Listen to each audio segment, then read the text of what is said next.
We're just waiting on this pod. Started the stream and we're ready to roll. Waiting for Dave to get back, and Overload's here with us. So, Overload, how do you think the session's going to go today? I'm kidding. Yeah. Death, see? That's automatic. We're going to start out with some fun. Somebody's going to die today. I don't know who. I can't make it a little bot. My wife will kill me. Oh, crutch. Do what now? We were interviewing Overload. We're seeing what his personalities, likes, dislikes. Mostly I've heard death. Strange death wish this one has. Yeah, death. Just death. Alright, gentlemen, you ready for this? Gentle boss, he is. You may want to check stream. It's no longer up. Did not fire it up. Alright, let me take a look.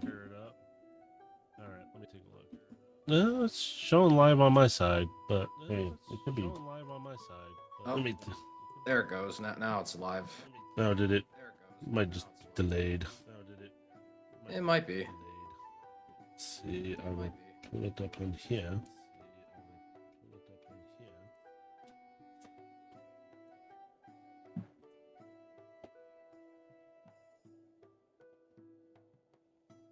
Yeah, now it seems to be up and running. Okay. It's showing green on this side and it's showing excellent on the other side. Alrighty. Oh, I wanted to run something else. Something I can play with a little bit. Oh, I gotta turn off. I can hear myself. Why can I hear myself? Oh. I've got the other stream screen up just in case so I can see most of what's happening. And hopefully we don't have any commercials. I turned them off last night when I got off from streaming last night. So... Well, I did get an ad when it first popped up, so I don't know if that's still going, but... I think it doesn't say it's running on mine, so I'm assuming it's done. Yeah, it was just like when you open up a channel, there's that ad that pops up in the beginning. That should only hopefully last maybe a couple moments. I'll wait a little, just a little like longer. Maybe a 10-second ad. It wasn't. Oh, okay. I'll let it run for a moment anyway, just to be sure if anybody else has seen it. And I got that running for a moment, so there should be a little background music just running. Let's do this. Okay, that's not gonna work. Okay, let's stick with it. Never mind. It's something I was gonna play with while it was doing it, so I need to put my phone out of the way. There we go. All right. Let me see. I'm going to kill this music. Oh, come on, stop. Thank you. There we are, and now we're going to go back to this one. And I will pull up the screen here in just a moment. I'm going to turn this on just for amusement. It gives a nice deep ambiance of sound. Bring it down just a little bit. Because technically, we are sitting on your guys' ship right now. So, let's get started here. Last episode I had audio issues. I am sorry, that is my fault for not checking it. And along with a bunch of other videos I did, because I had a problem with software. So I'm going to recap as much as I can, and the other two gentlemen will hopefully, after I'm done with it all, fill in the rest of the detail. If I miss something, I usually write it all down right afterwards, but I'm busy with work and life. So I had to do it last minute. So here we go. So here, let's see, where was I? We are on Velocitron with our assassin, Gilgamesh, and our soldier, or ex-soldier, Overload. And they went to see and talked to Sound Blaster at the, I think it was called the Red Arc Casino, because I thought I wrote it down and I didn't, I guess. I have a habit of saying these and not remembering. After talking with him and getting some information, Gilgamesh is convinced to go race. And they have an idea where the AI is also. But they leave the casino with their complimentary 100, in a sense, chips each that Sound Blaster gave them when they entered. After leaving the casino, Gilgamesh makes his ways to the pit areas where he sees the other racers he's going against. One, a silvery black trike known as Speedstar, a car that looks like a Bugatti named Addy, and then another motorcycle, not like his, but it's a Harley Davidson looking thing spewing out whatever out of his tailpipes. The race was intense, track changed, but Gilgamesh stayed on top, doing some nice maneuvers and some acrobatic flips and jumps, put him at the top of the leaderboards, not just for the race, but for style and showmanship.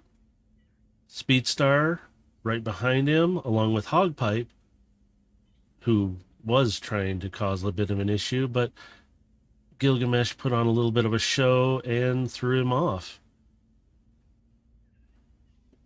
Bugatti did not, at least Adi, did not make it really to the end of the race. He still was on the track by the time they finished. With all their stunts and maneuvers, Gilgamesh wins the prize of 10,000 Shaniks, along with the trophy, a surprising trophy. After getting a little attention from Speedstar and Overload being near him during the winner's circle, Gilgamesh recognizes the top of the trophy.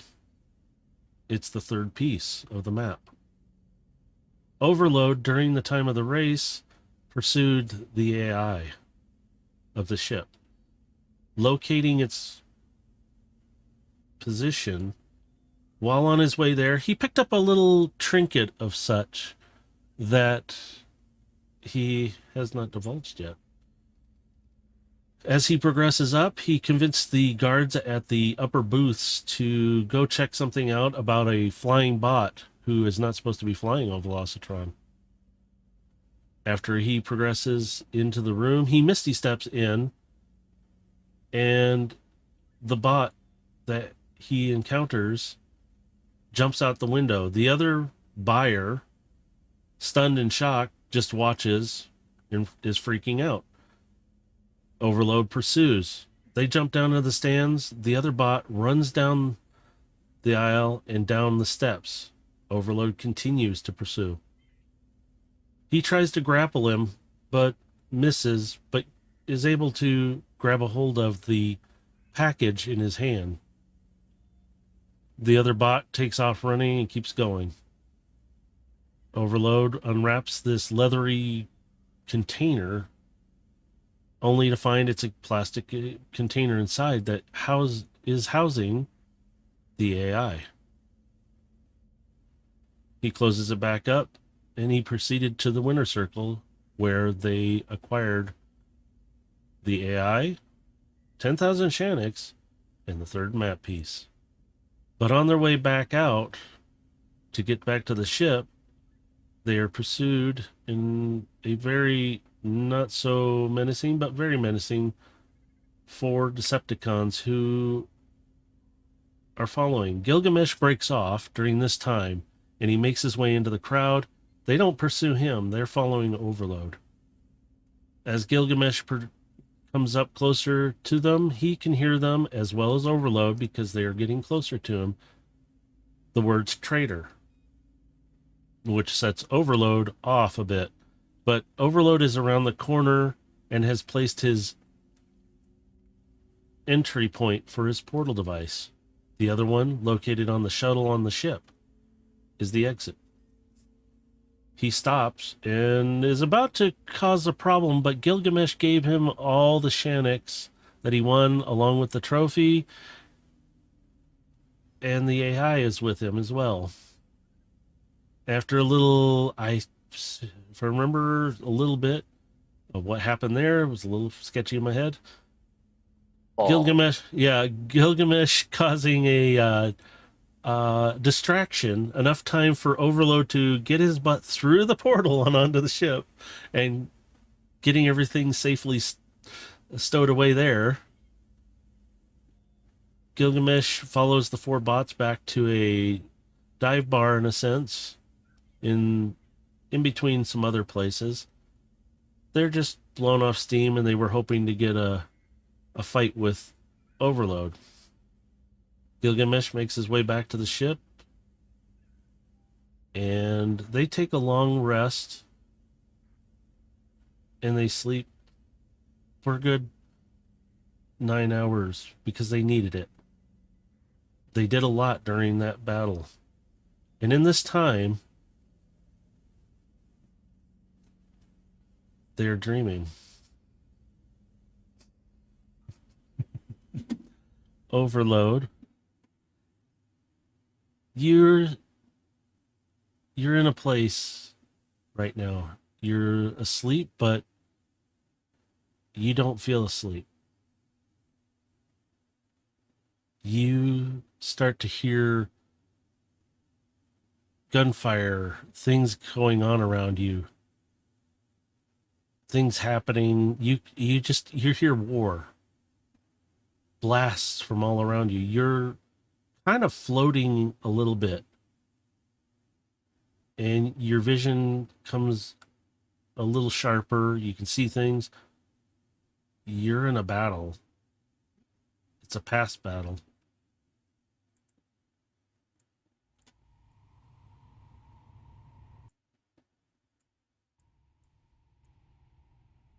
You see your comrades, your platoon, in a sense, your squad fighting. You don't really know who you're fighting, but you remember that you were told this is the opposing force. You're supposed to go fight them and destroy them and stop them. This is from a really long time ago in your memory bank. You're in space. You guys have packs on. You're flying about a bit. You're making your way to a ship.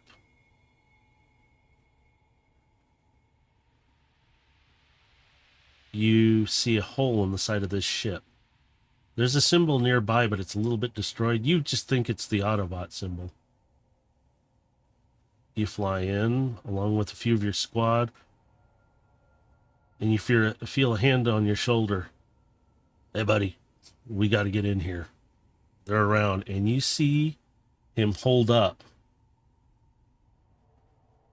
his gun, which you have now. You hold on to it, and you know it, but he has it. And you see him turn, and he pushes you back suddenly, and he puts it across, and he fires, and you just hear this massive boom and a flash of light.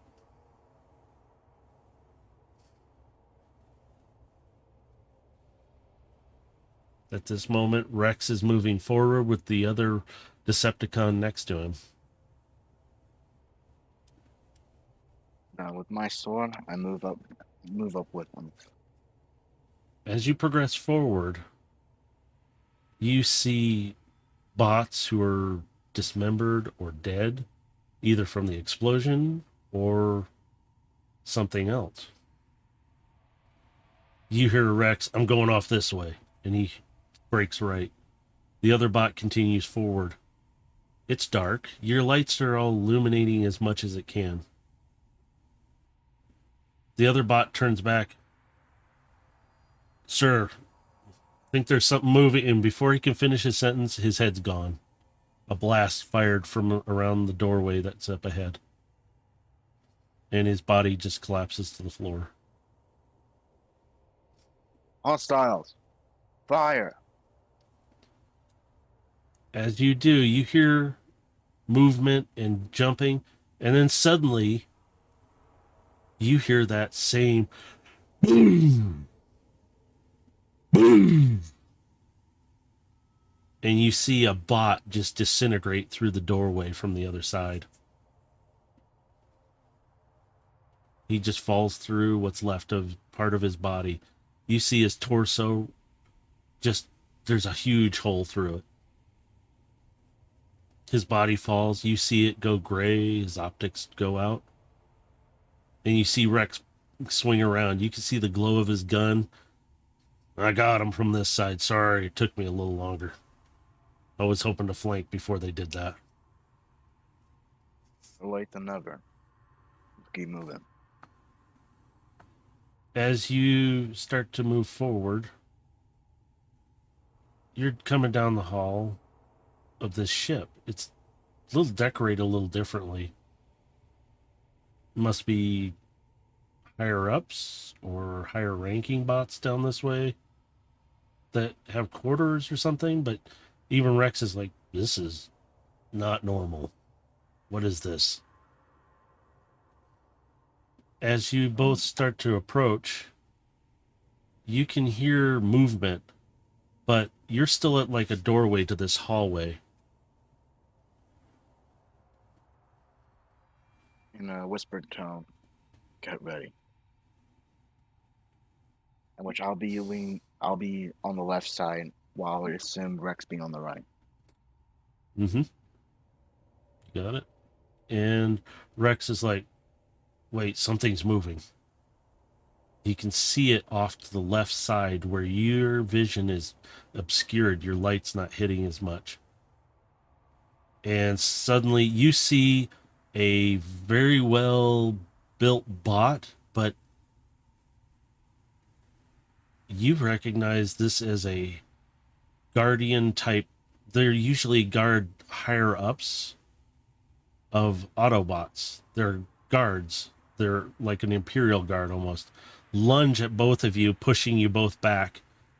And the doorway, the hallway door, slams shut. And suddenly you hear... And it's a shuttle of some sort that broke away from the ship, launching away.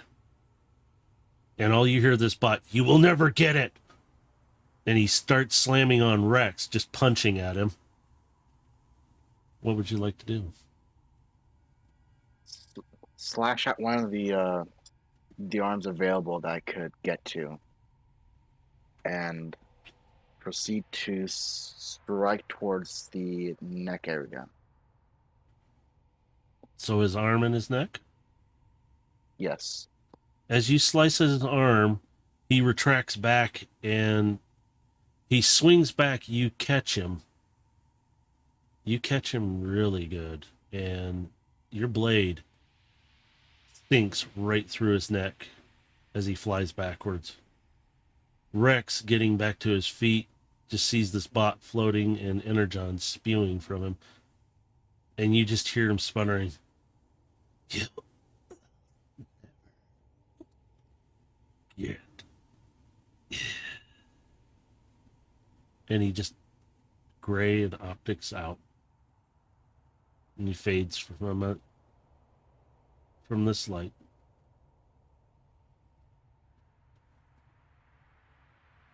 Long time you showed up. Let's get back to the ship before they can truly escape.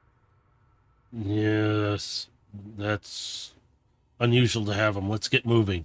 Rex already is at a bit of a pace, but he's gliding because there's no real gravity right now. You're just bouncing off the surfaces of the ship, and he's not using his pack. He's just using force. So you see him flying out toward the hole that was ripped in the side of the ship. Rex is already at the hole, and he's looking out, and he's like, I can't hit that.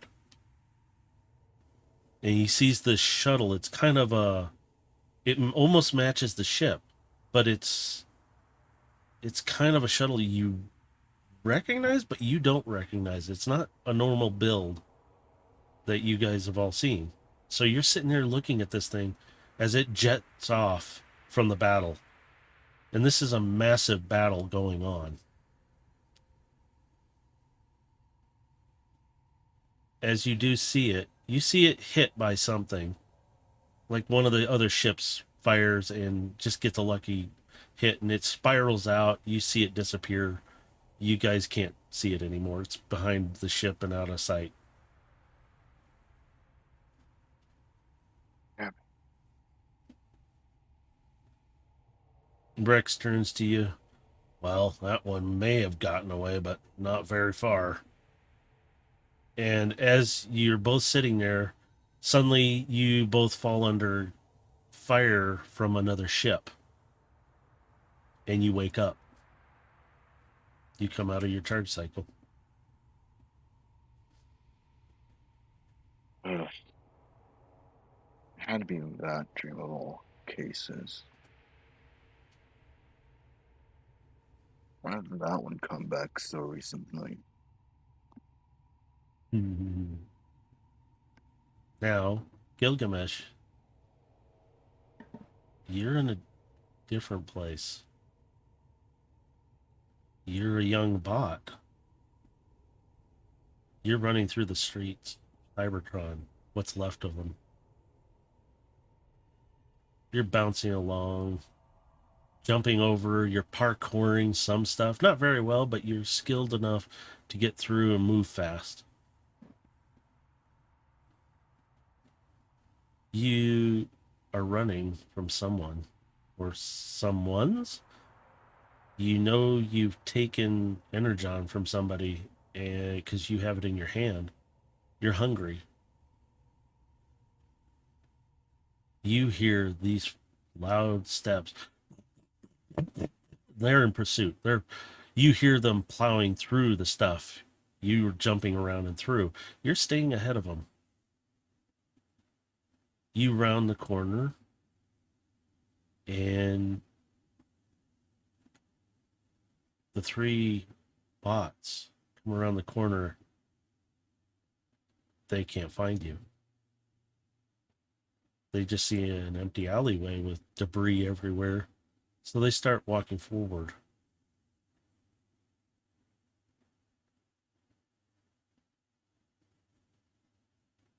You feel afraid, but excited. Like, come get me. I dare you. They don't know where you're at. They can't see you. It's like you vanished from sight.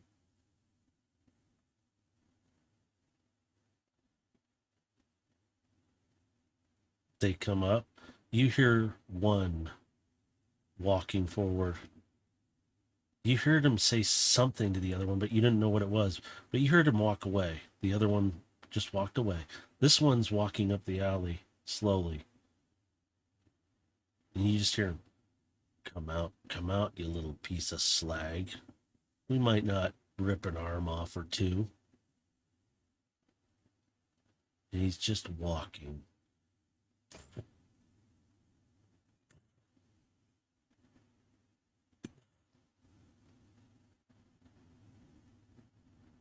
You can hear the other bot still down at the end waiting.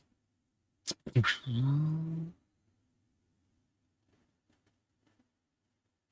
you just hear, you're hidden among the debris. You hear those footsteps getting closer and closer.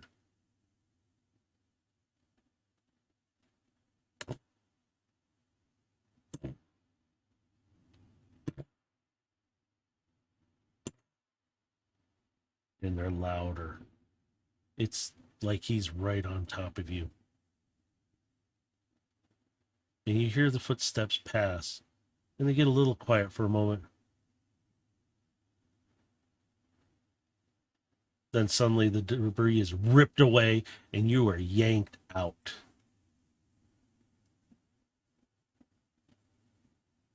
And he's holding you up.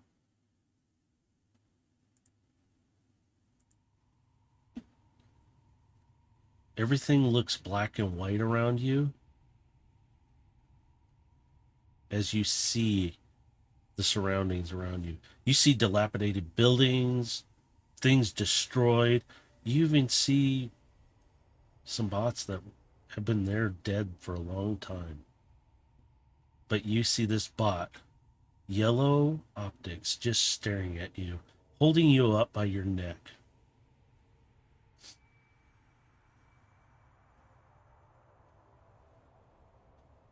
This isn't your dream, though. This isn't my memory, is it? This is somebody else's, it feels like. But it is you. You can see yourself reflecting in his optics. And he's just grinning. He pulls back, and he's about to hit you, when out of nowhere, his arm is gone. You didn't even hear it. It's dark, but gloomy lighting. This bot's missing his arm. And he's looking in astonishment and fear. What? What is going on? And you hear the other bot down. What happened? And all of a sudden, he was cut off. Literally. You don't see it, but you hear a body fall. He turns, one arm spewing a bit of energon from his severed arm. And you just hear this recognizable voice. You know it. I'd put that one down if I were you. Why should I? And he squeezes your neck. I'll just crush his throat if you don't show yourself. If you don't, it won't matter if you kill him. He'll still be dead. With that, he starts squeezing, but you feel his hand release around your neck a little bit. The voice wasn't from in front of him. It was behind him. You can briefly see an outline.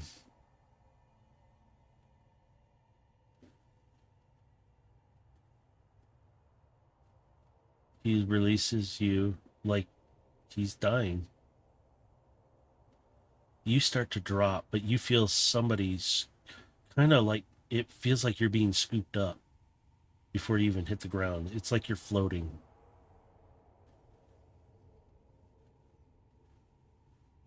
You are in and out of consciousness, but you can hear and still see a little bit of what's going on. Lays you down on the ground, and then you hear, guys, where are you? Who are you? Again. And you just hear this voice, very calm. Someone you should have listened to. And you hear the steps, but they're not those big steps. They're a different step. Walking up to you very calmly. And you feel a little scared, like you're going to die, but you recognize you'll be okay, and it fades out. The next thing you know, you wake up in a type of almost like orphanage, but it's not the orphanage.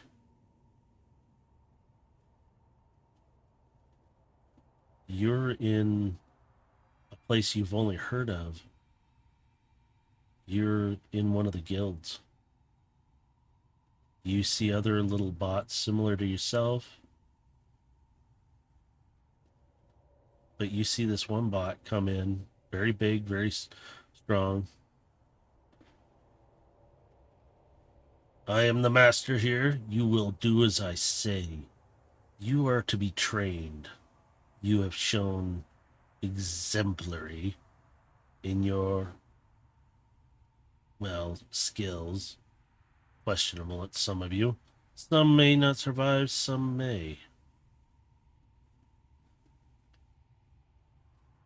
And he walks down, and you're all kind of just sitting on the beds or standing there like, what do we do? And you're laying there, but you're kind of sitting up.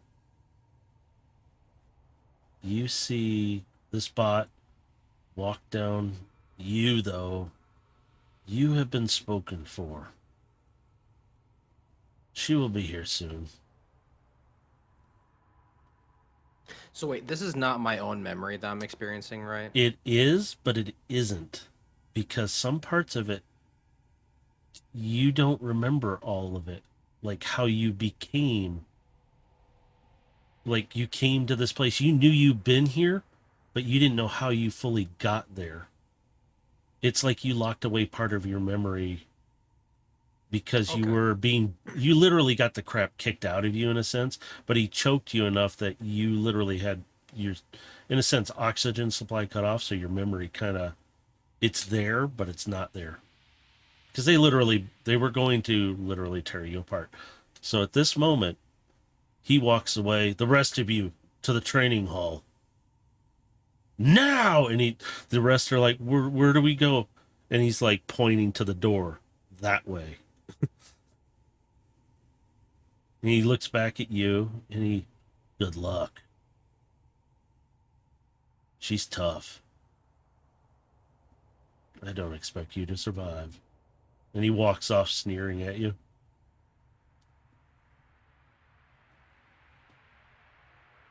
Some time passes. You don't know how much in this dream, but you're looking around. You see everything is gray again. Everything's darkened, but you don't feel alone. You're in this room with all these charge beds, but you don't feel alone. What would you like to do during this time?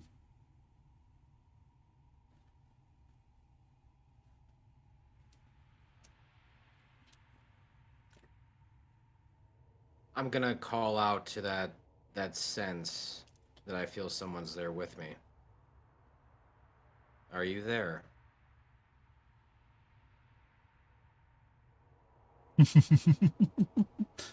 I've always been here. You just had to find me.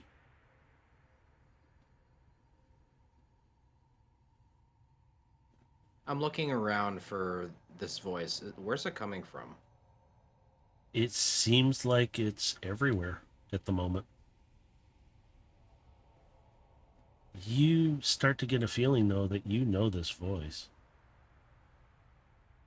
And you kind of remember certain things that come up that you've seen this bot before,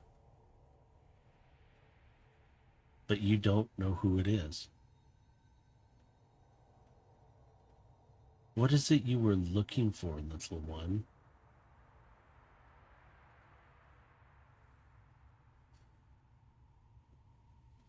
Looking for answers. You hear the voice kind of, it seems like it's swirling around you a little bit. You hear it from one side, then the next. What kind?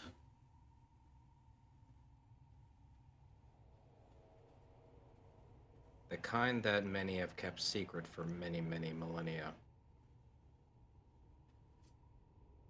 Hmm.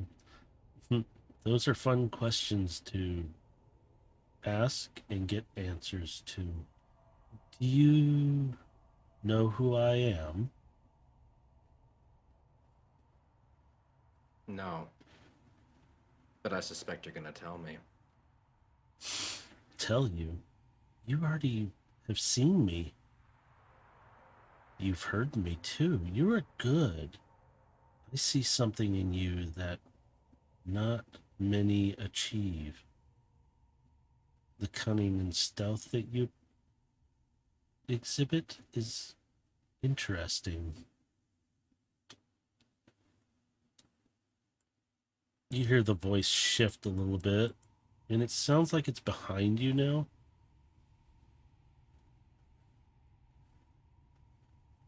I see so much. I've seen you. I'm trying to figure out how you saw me. Nobody was supposed to see me.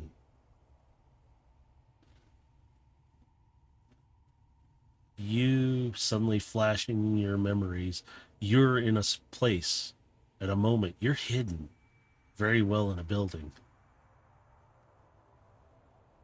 But there's bots down below they're doing something. You don't know what, but you know it's not right because they're not supposed to be here. This is your territory. This is your place. You are watching them. But suddenly you see another bot, but it's not with them. It's up. It's crawling, but you can't make it out. You see it, but it is quiet. You see it looking around. And then suddenly you see it pull out a rifle quietly. Next thing you know, 3 shots and you're back at the moment with the voice in the room.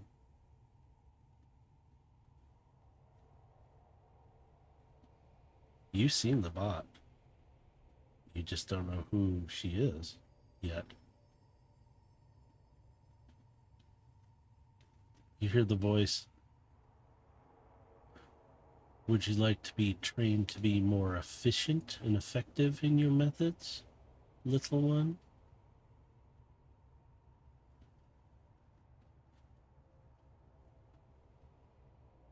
Are you offering me something?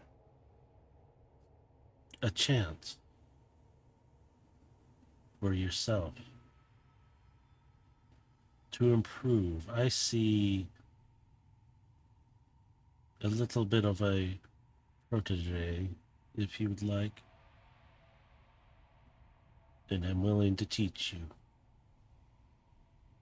But you have to listen and follow my instructions. You still haven't told me who you are. You want to know who I am? Then I will give you that answer. You hear the voice. You think it's behind you. You look. There's nothing there. It's just the wall.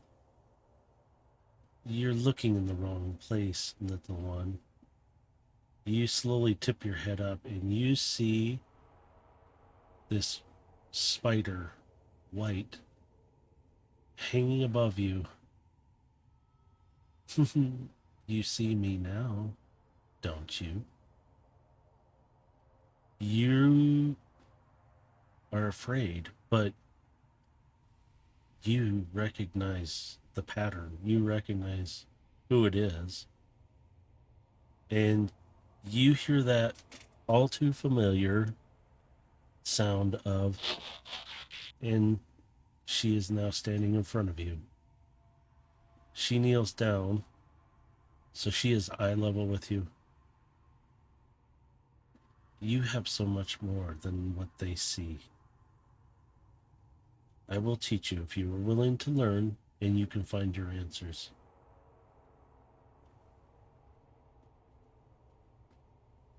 And she puts her hand on your shoulder. I am Widow. I am your teacher now. And her hand goes from your shoulder. But I am closer than you think, little one. And she puts it on your cheek. And you start to come out. And you're coming out of your charge.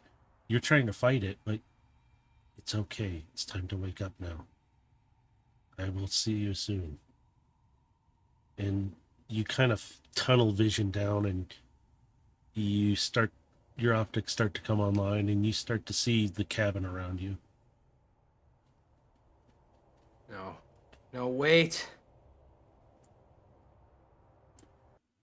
And you are awake.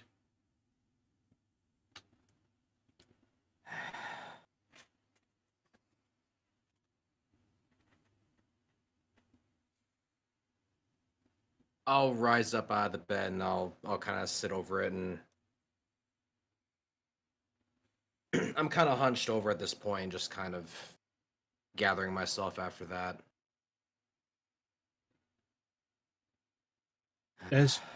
Yep. So as you do, you see on your ARM console a message. I'll pull it up on display. What is it? It's Sound Blaster. It's just a message to you. It's not him talking, like a live message. It's just a message. It's a holographic one if you want to play it. Go for it. I'm like still waking up. I'm just like half asleep. Like, all right, what does it say? Just hit the play button. You see Sound Blaster come online, and you hear that voice of his. Gilgamesh, I know we've never seen eye to eye. I've said it before. But you did earn me a lot of Shanix at that race, and I'd like to pass it on to you a little bit. I've sent to your ship at least another 10,000 Shanix. You earned me a lot of Shanix. He's kind of like holding a bit of Shanix in his hands, kind of like, a lot. So I figured I'd pay that generosity forward. Also, this isn't a normal message, and you see him put down the Shanix. This one is directly for you. I have heard some things about a particular someone, and there are rumors that she is out there somewhere. I know you have been looking for her. I have been keeping track of those things. She doesn't want to be found right now, but we have this feeling, at least I do, she's always been fair, even when I haven't been. But I figure I'll be fair to her pupil, you. There are things going on still. Another boss of the guilds has been taken out. We're only down to so many bosses that handle the guilds. Right now, 3 guilds are in total chaos. And they are a lot of members going rogue really fast. You, I, all of us in the rest of the guilds are watching our backs, but I don't think it's enough. You need to watch out. Somebody is playing a very dirty game. And the message cuts. Now, you know he's not like that normally. He was dead serious, not playful at all. He was... And he is generally scared. Something is happening. And it's more than the revelations about these map pieces.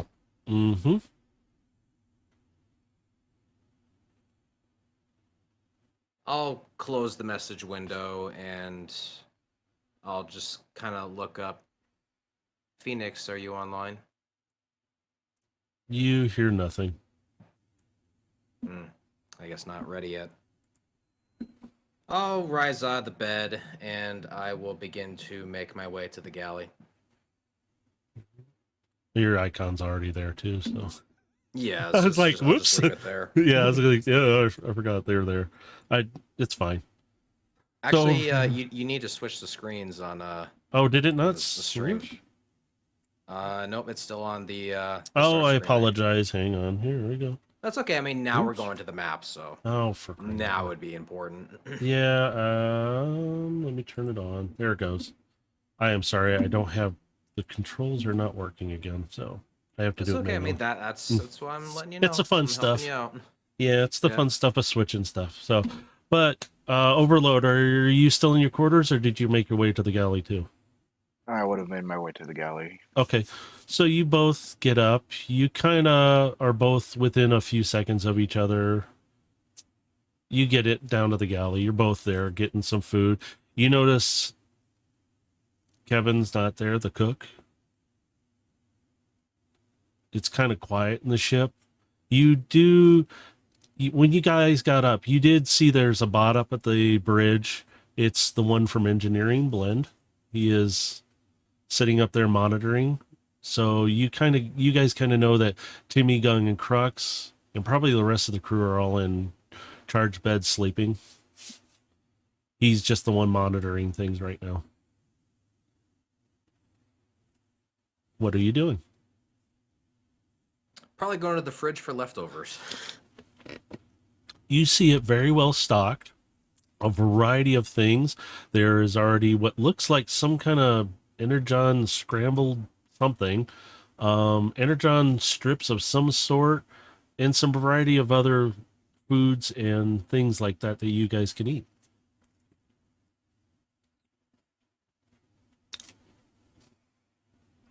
I'll just prepare myself a light breakfast with some the equivalent version of bacon and eggs and some hash browns. All right. Grab me an energon leg. There you go. So you guys are sitting at the table, or any conversation going on there? Well, that was a eventful day. Yeah, never really been in a competition like that before. It didn't really quite know how to handle that. I mean, you smoked them in the end. It's a different experience. Like, I've had to infiltrate facilities in the past and had to disguise myself, and that's one thing, and being able to play into someone else. But when it's me and I'm the one doing the things that I don't normally do, it's strange to say the least. Oh, believe me, I haven't had to run that fast in stellar cycles. Mm, the race was fun. No, I mean, I'll give him that. But I felt pretty confident in my abilities to outrun. Now, just kind of tilting my head, the competition.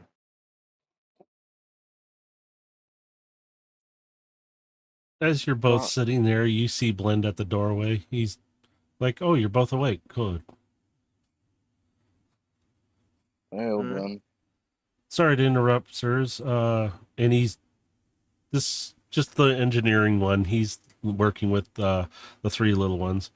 He's like, "Sir Pilot, is the little ones call you? Should I call you Pilot?" He's a little confused. They keep calling you Pilot, and I understand you're Captain, but he's pointing toward you, Gilgamesh. Do I call you Pilot, or do I call you Gilgamesh? He's I a just little shrug. Whichever you wish. The little ones tend to stick to titles, so them calling me pilot is rather normal for them. Yeah, they keep calling me engineer, and I am proficient in it. But never mind, sir. You got a lot of interesting chatter on the well, and he pulls up a video screen, and it's your profile and how you won the race, and it's showing clips of the race, and you're seeing like little interviews from like Speedstar, Hogpipe, but you can't really hear it. But he goes, "You're getting pretty popular out there," and it's he goes, "Yeah, there's a lot of chatter, but that's not what really caught my attention. There's a news broadcast you guys might want to look at." And he walks over to the table. He puts down the tablet, and when he does, he presses a button and it becomes like a two-sided projection. So you both can see it from each side the same way. And he goes, "This is what kind of caught my attention. It just came over like at least a couple cycles ago. Figured I'd bring it to your attention." And he hits the button and it unmutes, and it's like a news broadcast. And you hear this reporter going on. "Incidents happening out in the scrap yards. Scrappers have been getting attacked by some unknown creatures. Some have not returned. Force was sent out. No word has been heard. Unknown status of them." And it kind of breaks off. Good news for simian egg lovers. It's like, the heck was that? And you see the broadcast. He leans down. There's been some interesting talk of this scrapyard and these creatures. And he goes, hang on. And you see him touching the tablet again, and you see it on the screen, video screen there. And you can see him cycling through, and he's like, hang on. And here it is. It's like the image is being played, and then it stops. And you see this blurry outline of this. It looks like a bot, but you can't tell because it's so blurry. But it looks like there's like either tentacles coming off of its back or its arms or something. It's weird, but it's a still image, and it looks like the last image of whatever was filming it. And it cuts off. Do I recognize that silhouette in any way? No. It looks familiar to you, but you're not sure what it is, if it's somebody you would recognize or something.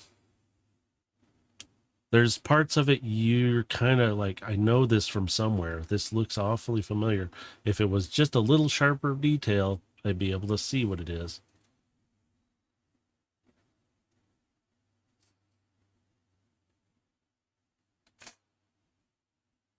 I'm just studying the image for a moment. You say this was a few cycles ago, yeah?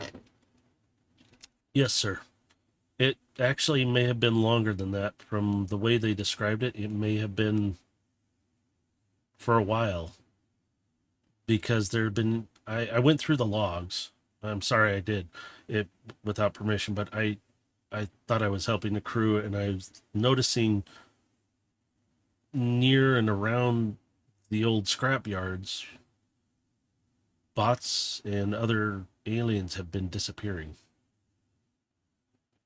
Is there a reward for a bounty on whatever this is?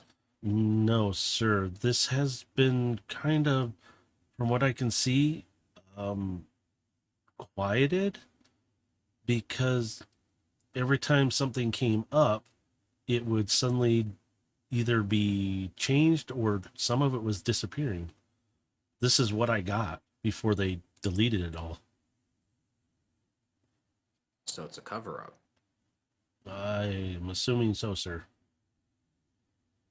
You don't scrub data that quickly numerous times if you're not trying to hide something.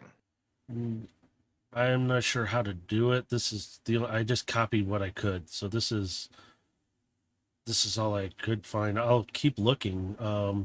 Timmy said he was going to be resting for a while, so I'm watching the comms and trying to keep an eye on the ship. There is a lot of activity out there right now. And, sir, you might be prepared when you go outside at all.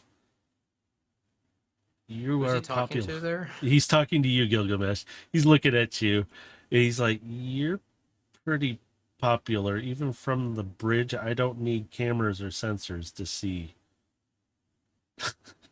Oh God, And he's they're kind all of outside, aren't they? he's looking out the window, and from where he's standing, he's like, yeah. Before you go out, you can look out through the windows and stuff, just so you can see. And you can see him. I got to get back to the bridge. I want to make sure nothing's going wrong, and maybe I'll try and find more info. But they're covering this up fast, so I'm gonna get back to the bridge. And Good he's work, just, by the he's, way. thank you, sir. And he's running back up the bridge real quick. He doesn't want to be gone too long. Oh, and then you hear him yell back, "Oh, sir, Timmy, Gung, and Crux kind of, well, hang on." And he comes running back down because he's just all over the place, it seems, at moments. But when he's there like with that information. He goes, "Sir, they said something about the AI. Yeah. They said it's going to take a lot more than an hour. And hang on, where is it? He runs back up to the bridge. He grabs something, and it's a small tablet. It's Timmy's. And he sets it down in front of you, Captain. He goes, he needs these parts. It's cables. He goes, he said something about not being able to hook the AI back up right. He thought he was going to be able to do it in an hour, but it did not happen that way. Make sure to add that to the list then. So it's 3 specific cables that he needs that they're not common, but they're common. You can buy them at the shops. You just have to ask for them. So I'll need to get cables, some supplies for medical as well as for anyone that's tinkering, and of course, We have a fair amount of shopping to do before we go on any more missions. So yeah, He kind of looks at both of you. He kind of like salutes you, but like goes to salute and then kind of going back, and he just runs back up. He gets a little confused once in a while, but he's just like, okay. so now I'm sorry, I'm forgetting. When we assembled the 3 pieces, I'm Mhm. forgetting. Did we check that map at all? See Oh, where the next piece was. I thank you. can't remember if Yes, we did or not. you did. I do remember Okay. that, and I forgot to add that in the catch up there. Yes, you guys assembled it when you got back to the ship because Skipjack brought you the pieces. He had them on him because he brought up the fact that these things are vibrating, and that's when you brought the other one out. And yeah, there's probably a reason for it. You set them out. Oh yeah, no, I mean Yeah. we assembled it, but I'm asking, did we check the map? And that's when you did check the map, and it pointed in a particular direction, which happens to be those scrap yards. right, yeah. That's why I wanted to check, is because like, that seems like another likely spot, and sure enough. And on your star charts and star maps, that is known as a graveyard, really.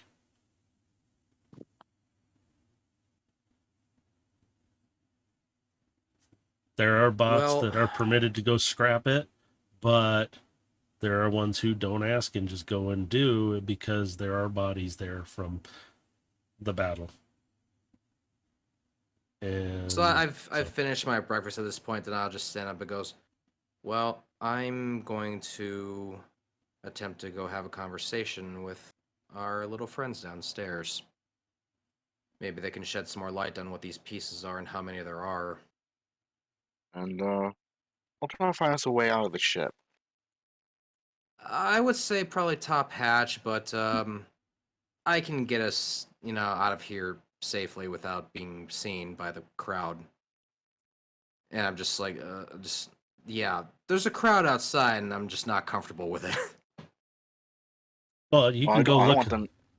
I don't want them to run in and take whatever. Well, you can go and look out the That's window to why see. And I'm pointing to this. That's why I'm saying we probably take the top hatch. We don't let the the cargo bay hold open.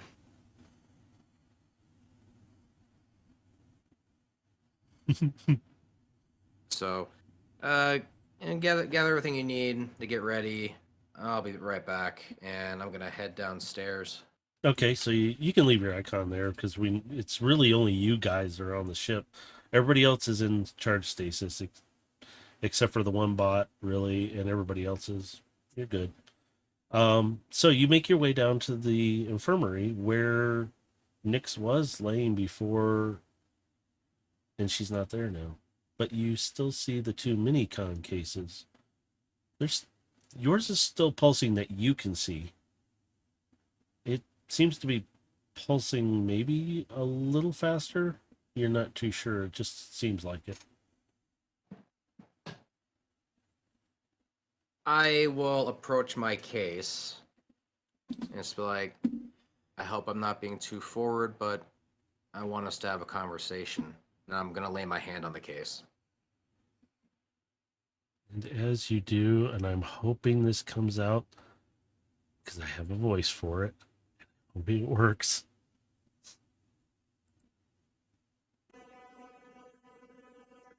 Hello, Gilbert.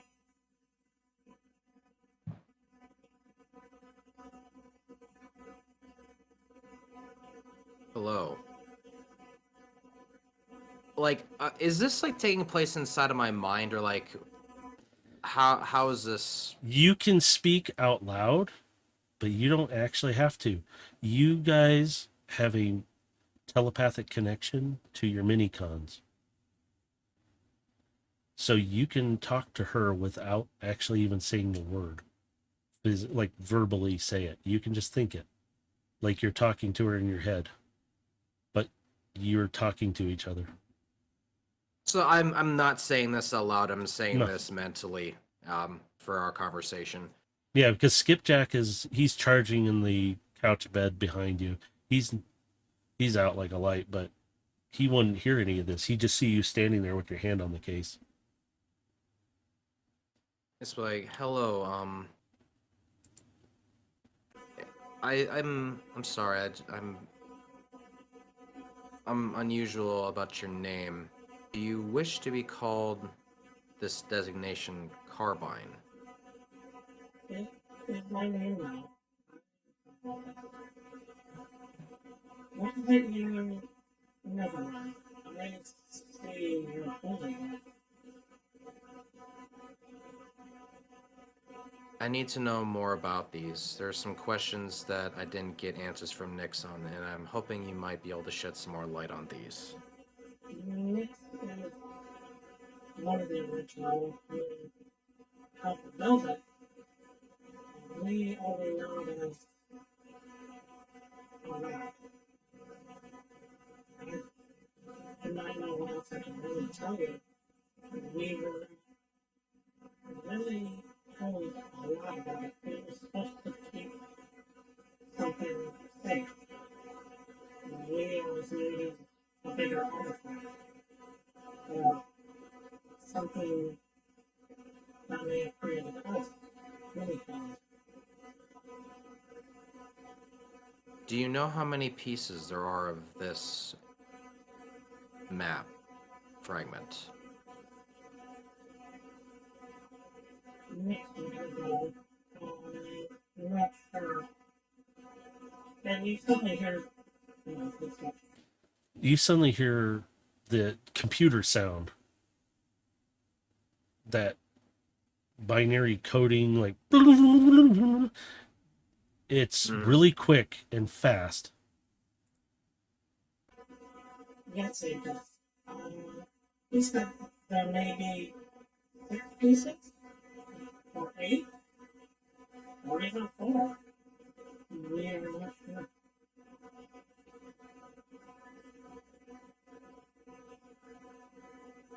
Very well.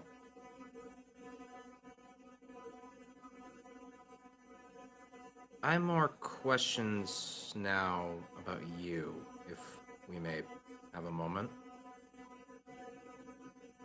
Yes, I would not mind at all. Please ask. I am much calmer with you now. I don't feel as afraid, but I am still scared. But ask, please. I understand your reasons for fear. Although I may have a calming projection, and that I attribute to my years of training, you have seen my memories, yes? Yes, I have seen your memories. So you know what I've done. Yes.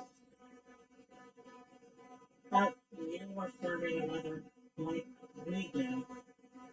Yours was a little more violent. And from what I could see, a lot of them were not done.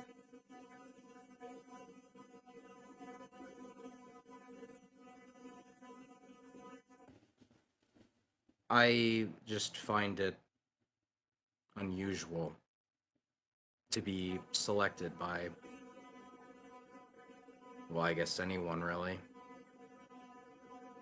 It struck a chord with me when I was first selected by my master. I was captured, and at that point I had resigned myself to death, but I was given a chance. Remaster. I can't see that. I cannot see you creating a company that you're kind of, I think you're blocking it. But I see an image right now because you're allowing it, but the rest seems blocked. It's not a lot, it seems. Just memory, you have blocked it for a reason. But I will work on it.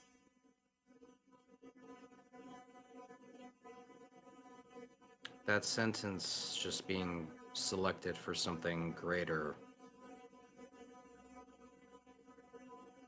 You were selected for a reason.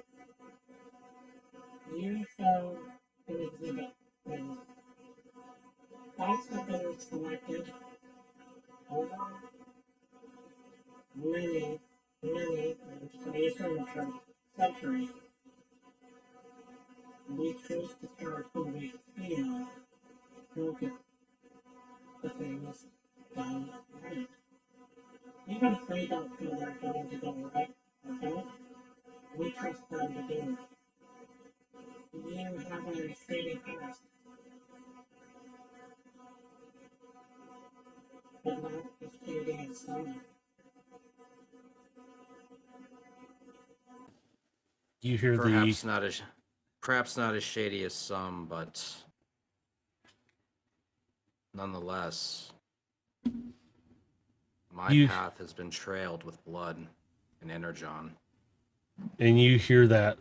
It's a little more aggressive sounding and intense. I know you don't like him. You just give him the names, abuse, allowing, and helping. Sorry. You have very little knowledge about you, considering what we have all seen and been through. Our people were slaughtered by the thousands, and there's only so many of us left now.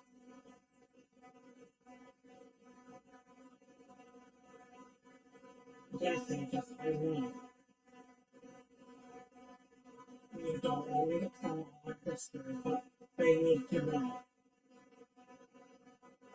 The ones you call Decepticons, the one sitting above. Yes, we do know, but he seems a little different. He's very aggressive on certain things. But he still serves a purpose. We wouldn't have selected you if we didn't feel there was an end to all of it. But whatever's at the end of this, whatever that map leads to, you have to stop it. You have to keep them away from it. Whoever it is, somebody is trying to get to our past.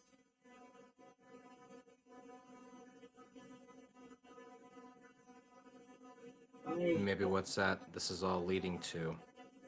Someone finding these map pieces, someone trying to raise the Minicons. I don't know who's after these pieces.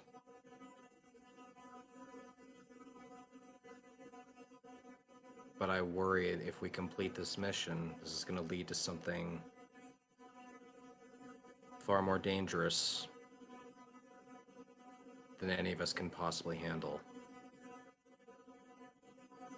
We still have the pieces. But the Legends, the Guardians, they split up the pieces. They sent them off. Whoever found the first one. We have been looking for it, not. I need to. And you hear her voice just cut off, and it's you can feel this anguish and upset suddenly take over, and it's like you were in your dream. You were feared, like you're fearing everything at the moment. You don't feel the excitement side that you felt though. You just feel like it's like you're balled up in a corner hiding for a moment, and she's not coming out right now.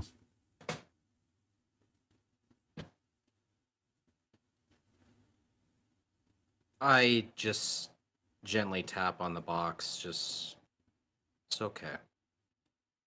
We'll finish our conversation later. You're safe here. You feel the calmness a bit, and it's like she's tired. You don't know how you know, but you just feel it, and she's like she needs to rest now. I'll just turn and walk out. As you do, you see Skipjack just sitting there looking at you. Everything okay? Just leans over a bit. I'll kind of walk over to him, just kind of fold my arms. The situation continues to grow more complicated every day. Great. More complication. You see him try to stand up, and he kind of stumbles a little bit because technically he's still injured, but he's healed, but he cannot function the way he used to. And he stands up, and he's just looking at you. Everything seems to be more complicated. But we're here now. I think I'm going to go and see if I can get something to eat maybe, or look over some information. I just nod. Get what rest you need and work on what you can. Don't try to push yourself too hard. Oh well, and he kind of walks. You can see him limp a little as he does it, and he walks up the steps, just gets up there, and you can see him kind of moving a little slower than normal, and he just makes his way up to the galley. Overload, are you still in the galley?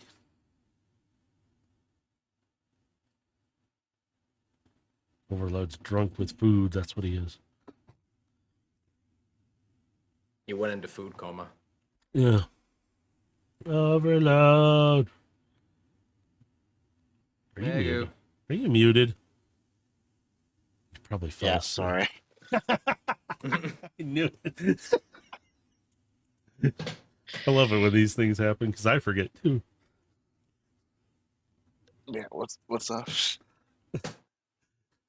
Are you in the galley still? Well, I would say right after Gilgamesh went downstairs to do whatever, Mhm. I was gonna sneakfully add something to a certain someone's room.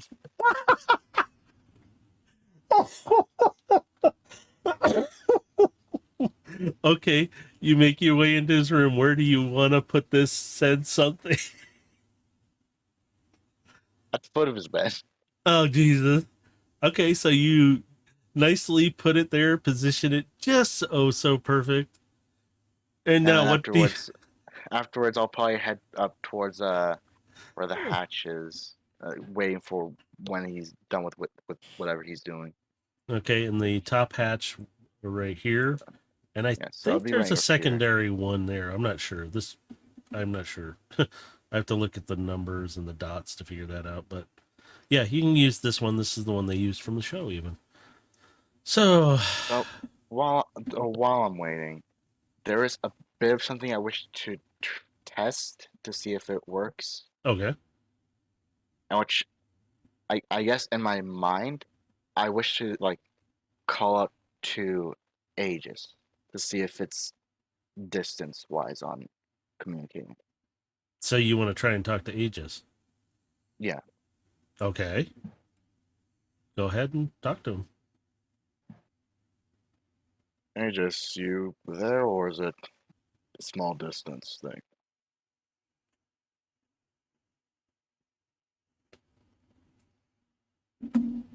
Hmm. It's a small distance.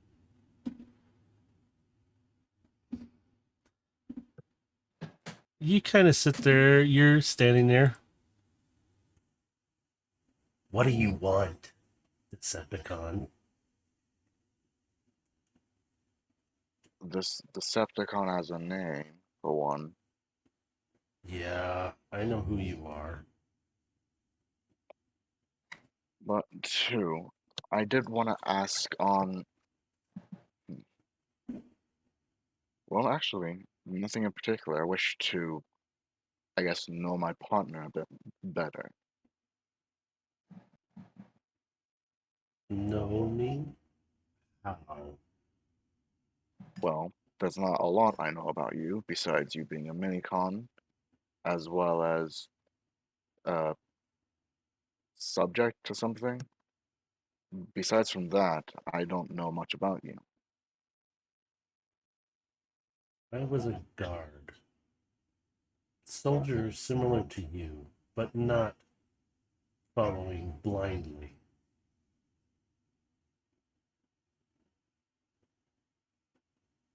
So you're already one step ahead of me. Yay. Well, I didn't follow and just slaughtered. We were told to think, have compassion when it's needed.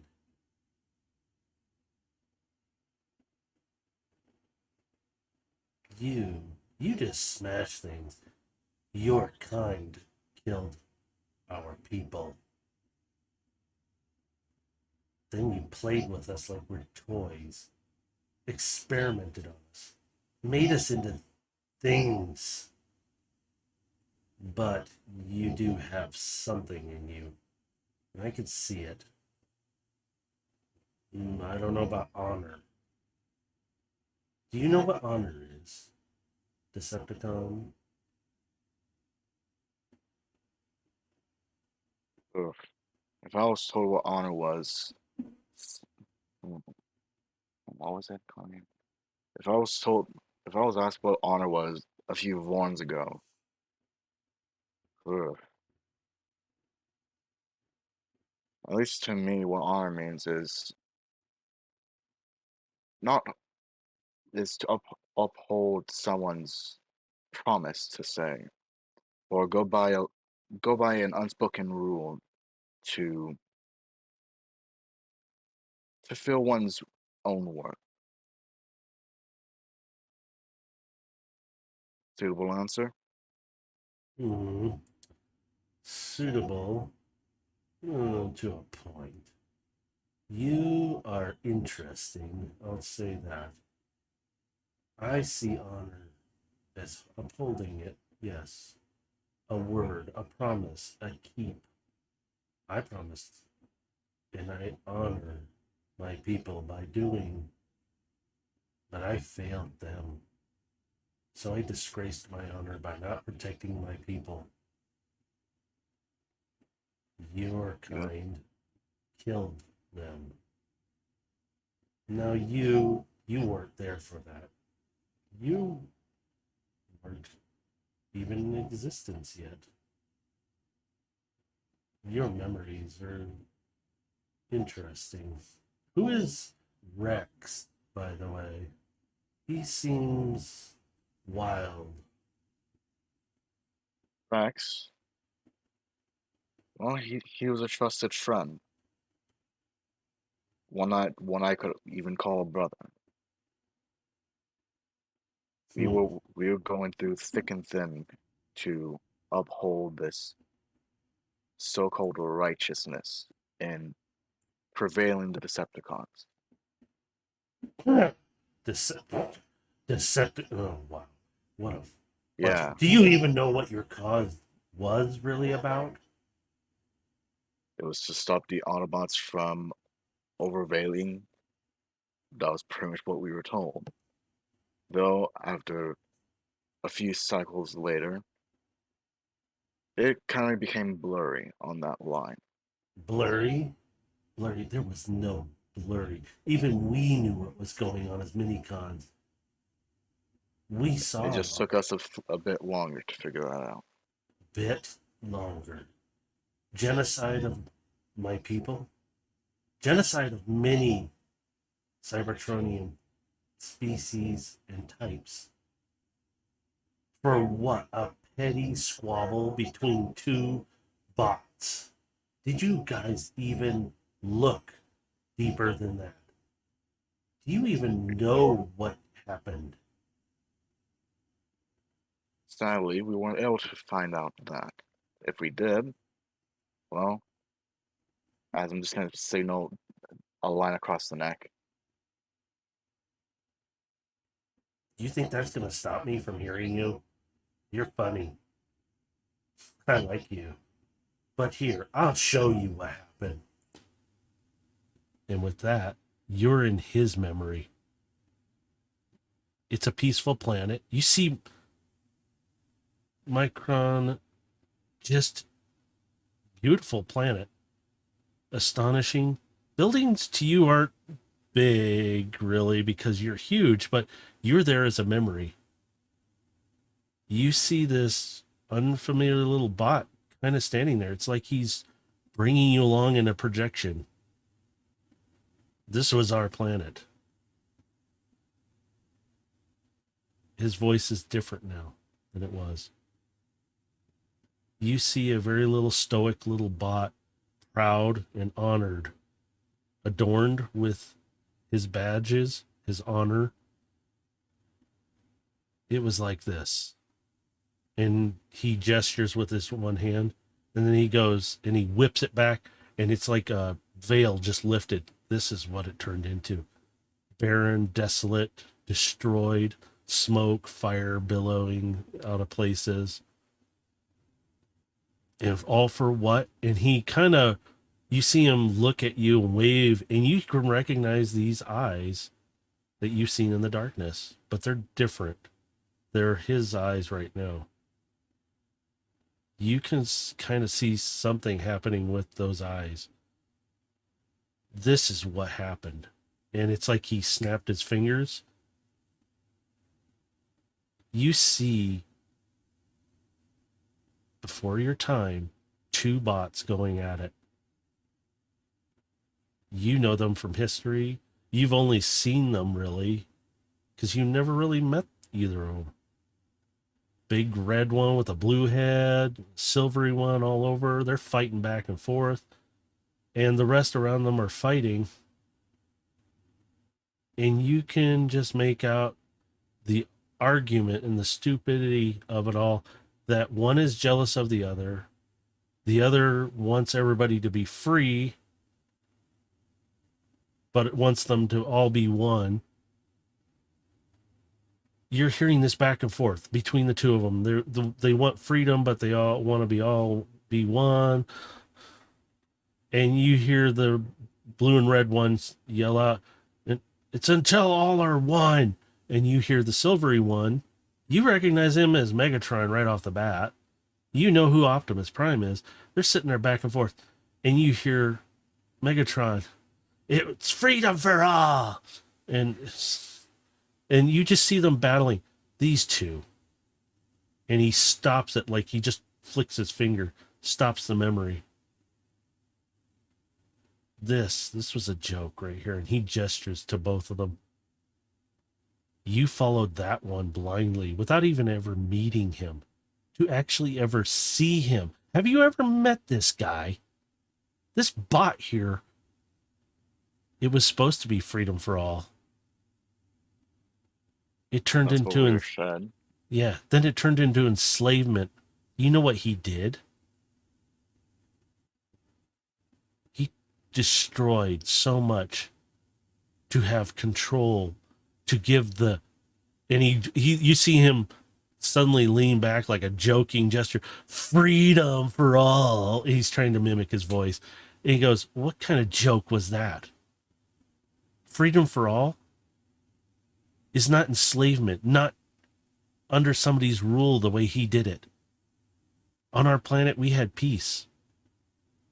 If there was problems, yes, there was a guard, but we handled it with peace and calm.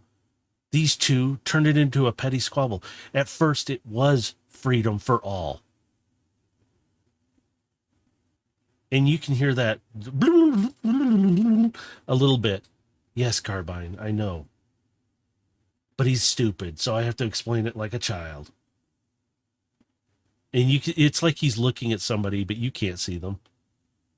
And you can hear that. You can understand him. And he's just sitting there and he looks back at you. And the other one, till all are one, you know what it turned into also? Another enslavement. Do you know how many bots were forced into fighting that didn't want to fight? After Unicron was defeated, things were not so great. Were you around for that? Oh no, your little spark wasn't even developed. He's getting really sarcastic with you now. You don't know what you guys have walked into. Cybertron is dying. Did you know that? It's been dying for at least a few centuries now. And then on top of it, you got these two belligerent morons fighting over what? Freedom? So far, they're not here. And, Cybertron's in a bad state. They've destroyed our planet. They've destroyed a few others. Hey, should we keep going? Honor is something that should be upheld by all. Freedom for all should be agreed upon by all that want freedom. So those bots who walked away from the fight didn't walk away and run away. They just don't want to fight. They wanted peace in a different way that didn't involve violence, that didn't involve death. And you see his outer skeleton, like the exoskeleton of him, the armor and everything, kind of disappear for a moment when he says that. And you see the proto form underneath, like it's a skeleton for a few moments. And it snaps back to normal. So you just see him and he's standing there. So you speak to me about honor. Are you a Decepticon still or not? Because you wear a scratched mark. Tells me otherwise. And he turns away from you for a moment and he's looking, and these two buffoons, this is a joke. Everyone can't see it.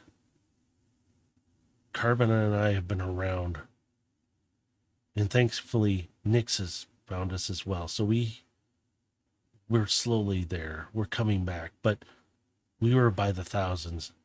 Now there may only be us. You hear that? It's a little slower and somber. Yes, Carbine, I know, there's still hope. You, and he turns back to you, and he's just dead staring you. You, what is your purpose in this? What are you going to do? I am here to help you. Because I see a potential that you might be able to assist in getting our people back together. Nyx said to trust you. Well, this idiot that you still speak of only has a simple plan, and that's just getting my old friend back. Beyond that, who knows? Could be helping whoever else needs assistance in this slavery. Because just like how you have lost your people, same to mine, by the same people. You served them, though. How does And it feel? we're still in this little world plane, yeah? Yep. You're just standing there still if anybody walks up to you. Oh, I'm at the stairway. I'm just like leaning against it, my back to it, just leaning because I'm seeing that he's having this telepathic conversation, so I'm just standing back and letting him have it. Yeah, he'll recognize it because it's like, oh, I did this.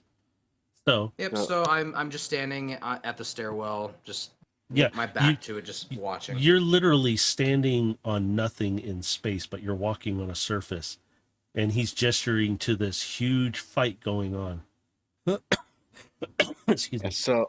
so I wish to walk up towards the two bots duking at each other. You can. Same to you as how your people were slaughtered by these two squabble. The same to my men who I cherished, even if it was for a wrong cause to say. So if this one was still around, even if he is, Hmm.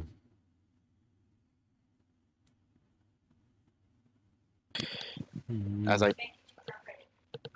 I point up towards Megatron, I I don't even know if he is still around, but if I did meet him when I did lose my squadron, where I was not even given a bat of an eye for assistance, as I pull out the revolver,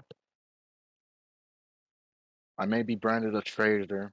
I could be executed on sight. As I cock it back, this I would not have regret. As I fire, You see the image just blast apart and going. It's like just dust in the wind. You see everything fall back to the vision, and you're standing above the planet again, looking down on the pristine, beautiful city that was once. He looks at you, he walks over, and he kind of gestures like finger, like, because you're way taller than him. You look like he's about like 6 foot. You're how tall to him? So he's like, come down here for a moment. and kneel on down.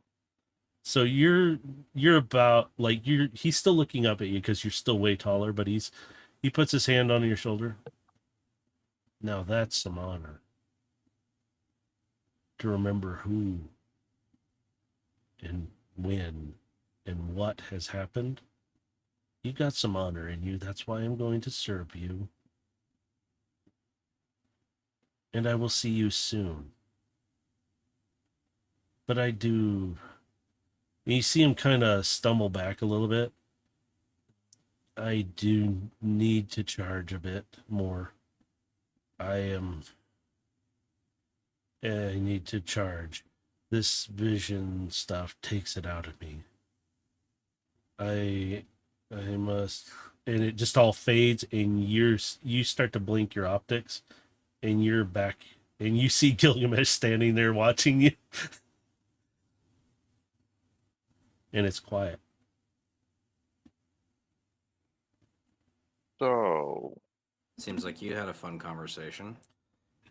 Sorry. could say so. You ready to go? Yep. Let's. Before we go, the matter of our avoiding the crowd. We can do this a couple of different ways. One, and we'll have to stick together on this one. I can cast invisibility on the both of us, and we can slip through them undetected until I do drop it. Problem is, I can only do this once, so it's either going to be our entrance or our exit. Option 2 is I can cast Disguise Self on the both of us, and it will last for a short time. It's not going to be very long, but it'll help us out in a pinch. So we can both go out and do our shopping and split up, and hopefully, one of us doesn't get jumped. Or we can go together and we can do this very quietly.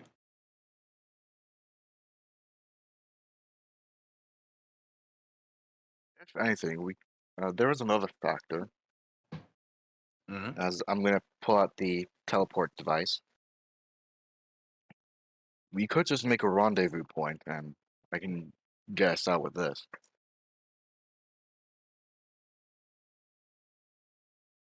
We That way, it's could. not too costing on yourself.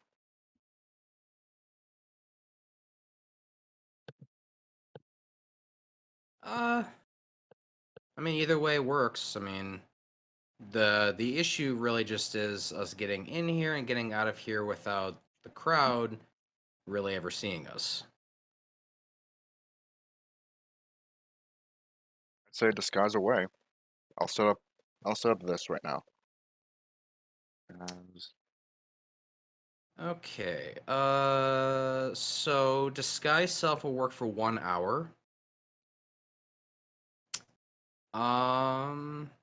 And here I'll actually just put up here so you can read it as well, and for our viewers as well. You make yourself, including your clothing, armor, weapons, and other belongings on your person, look different until the spell ends, or until you use an action to dismiss it. So basically, I'm going to cast it on you, and you'll have a 1 hour timer to do all of your shopping. Okay. Sounds good to me.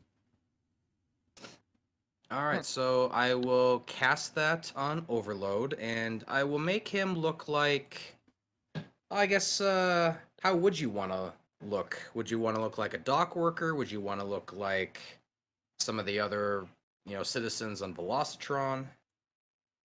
I can make anything as far as your size, anyway. hmm.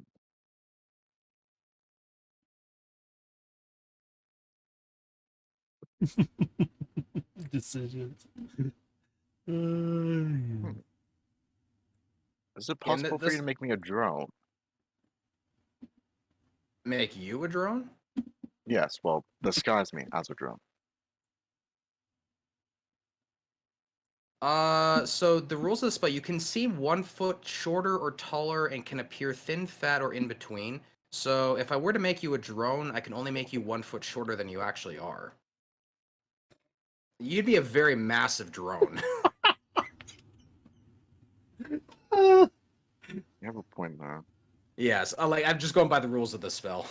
Good. Huh? Dock worker then. You'd fit in.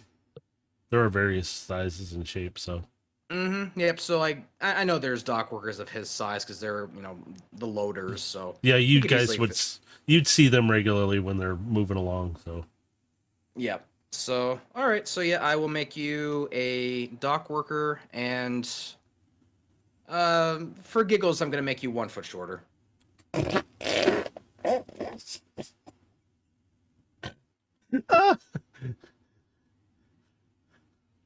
Your Aegis back there snickering.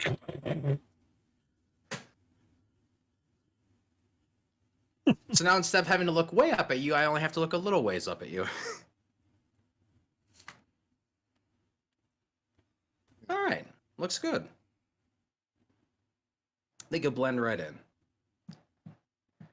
Now for myself.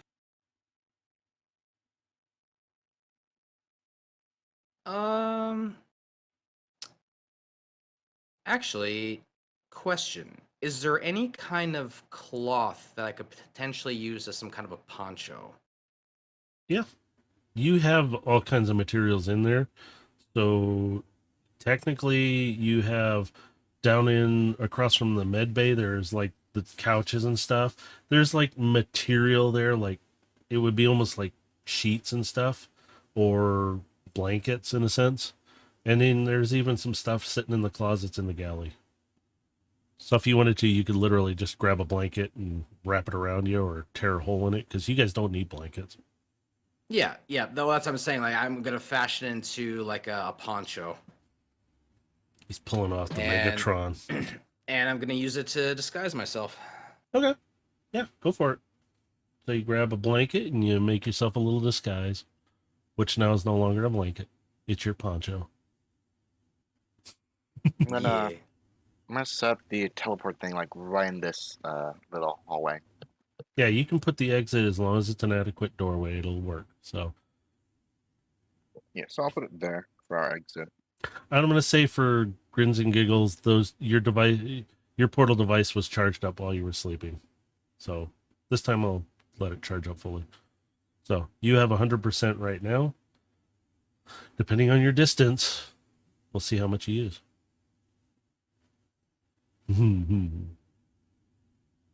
So you guys want to exit the ship? Yep. Who's Be it through going the on? top hatch. Who's going first? So I will. So I mean, I'd be less conspicuous. yeah, you just look like a dock worker popping out of the top. You open the hatch, Overload. You kind of get up, and you're about halfway in. You see what Blend was talking about. Do you want me to describe it so you can just, or do you want to wait until he pops up and then? I'm gonna make him see for himself. Okay, so you climb out and you're just looking out there and you're just giggling away. Gilgamesh, you're coming out, right? Yep, I'm right behind Overload as I come up the ladder. Before you even get your waist up and you're just like shoulders out, you're just looking at a big video screen of a profile of you on it with your name splattered across it. And you see all around smaller vid screens with the race clips running, the things going on, and banners are going. Gilgamesh, new racer, winner of the race. And it's just, this stuff's all over the place. You want to finish climbing out? Because you're only seeing the video screen. I stop for a second as I see this. I keep going. Oh, it's better. Yeah. So Overload's just sitting there snickering and laughing away. And you get out and you look down because you can see where that hatch is. It's kind of right there. And it gives you a vantage point of the markets. And you see people walking around with what looks like a hat with your name on it. There's an alien species that you're just like, is that supposed to be a top of some sort? It's a picture of you with your name on it, shirt. So a couple little bots are running around and they got flags with your name on it, whipping back and forth. And then you see a couple other bots, a little older looking, but you see your optics can make this out. Both of you are looking down, and at one of the tables, just on the other side of the strip for the docks, there's the tables, and these kids are sitting there, what looks like they're eating, but they're playing with, are those toys? And you make out your own head and body, top torso, as they're dancing them around like they're, and you see the one standing up, and it suddenly transforms into your motorcycle form. It's like a mini version of you, and you see him pick it up and rolling it back and forth. And then the other bot has another racer, but you recognize that one because it glints light off of it. That's Speedstar, and it does the same thing. And they're sitting there. You can see this all going on. You know that moment in anime when they kind of look down and their hair is kind of covering the eyes a little bit? That's kind of what's happening right now with me in the poncho. It's just kind of covering my eyes. I'm like, so this is what he meant by all that money he made. I just like lean in and whisper. So how does it feel to be famous?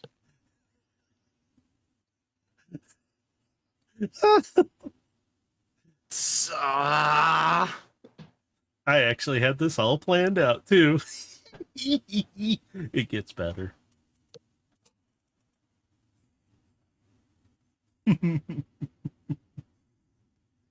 So what would you two like to do? You want to get off the top of that ship? So now then, shall we get going? We need a distraction. So Well, you I guys mean, are I'm dressed for the disguised. occasion. Yeah, you guys are disguised up. They won't per se recognize. They won't recognize Overload for anything because he's completely looks different. So okay. So I need some logistics. This crowd size, how far back does it go from the ship? they are in the market area, which is like I said. There's the dock area, which extends out like there. It's you have the docks, and then there's this strip that separates, which is actually the dockyard's lanes, so they can get stuff to and from the ships quickly. And then right beyond that is the markets, which you guys can see. It's not super big strip, so you're looking maybe like about 25. I'm going to say 30 feet wide.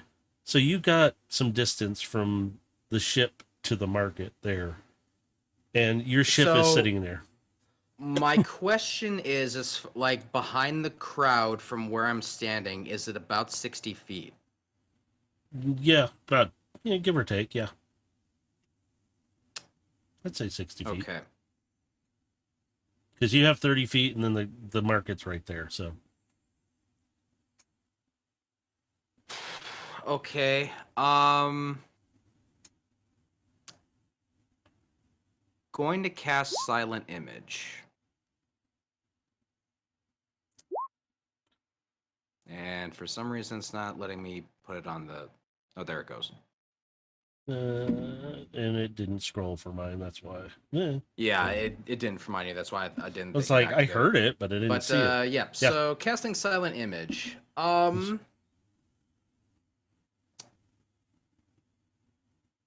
basically going to create a moving image of myself in motorcycle form, because that's going to be no larger than 15 feet, Mm-hmm. because that's part of the rule there. And I'm going to have it drive past the crowd. All right. So Now, this image is purely visual. There is no sound, smell, or sensory effects that come from this. People who are going to see this are only going to visually see this happen. where are you going to have it come from? It's going to come from the... So if I'm looking at the ship and I'm looking down at the crowd, the ship, the image is going to come in from the left-hand side and move to the right. Okay. Easy enough. You cast that silent image. The crowd, somebody goes, "There he is!" And they just see it. They don't hear it. They don't care. There he is! There he is! Yeah, I got him! So they just start going wild. You see the little ones with the bots. It's like they're waving their arms with the little figures. And as soon as the crowd has their attention, I tap over on the shoulder. Let's go. And how far, how far of a gap is it between us and the marketing place, in between the crowd? Right now, you're on the 30-foot section where the dock workers are at, so you blend in easily. Overload. So it'll only take you about like a few seconds to get across there because you're a big bot. You take big steps. I was gonna say no. Yeah. I guess just go across the walkway then. Yeah, you can walk right across. It'll be easy. So you walk over. You're headed down to the market area. You get down there, you guys can still hear them chanting because the image kind of disappeared out of sight behind things, so they just think you went off that way. You could see just a little bit, a couple of them like running up there trying to like catch up to you.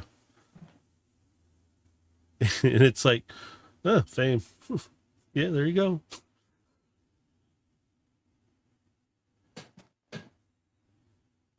So yeah, once we've basically broken off away from the crowd, we'll just kind of start walking together to the shops. Gilgamesh, you suddenly feel a little tug on you. Is it behind me? Mm-hmm. Just kind of down to your right. I'll turn a little bit and just like look. Like I'm not like revealing my face. I'm just kind of turning and looking. You see a little bot. Not one of the ones at the tables that have been playing, but you see this little spot, and she holds up the little figure toward you, and it's you, a little bot form. And she kind of goes like she's holding it up kind of like shyly, and then she pulls it back and she puts her finger to her lips, like quiet, like she's gonna keep your secret that you're in disguise. And I she just give her a nod and I just kind of put my finger up as well, just kind of the little motion and just. you're kind of in an indiscreet spot. She's just kind of standing there, and she's like, she kind of is without saying words. She's like, and she's making, can you sign it?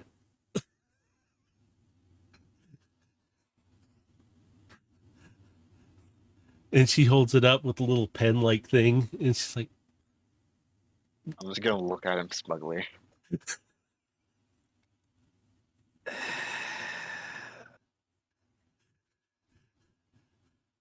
it's those pleading I little reluctantly eyes. just like, is she offering me a pen to do this? Yeah, she's got a pen with it, like it's a little marker looking thing.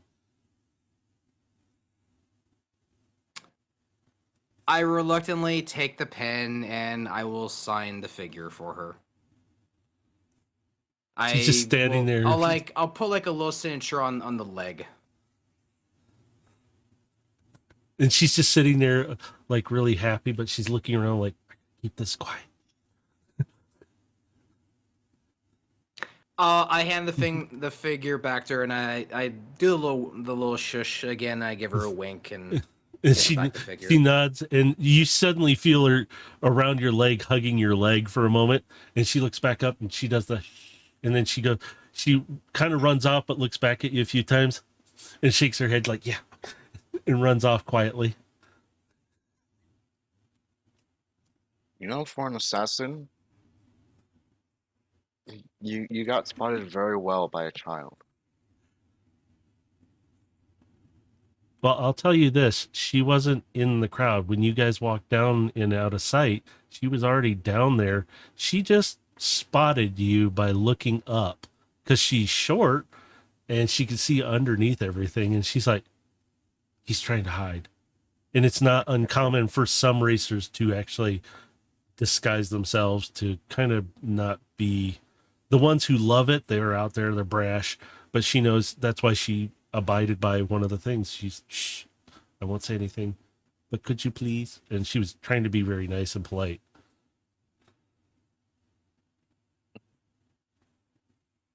I would have rolled stealth, but okay. Yeah, she didn't want to draw you attention. She just wanted your autograph.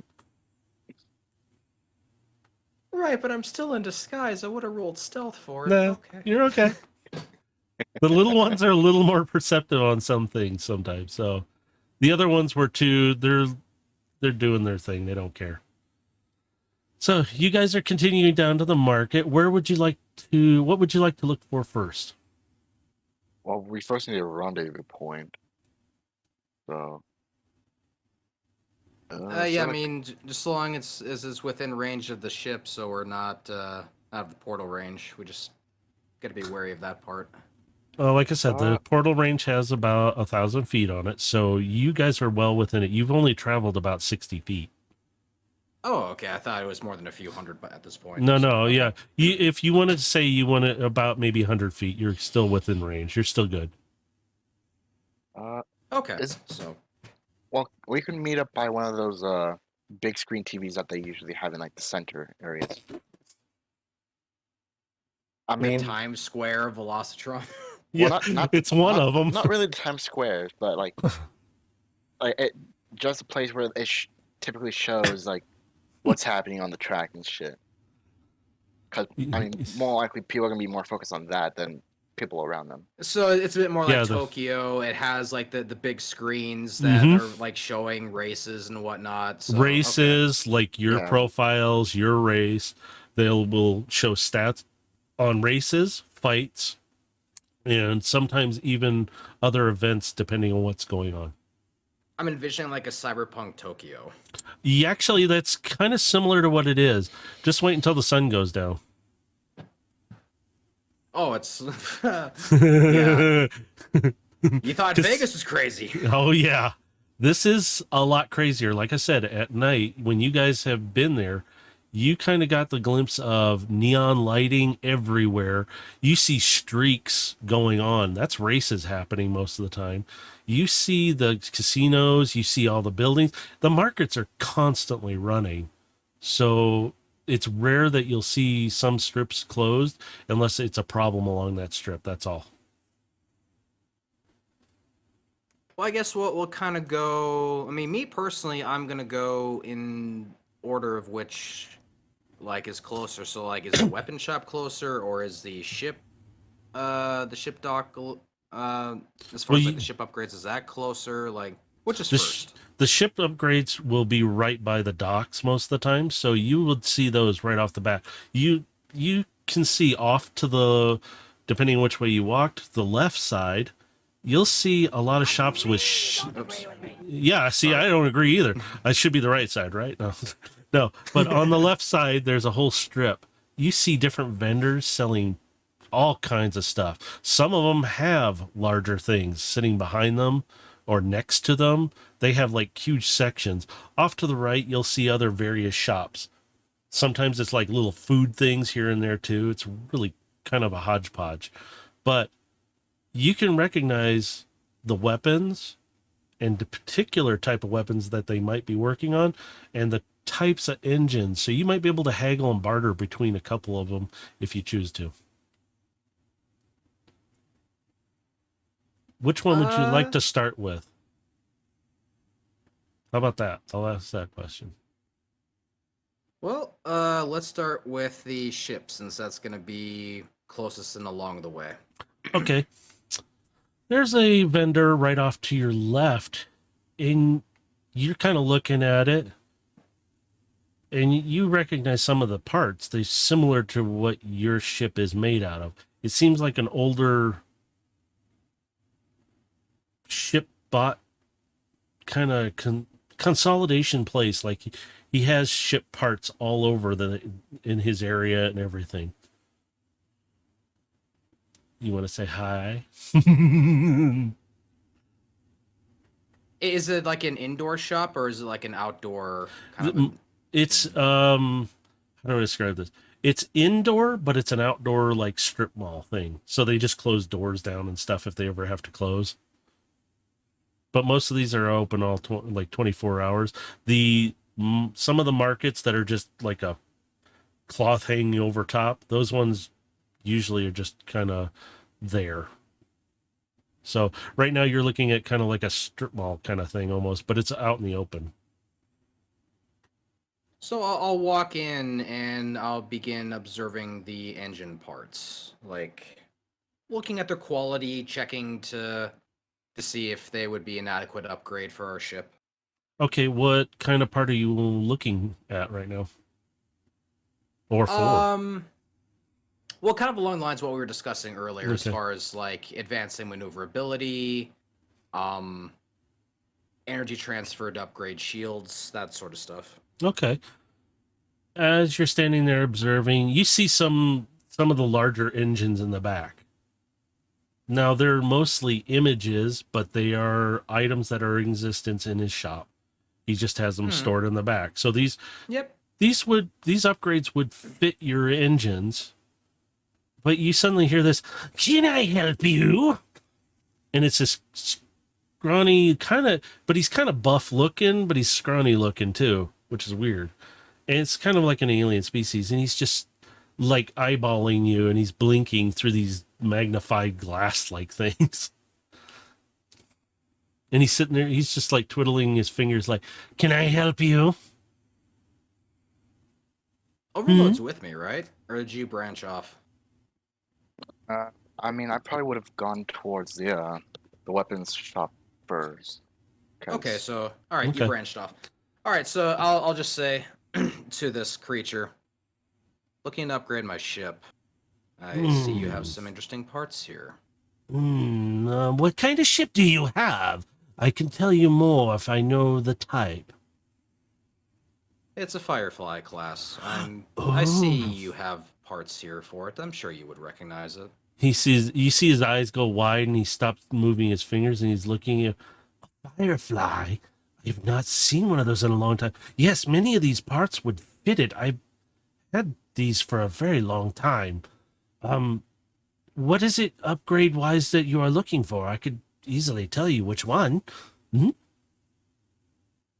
Engineering for maneuverability, any kind of power transfer upgrades would be nice, and maybe we can also talk about armor as well. Ooh, armor plating. There's simple modification for that. That would only be maybe around 500 to 600 Shanix. And he's looking at you like, is that okay? Because he's looking at you like, I just kind of give my little head tilt. Acceptable. Oh, okay, excellent, excellent. Like I said, I've had these for quite some time, and they have been taking up some space I could use. Might I suggest for engines, and he gestures up at the boards. Hang on, and you see him tap on a few things. Here they are. Here are the engines. See, now these two right here, these two sets.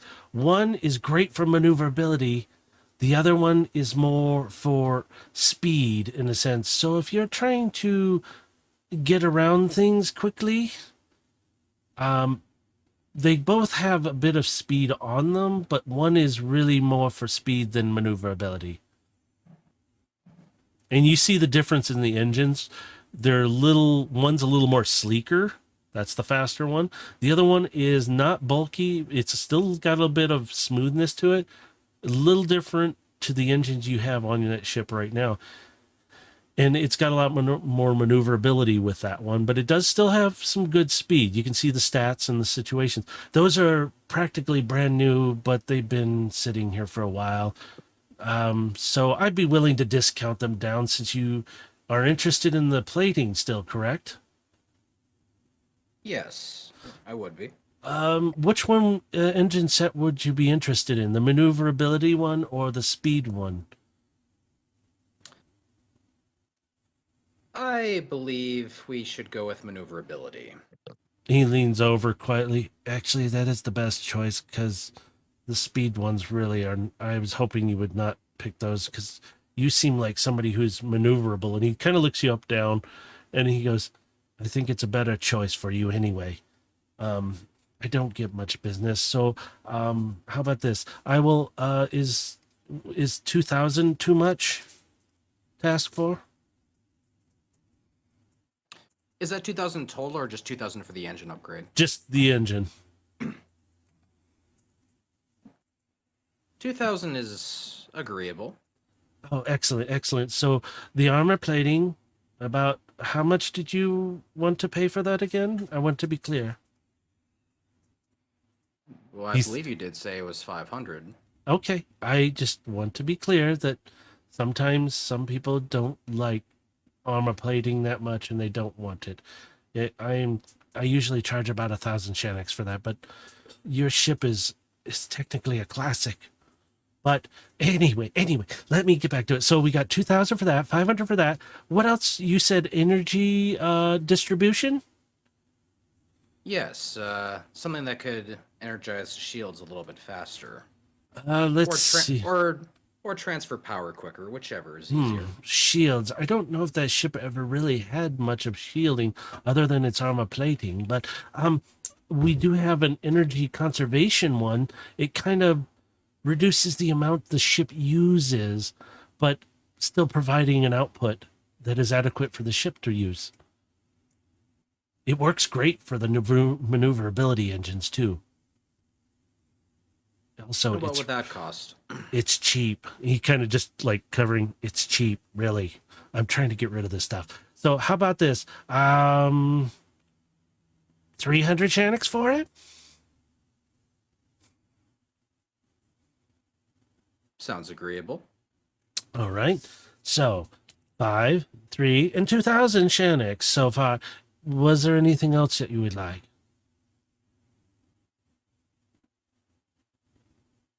Do you have basic ship supplies? Oh, always. Scrap. Yes, absolutely. I have bins of it right here in the front. How much do you need?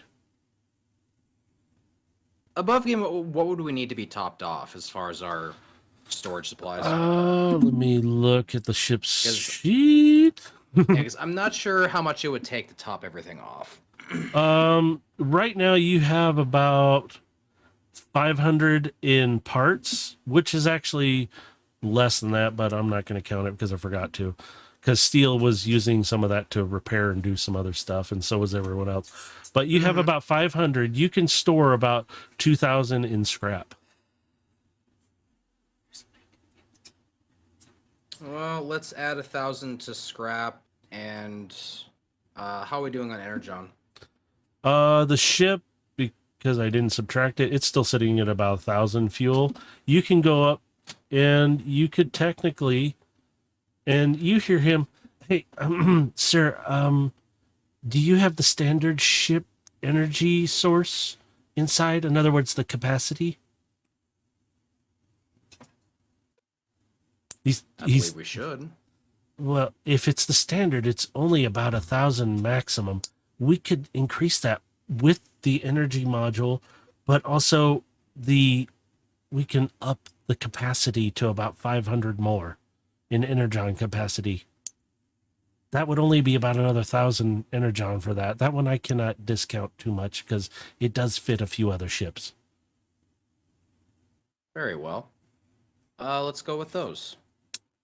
Oh, excellent, excellent. The scrap, how much did you want in scrap again?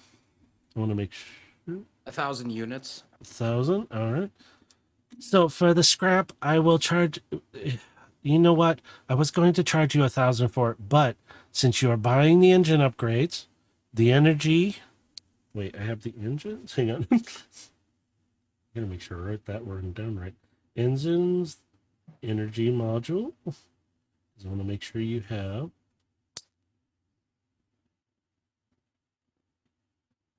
hull plating.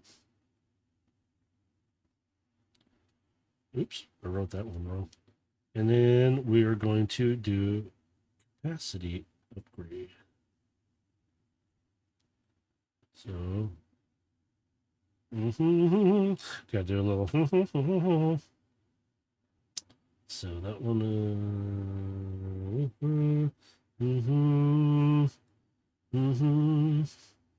it's good. So how about this? Why don't I do this? I will offer it to you for, would 2,800 Shannocks be okay? I'm literally throwing in the scrap for free because you're buying so much from me. And I get plenty of this stuff. Of course, 2,800 would be more than agreeable. Excellent, excellent. I will have all this shipped over. I just need to know, well, it's Firefly. It wouldn't be hard to miss, but what dock port were you sitting at? And I can't remember what dock port I told because it was...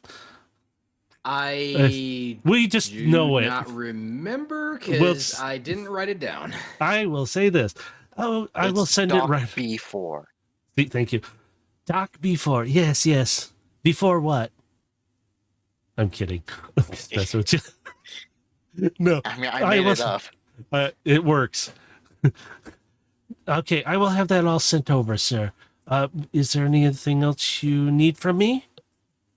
And he's kind of blink.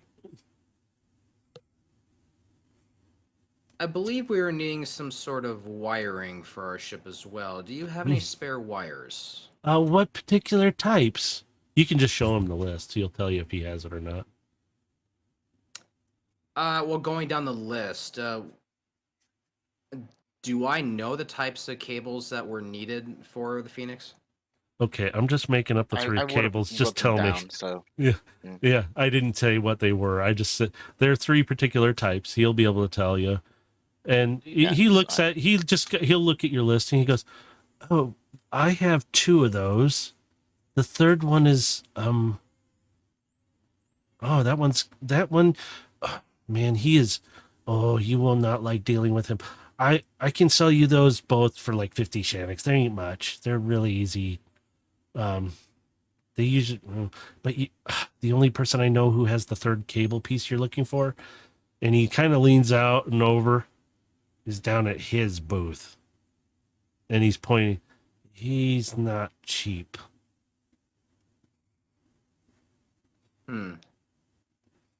Well, I'm only needing the one wire from him, so I'm sure I can negotiate a deal. Okay. So the bill will be 2,900 then, correct? Well, let's just say 2850. Is that acceptable? Very well. All right. I will have this all sent to your ship immediately, sir. And you see him snap to the back. We got a delivery to do. We have stuff bought. Come on, hurry up. Let's go. And you just hear this kind of from the back. Some weird alien back there doing stuff. So you paid $28.50 for that. That will give the ship a bit more in scrap. I gotta And enter I've that. already docked that from my amount. So all those will be delivered, and you will get confirmation as soon as they are brought to your ship and they are accounted for. That's the way it works. They're Okay. serious a bit about business, though. So they're like, no. If I don't deliver, I'm going to lose some parts, personal parts. And it's not going to be from their loan shark or whoever they're more afraid of. Yeah, it's going to be worse. And it's Mhm. allowed to, in some cases, you just have to bring it up. Oh, well, dude, you just screwed up.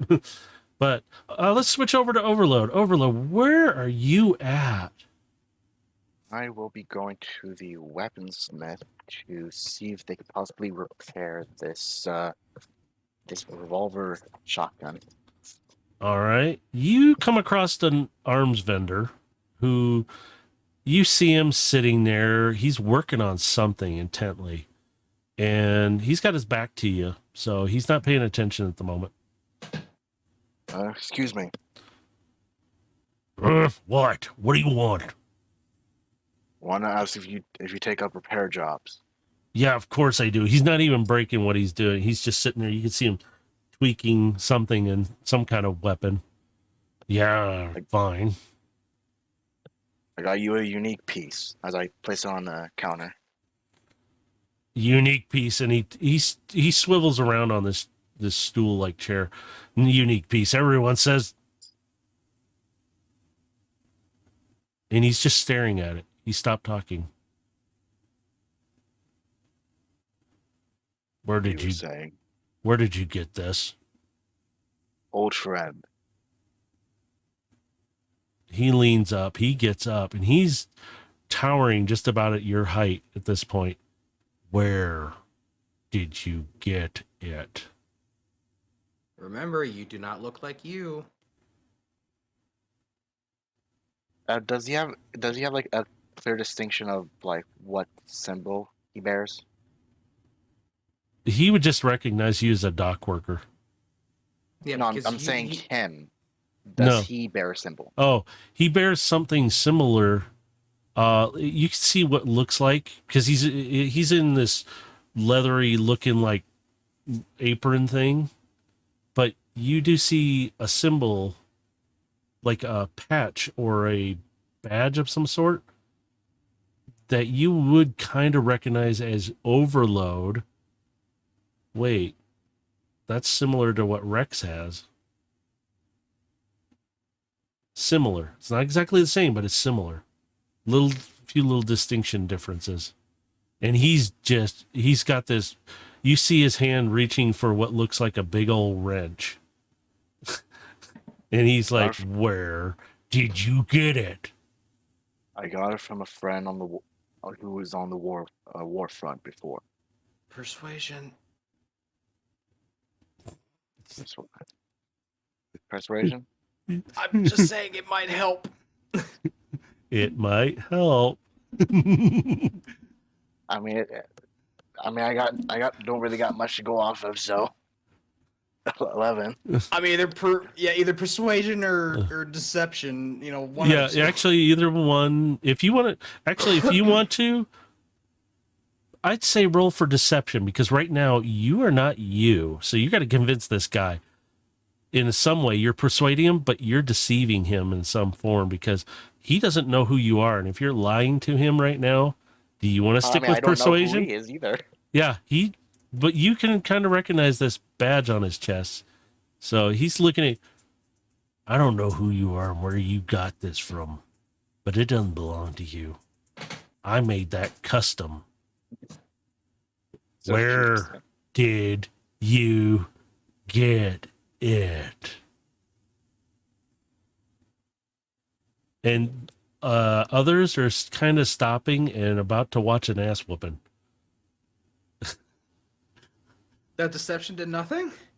It did, but this guy is pissed and he's staring at him. He's waiting for a response from you. I'm gonna like kind of lean in. Mission to secure. I'm guessing it was to secure a bot in my dream. Mm-hmm. In a sense, you don't know what you were trying to get, but you knew you were getting to something. You figured it was a bot.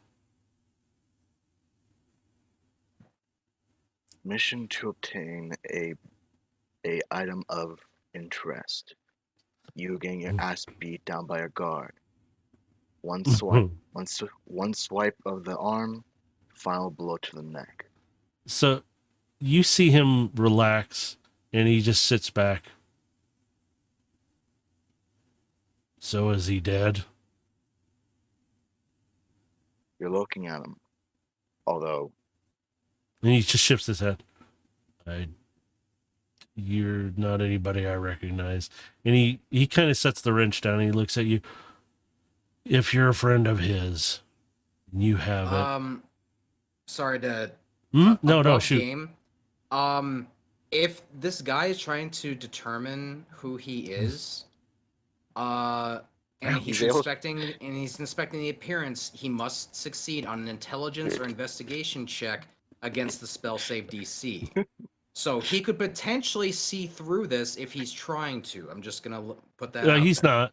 He's really. Okay. He just wants to know with the gun. Yeah, I'm just saying. If That's he's, it. He's if not really looking trying. at- Yeah, Yeah, he's if not he's looking trying. more at Overload. He's trying to figure out who he is. There is a way he could actually see through the disguise. He just wants to know the owner of the gun if he's dead or not. Right now. Yeah, I'm just putting it out there because Yeah. that could come up. So Only if I'm going to push it, and this guy is not pushing it. His character is, he's just looking for business, but this has other meaning. So that's why he stopped. the yeah, owner of the I'm gun, just talking a matter of the disguise. Yeah. do you mean the original owner or the one currently bearing it? The one currently bearing it? No, I'm talking about Rex. Is he dead? I hope he's still alive. You see him saw him drop the wrench. He kind of just plops down to the stool. For a Decepticon, he was not. He wasn't a normal Decepticon. He talked about one of his other friends, which Decepticons don't normally have friends.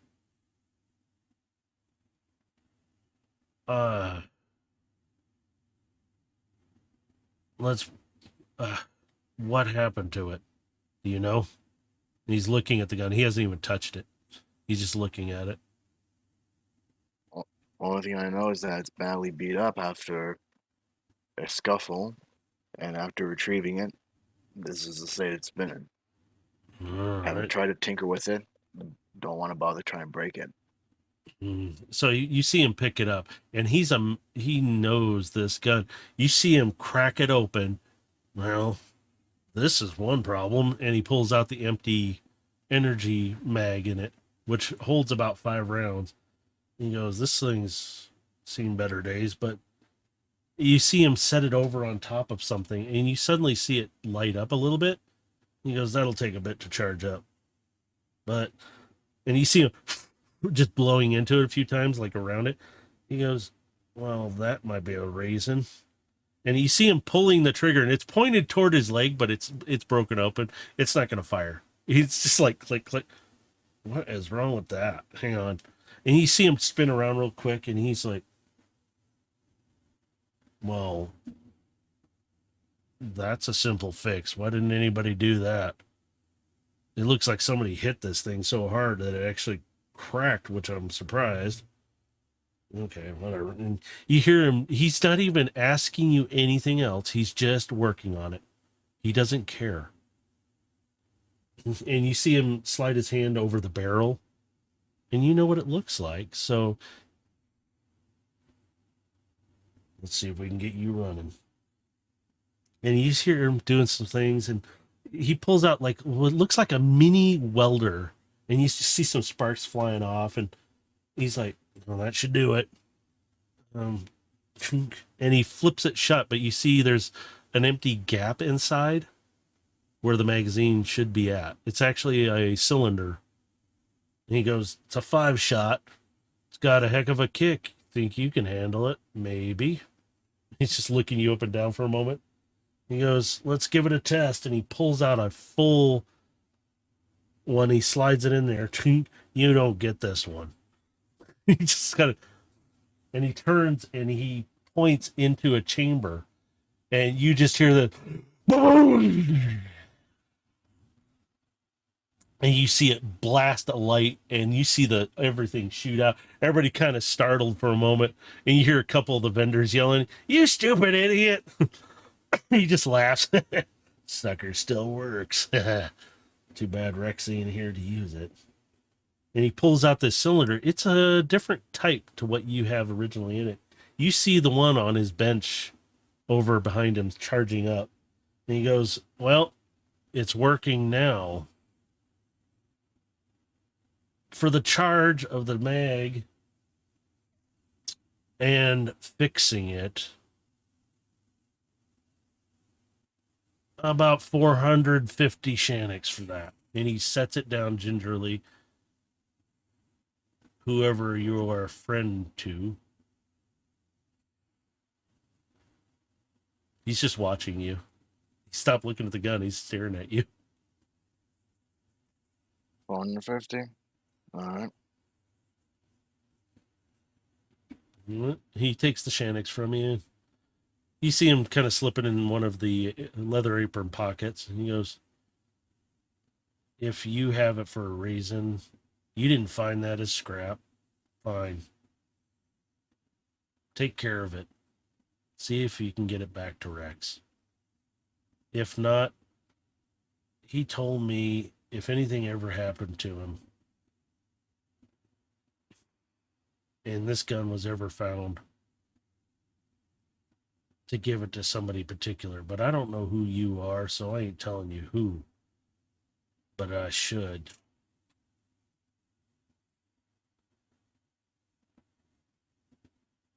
He's just staring at you for a moment. He's not doing anything. He's just kind of sitting on the stool looking at you, arms kind of crossed, like he's kind of waiting for the magazine to finish charging too. It takes a bit. Well, the gun doesn't particularly belong to me. But considering your reaction then, and you seem to know this Rex guy, do you also know one called Overload? His eyes narrow. He's staring at you. You seem to know an awful lot about them. That's the guy I was talking about on the war front.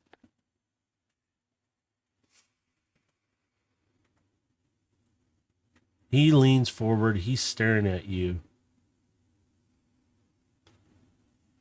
He's really intently staring at you now.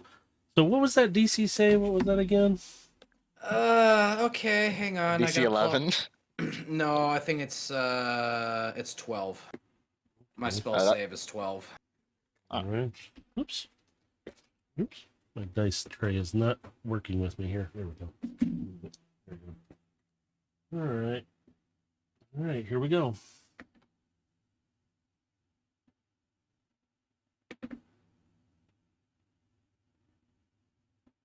Oh, wow. Okay, the first roll was really well, like it should be, but it never does. He got a natural 20 on that one. So he's looking at you. And if a creature discerns the illusion for what it is, the creature can see through the image. So Yeah. He's looking at you. He can suddenly, he squints. You see him do something to, it looks like glasses he's wearing, but they're like a welder's goggles.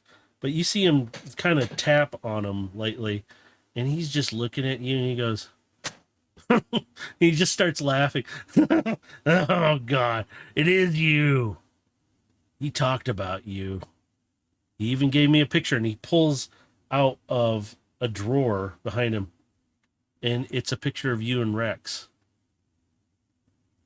He said if you ever showed up, and he puts the drawer back or picture back quickly, and if I had that gun back in my possession to give it to you, well, I'm glad it found you, but I don't like that it found you. Rex was a good bot. I hope he is still alive. That's why I'm currently looking for him. You see him sit back a bit. Since this is an dock worker, and because he gestures really quickly, look at dock worker, and you see his eyes kind of watching a couple people walk by. I can offer you an upgrade to this gun if you'd like. What kind of upgrade we're talking? Well, you want some more capacity on it? More capacity sounds good. I can give you at least 2 more shots out of that thing. And you see him reach back under that same cylinder he just had to test it. He flips it in his hand. And it's instead of a bluish, it kind of gives off a greenish blue glow instead, because it's a little more capacity, so it's got more in it.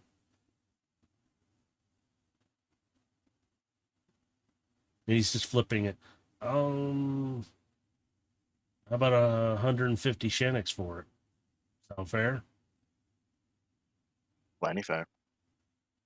He picks up the gun. He one hand flips it and cracks it open, slides the mag in. This one's a full one though. And he slaps it shut. He sets it on the table. 150 Shenix then. I hand him the Shanix. And are you picking the gun up yet? Yeah. As you do, he puts your hand on yours. Take an extra one. You never know when you're going to need another mag. And he just grids at you. Friend of Rex is a friend of mine. And he just kind of like, you need anything else while you're here? That's more or less it, though. If you can point me in the direction of a modification station, that'd be nice. I'll point you to one that's even better than just, yeah. There's one. He's down on the right. About another couple more boosts down. He'll have a blue banner. Says Marcus on it. He's the best. And also, you can trust him. Tell him I sent you. My name's Bill. And it's spelled like, it looks like Bill, but it's B1LL. It's weird. So, Bill is all they call him. Just go down. You'll see Marcus. Tell him I sent you. Good Much luck. appreciated. Yeah. Oh, he's like, good luck. As you make your way down that way, Gilgamesh, what are you doing? Weaponsmith, looking to sharpen and strengthen my blades. You're walking down, you see a couple of different ones. One is really nice blades, shiny, very clean looking. The other one, there's one like a couple booths down from it. A little, not as shiny, but the blades are very interesting. And it seems like there's a lot going on in there. As the other one looks more shiny, pristine, way clean. Which one would you like? I'm going to check the more haggard shop first. I want to go there. All right. You walk up to the shop. You see across tables, counters, shelves, all kinds of different blades. It looks kind of disheveled in a sense, but they're adequate blades. They're actual quality. They're not junk. They're just piled everywhere. You hear in the back, you can see what looks like a forge going on or something. Just billowing smoke from behind. Just.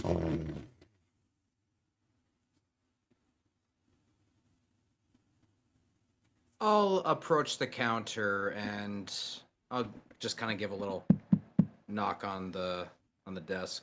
You suddenly hear the forge kind of, and you hear the things just falling over a bit. What did I do? Oh no, great. What have you done? Stupid fool. Oh, never mind. I'll clean it up after. You see this little, like, reddish, crazy haired looking lady come out. And it's like, what the heck? But she's an alien species. You're just like, what the heck is wrong with you? That's what you're going to get to see of this. She's shorter than you. She's probably about maybe 7-8 feet tall, give or take, because she's not standing up fully straight. She comes out. Oh, customer. Hello. How can I help you?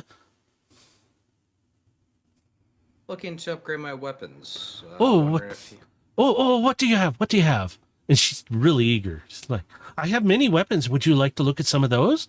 I mean, I have some fine blades. I pull my energy rapier from its scabbard and I'll lay it unpowered on the desk. She looks at it for a moment and then she just grabs it up. She goes, oh, a fine blade. Oh, very fine. Did my brother make this? And she's just stroking the blade while holding it. Looking at you. I'm afraid I don't even know who you are, so I don't know who your brother would be. Oh, my name's Trisha. Do you know my brother? His name is Maliv. It's really tragic. I don't know if he's even still alive. Did you say his name was Mav? It's Malv. Melv. Malv. Malv. I'm I don't understand what you're saying.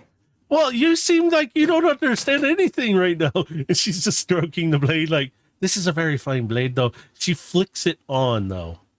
And it's like, how in the hell is she doing that? She's not capable of really transmitting energy. But she's the smith. She has abilities that give her that. You just see what looks like a power pack off of her arm running it. She goes, oh, a very fine blade. And you just see her turn into one of the swords that are sitting there. She just slices right through it. Well, that proves that's junk. But this thing is nice. How much you want for it? She's just kind of there wiggling it in her hands. It's not for sale. I was hoping you might be able to upgrade it and increase its damage output. She stops moving. Upgrade. Damage output? You're using the standard Energon blade. It energizes, I'm assuming, uses way more energy than is necessary. Do you feel a little drained after your fights with this thing? Betcha this thing's taken a few heads, has it? Just like back and forth looking at the blade and you, like really excited. I'm kind of looking down, but I'm kind of smiling at that comment like, you have no idea how many heads that blade's taken. You're like, never mind. We should be able to upgrade this to a better energon efficiency. She shuts it off, and you can see her looking at it. She goes, here it is, and she undoes the end like it's nothing.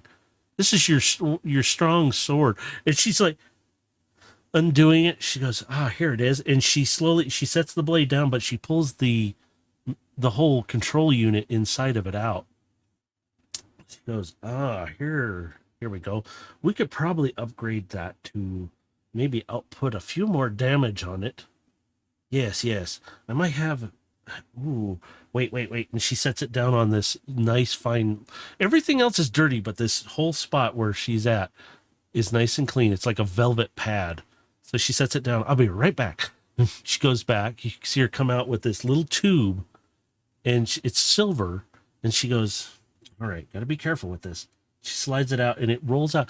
It looks like a ball, but it's emitting a bluish, like it's more purple, like Energon, but it's purple. But you notice when it's glowing, it wisps off black. So it's like emitting a dark energy almost. She goes, this stuff is very strong, but this will upgrade this nicely. This will fit perfectly. And you see her take out a crystal, and it's Energon. It's like, this one's a cruder form of Energon. And she like pokes it up into your face, like inches from your eyes. And she's like, see? I'm just like stoic statue just standing there. Yes, I do see it. Yes, yes. This thing is, how much do you want for this? And she's kind of looking at you. I do believe I said it was not for sale. I need this upgraded. Well, you said the blade wasn't for sale.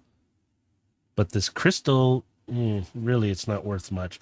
This one, and she holds up the ball, and you see it wisping off. She goes, this one's worth at least 500 Shaniks. But it will give you a few more in your cutting. And it's nice. And she sets it in there. She goes, and you see it hovering like it's being held by an invisible stasis field. And she slides it back in carefully. Nice and easy, little one. Here. Yes, yes. And she starts to sound like a little mad scientist. Yes, yes. And she puts it back together and she goes, it's also lighter. You want to give it a try now? And she hands it to you. Go ahead, give it a try. I'll pick it up and I will begin to test its weight and its balance. You feel that it's lighter. The balance hasn't changed at all, but it is very nice and smooth now. Do you activate? I'm suspending it like right in the middle, like over my finger, like testing its true balance. You see it does actually shift balance though a little bit, and it's kind of tipped the like blade side just a little more, like the hilt just became just a little lighter. Seems to be a few grams top heavy. Well, that's the blade.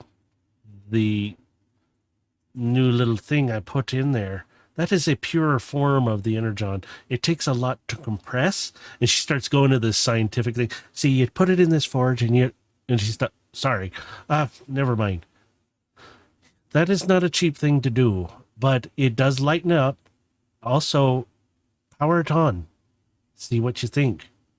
You shouldn't feel the drag that you do after you've ignited it a few times. I'll kind of step back a little bit and I'll turn it on. You see the blade is not the normal color that you had before.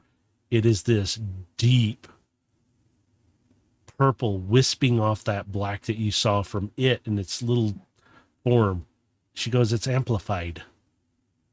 It gives you at least a few more in everything that you need. It's also lighter. Do you feel the drain on yourself now? It shouldn't be there hardly at all. Checking my own internal systems, it is noticeably less, correct? Mm-hmm. When you activate weapons, it usually drains on you a little bit. This thing's barely doing anything. You just see this tiny shiver. Before, it was like a chunk. Now it's barely anything. Certainly feels a lot better. And I just kind of give it like a few spinning flourishes. My God, I can't talk anymore. Just testing out how it feels to put it in motion. So she, out of nowhere, grabs a sword and swings down on you with the blade. You block, and it just slices through her blade. She goes, wow, I got gypped on that deal too. This is supposed to be one of the strongest blades. Thank you for testing that. And she walks away, just like flinging it over her shoulder. Piece of junk. For helping me test that, I'll only charge you 400 Shanix if you give me the old crystal. She goes, I can compress this one too, but I don't think it's going to be as fine. And you see this little microscope like thing over her eye, and she's looking at it. She goes, this thing's really, And you see her put her tongue on it like she's tasting it. Yeah, it's lacking something. Maybe we can infuse it a bit more. Maybe it'll work. Oh, sorry. Yes. Seeing her lick that, I'm just like, yeah, you know what? We'll make it part of the deal. Okay, 400 Shanix, we're good. Is there anything else I can do for you? I'm kind of eyeing the rest of the swords around the well. Seeing as the fragility of some of the swords around here, I'd be skeptical to have you work on this. And I reveal my short sword. Oh, no, that's a beauty. No, these ones right here, the ones that are closest that she's been pulling out that are getting destroyed. She goes, those things are cheap junk. I figured most of them were. She goes, no. And she pulls this one long broadsword out, swings that at you, and you just block, and you just hear the ping,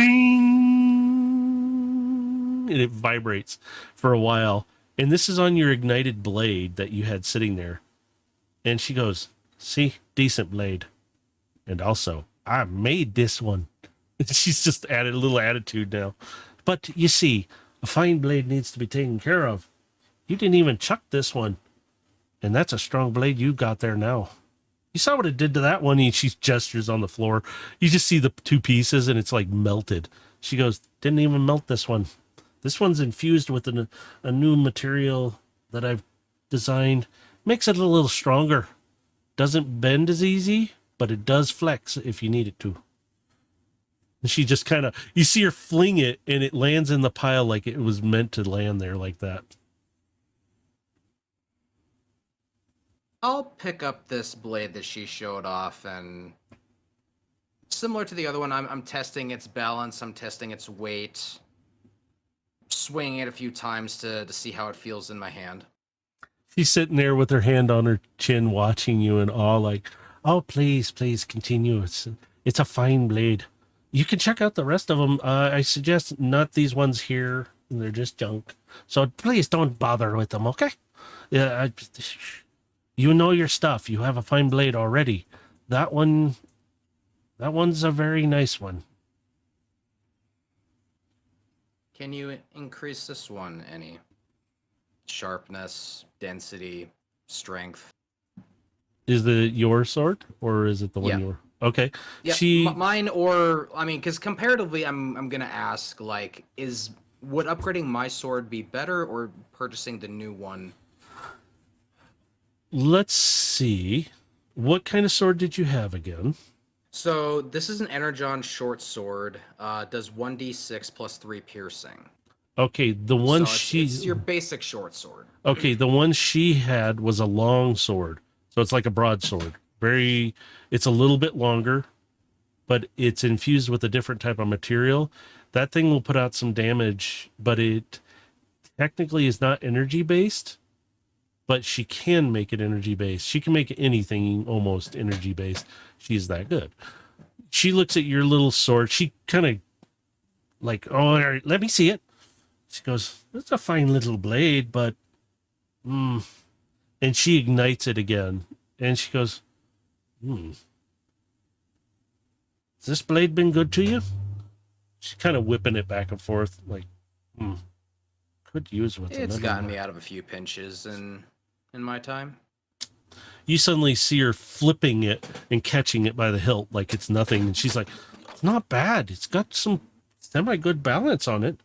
But this energy flow inside of it is not... Have you ever opened this thing to check to see what kind of energy flow? This thing is really wasteful. How much energy? You must be tired after you wield this thing. Oh my God. What is wrong with this thing? She goes, the balance is great. It feels good in the hand. But you turn on the energy and it's like, it's garbage. Ah. To answer your first question, no. No, I've not opened this thing up. Well, maybe I should. She's like... Weapon. She's just looking at it. Weaponsmithing is not my expertise. Yeah, she wants to open it up, and she's like tapping the end of it again, like she did with your other one. And she's like, "You sure? You seem to handle a blade very well. You care for a drink sometime?" She's leaning on the counter like she's gonna hit on you. Like, Let's stick to professional business, shall we? yeah, absolutely. We can talk about the other amenities later. But yes. And you see her try to undo the bottom. She goes, "That's odd. Okay. And where did you get this blade from?" She's flipping it around like, I've had it to my possession for a long time. It was one of my first blades I ever acquired. that's odd. There might be it's just kind of weird. And she finally opens up the hilt. It opens up differently. She goes, "That's an odd hilt. I have never seen one like this. What is this? Huh? What is this?"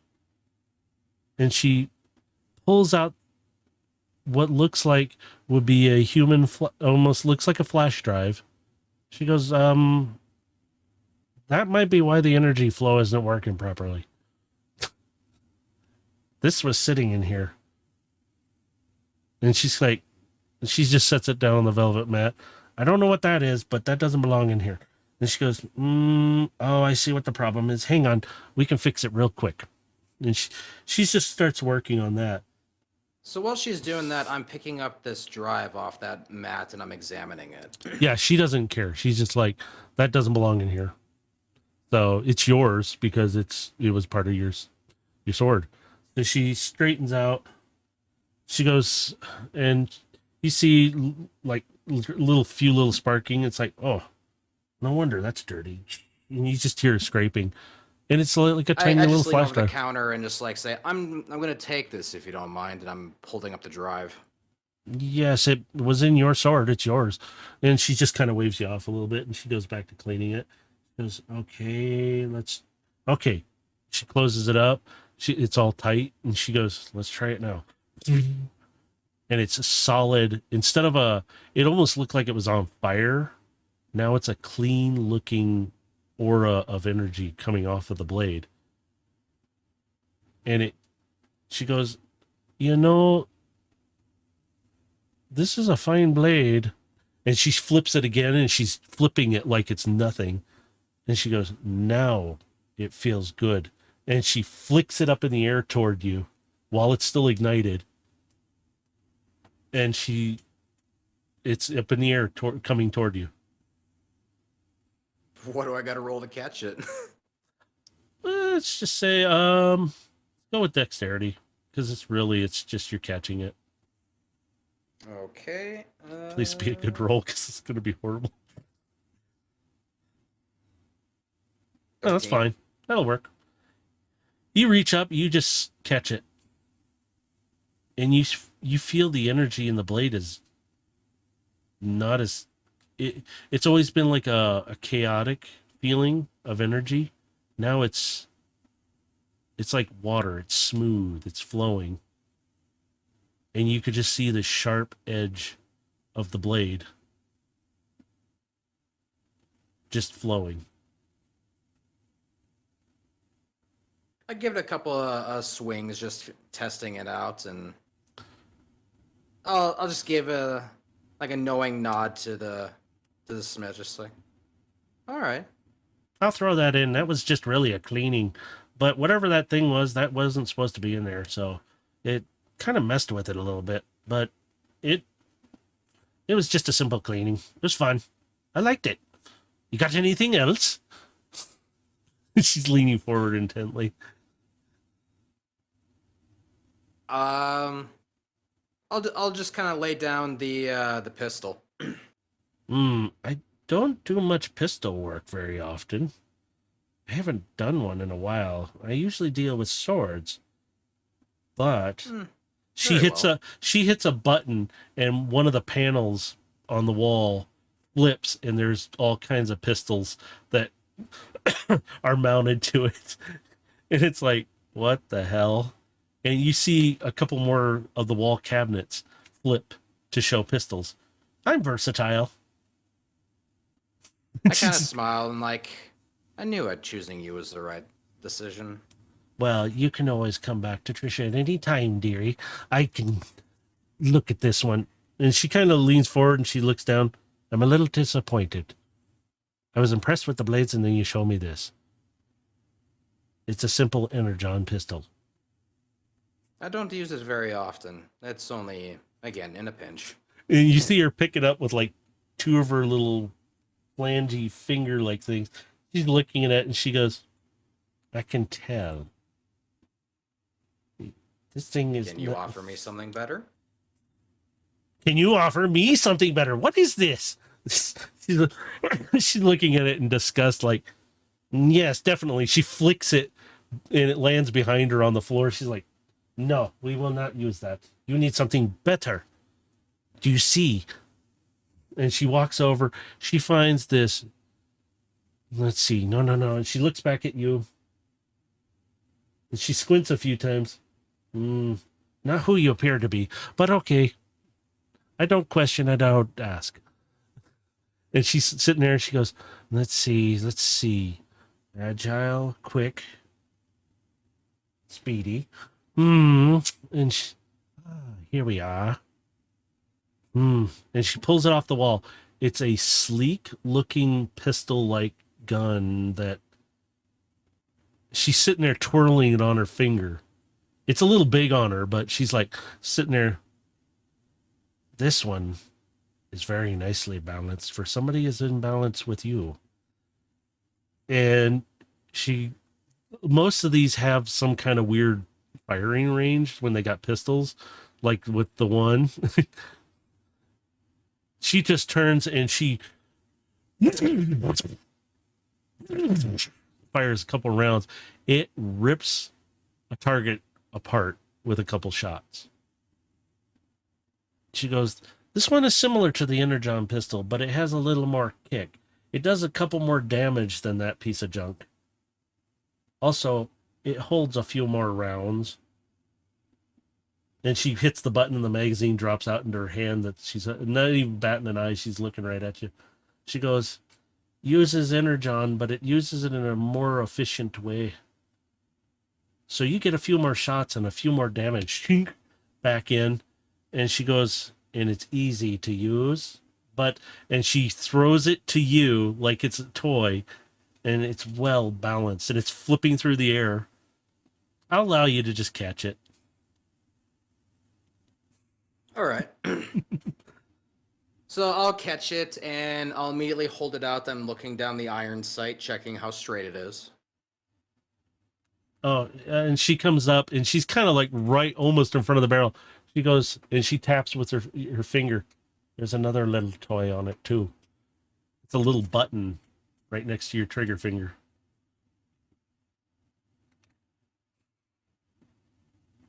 I'm looking at her, looking down at the button, looking at her, looking down at the button. Oh, just press it, you idiot.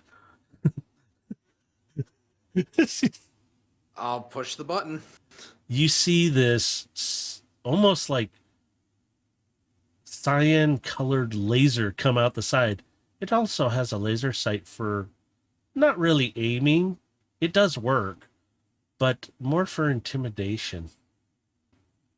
And she's grinning big, just super big. And you see the laser suddenly change, and it gives like a reticle where you're aiming at. Also, a few other perks with that little button. Makes it easier sometimes to hit your target. But it also scares the hell out of them. She goes like this, and she grabs the gun and she points it over at somebody, and they freak out and run away. See what I mean? Not sure if the gun that's causing that, but okay. Oh, you'd be surprised. You point that dot at almost anywhere, everybody freaks out. My eyes just are slowly turning to the hard camera. Anyway, Well, dearie, I'll sell that to you at least another 500 Shanix. sounds like a good deal. I would knock off some for the other one, but that thing's just a piece of scrap. Sorry, it's not a very good gun. I'm amazed you hit anything with it. To be honest, I really didn't hit much with it. I know, like I said, it's very rarely used. You see her kicking it with her foot. She's like, yeah, I can tell. The thing's a piece of junk. I think it's mostly plastic. Or some cheap polycarbonate. I don't know who came up with this, but never mind. Is there anything else I could do for you, dearie? That pretty much covers me. All right, well, our business is done here. If you need anything, you know where to find Trisha. She'll set you up really well. I'll gather up my my stuff and give her a little nod. And what was the grand total of that? Sorry. 5 million Shanix. No, I'm kidding. It would be 400 for one and 500 for the other. So it's 900 Shanix. So 900 total? Okay. I just need to subtract that. No problem. So, while Gilgamesh is getting hit on by what might be a Scottish alien, Overload, what are you doing? Well, I'm going over to the modification thing that Bill suggested, being the one with the blue flag, blue Mhm. harp, whatever. Yep, it has Marcus written on it in flamboyant gold lettering, I might add. So you make your way over to the modification station. You get there, you see this booth. It's not really a booth. It looks more like, almost like you're coming up to a tattoo parlor or something. Something really nicely set up, though. And I'm not saying all tattoo parlors are nasty. I'm just saying some are set up differently. This one looks like you walk in, you sit down at a chair, wait for your appointment or whatever, and then they call you back and they do their thing to you. So it says Marcus in bold gold lettering, and below it, modification specialist.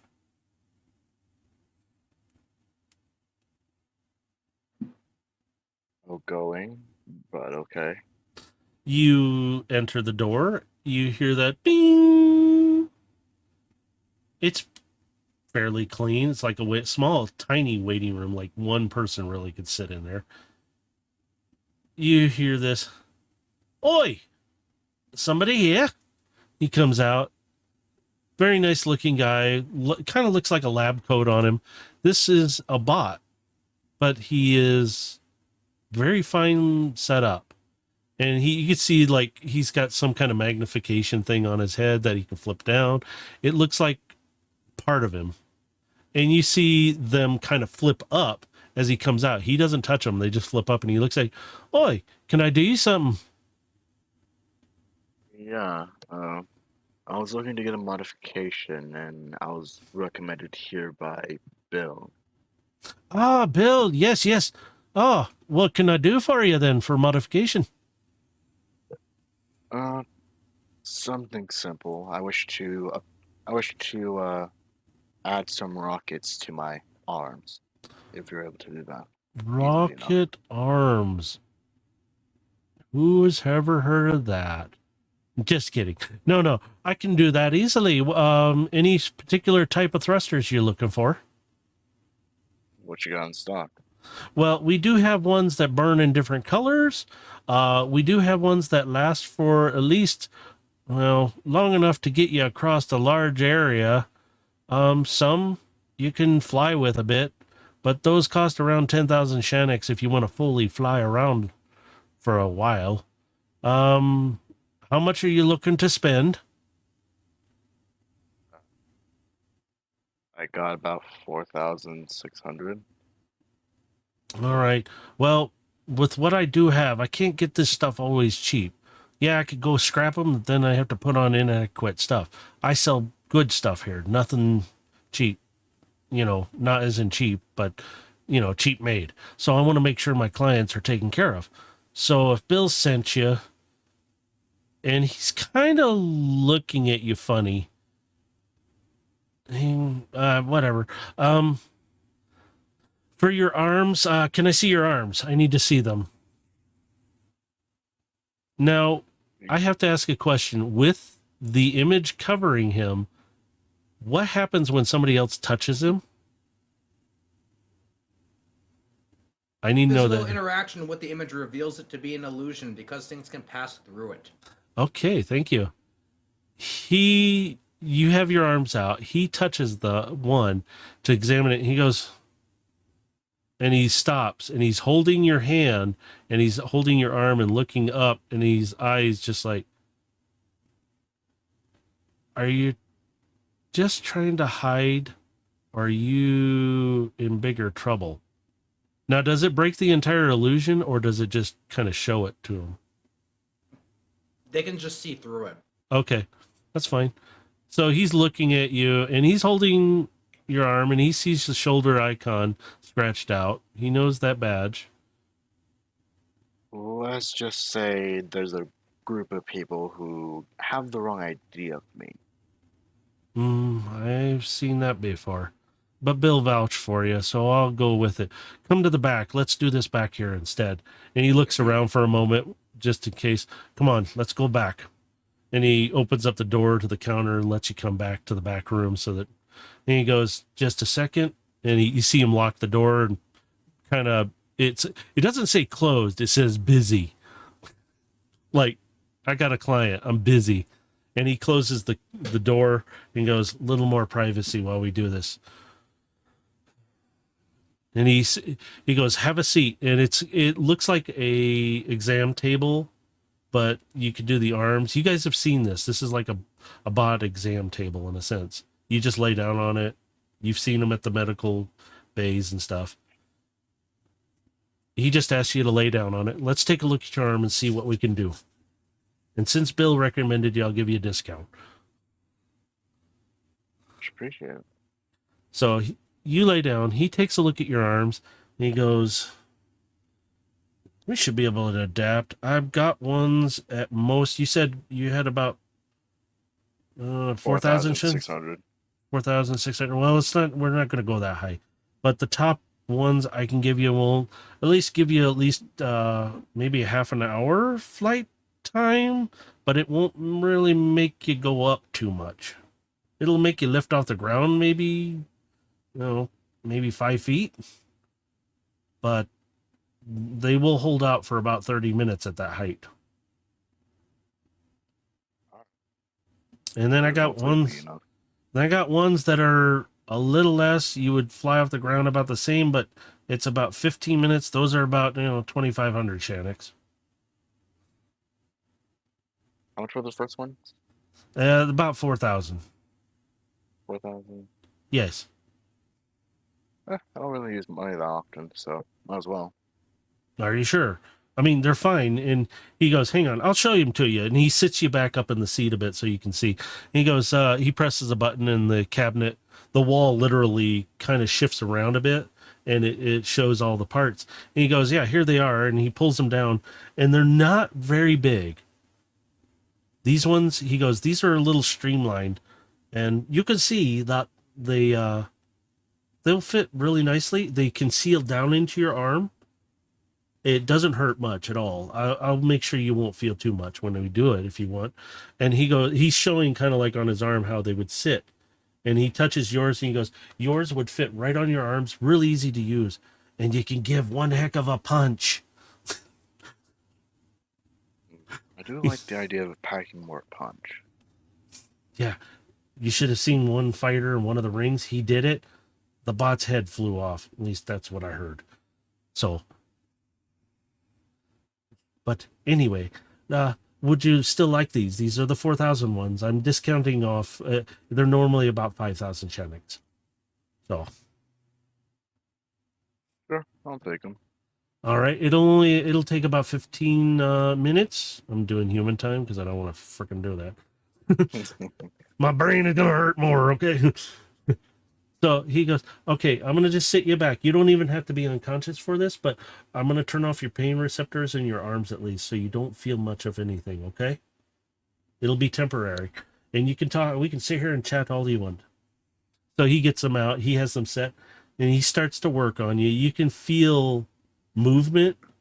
You can still move your hands and arms. And he asks you every once in a while, can you rotate your arm? Because he's putting them and he's equipping them. You just hear this, and you hear grinding in that. And during this time, Gilgamesh, what you doing? Well, I've done all the shopping. Everything is on its way to the ship. I'm just kind of walking amongst the crowd. And just kind of like getting a feel for if anyone's like talking about that little report that we heard, or if there's any wild discussions. Very good, because I was going to ask if you would hear anything. You're walking through. I'm not even going to have you do a perception for this part. You hear talk. You see some people's like they're sitting at some tables and areas, and you see some standing there showing a full holographic projection of news articles and stuff. And there's stories. You hear people just talking in general. Yeah, did you hear about that? That scrapper went out last week, never came back. They never even found his ship. At least that's what was told. Oh, and then you hear this lady over. Oh, you should have heard it. He went out, and there were stories of screams and yelling and something crawling around out there. It's terrifying. We don't know what it is. You just hear all kinds of stories as you're walking around. I need you to do a perception check now, though. Okie doke. Oh, shit. 23. Natural 20. You catch glimpse through the crowd somebody you recognize. And it's that black and gray bot that you have a hatred for. Red Eye just sitting there staring at you. Across the way. He's leaned against something like he's just sitting there smug watching you. And then he's gone. Crowd filters across and he disappears.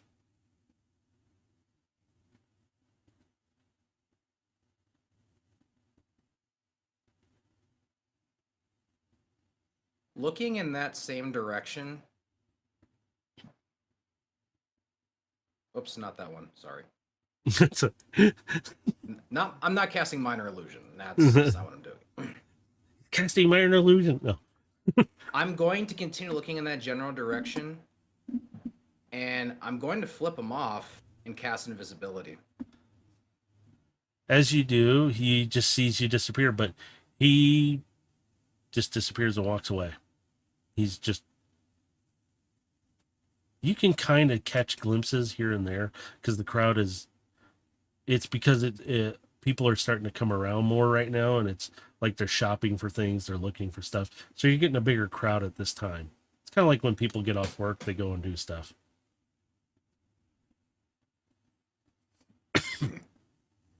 Yeah, no, I've seen that. I've clearly been compromised, and I'm going invisible, and I'm leaving. You don't know where he went. He just went off in a direction. So and he doesn't know where you're at. I'm not he doesn't pursuing him. I don't care. That's not the point. The point is that I don't need to see him going where I'm going. All right. Yeah. So are you going to head back to the ship then? Yep. All right. Overload, you're with your modification specialist, your doctor right now. He's finished up. He goes, aye, all right, we got that finished. I forgot he does have an accent. That's all done and ready to go. Is there anything else I can do for you? You want to test them out? You can.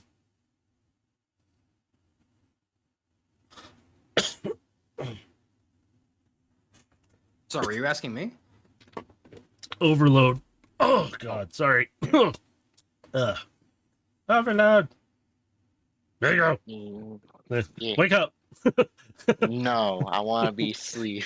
He was taking a nap on the table. No, the doctor's finished with you, and he's asking if you want to test out your rockets. Yeah. I guess I'll try and activate. I'm Mhm. not sure how exactly activate thought process. So, He looks at all you have to do is when you do it. He goes, depending on which way you want to go, just point in that direction. If you want to throw a punch, he goes, you just think about it. Like you're throwing a punch, but with extra oomph. If you want to do a little flight, you just kind of hold your arms out there and you just think it like you're doing it. It'll become a natural part of you. You'll take a little practice with it, and it'll be all right. all right. I'll go and stand up from the chair. The chair kind of, and he hits a button and it folds back and down into the floor and out of sight. So you have And floor space. I guess I'll go and try and hover. He goes, he kind of gestures, just put your arms out and think it. Like hover. It'll be a natural part of you. You're just going to do it. Fuck, I want to make a joke. I'm already imagining this is that scene from Iron Man where he's testing out the boosters for the first time and he hits the ceiling. Do you want to roll for it? How's that? I can make you roll like something like dexterity or something or strength. Well, I mean, I feel like for the first time it's gonna be Dex, but I want to say something funny. as Okay, well. go ahead. If you want to, go for it. Go gadget rocket arms. Oh my God. You see the lie, and the guy's just standing there like, really? And It's a you, critical success. yeah, too. you literally, you hover off the floor and you're controlled. He goes, and he's standing there watching you. Well, I'll be. First time I've seen that in a long time. Only so many can manage that right off the first. Good on you. I think you can master it. You might still have a few hiccups, but you got it. And do they recharge over time, or will I have to manually recharge them? You will get a Right. few, at least, depending on how long you last for.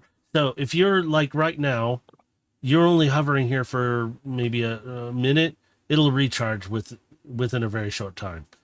So it'd be like a turn. You would have to let it recharge to do it.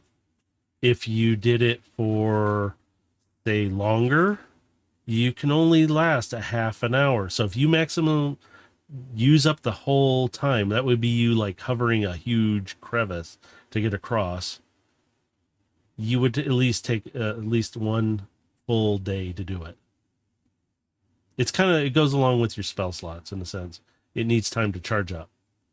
But if you only do half of it, you could still have half of the time at least. So you got to manage time. Not too bad then. Thank you again, Doc. Oh, you're more my voice. I'm not doing it. I'm talking. You're more than welcome. You just I'll let Bill know you stopped by. He gets a little bit of percentage from this when he does. We kind of share that. So Nice to see that he has some people he can hang around with. we're not exactly friends, but we you could say that we are acquaintances with common interests. But we do share a feel drink bad. once in a while. Once in a while, we do share drinks. Yes.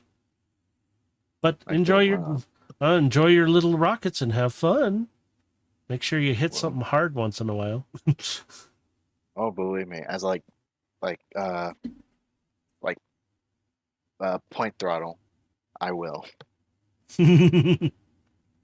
He just grins. He opens up the door. Well, you have a lovely rest of your day on the Velocitron, and he looks out. Oh, it's starting to get to dark out.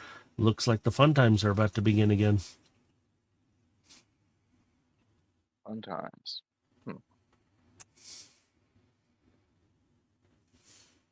All right, so you're going to make your way outside. I need you to do a perception check, Overload. All right. Holy 21. shit. Oh my god. You see a bot standing kind of on one of the upper floors, looking down at you. You recognize him as the one you chased earlier.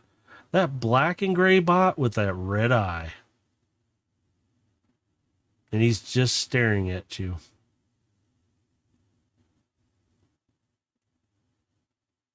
I guess I'm gonna pretend I didn't notice him and just, I guess, walk away. Though I'm gonna try to see if I can get up, at least try and get up to him. Yeah, he's on an upper floor. You'd have to make your way around to get up there.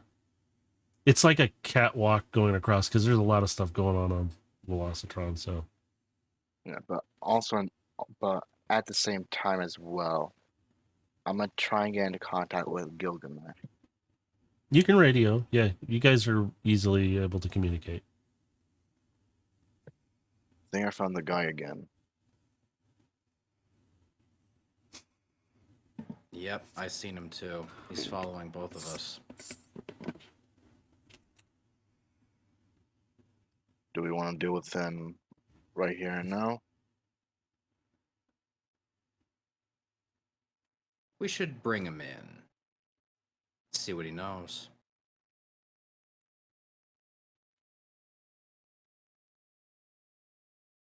Then I'll meet you up there. Lure him by the ship. I'll take care of the rest.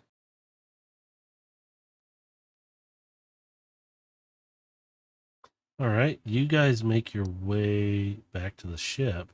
Overlord, you're getting a tail from him. You know he's back there. You can kind of see him. He's keeping his distance. The crowd is kind of obscuring him every once in a while, so you lose him every once in a while. But he is still there.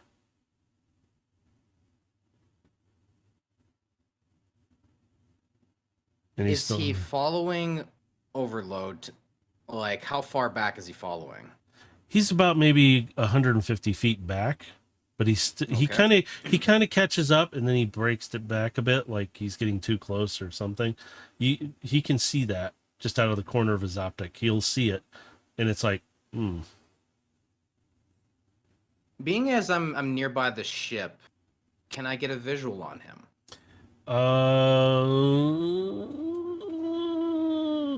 I am still invisible, so he's yeah. not going to be able to spot me. Okay. You're up by the ship. The platform from the ship sits up a little higher. The 30-foot section where maintenance, but the dock bots will be going through. It's about 30 feet. Yeah, you're up a little higher. So there are blind spots because there's parts of the gangways that go across for people to cross and everything back and forth. But the area, Overload, are you coming back through the same area where you both left to go down and through where the little girl bot got his autograph at? I'm going to use I'd that. say so, considering it's Okay. discreet. Okay. As you're getting closer to the ship, Gilgamesh, you can kind of see him through the crowd a bit. It's kind of hard to miss a one-eyed, red-eyed bot out there. Not too many. I'm going to drop in from my position, and I'm going to move in behind him, getting in close. He's walking up I'm behind. readying in action. He's walking, and Overload, how close are you to the ship at this point? Are you near the dock lanes, or are you closer to the ship? I'd say in the dock lanes. Okay, so he is coming around and out, and you see him, and he's still kind of following it at about 100 feet distance, and you see him kind of stop there. He's not bumping into anybody. He's not doing anything. And he's just staring at you, watching you. But he's not leaning. He's by the entryway where you guys went in to, and that little girl ran up to you. So he's just standing there watching you as you go up. Now, he's just, yeah, he's going to stand there and watch you. Never mind. I had something else in my head for a moment. Are there a lot of people around him? Yes. This is like I said, everybody's getting off work, everybody's trying to have some fun kind of thing time.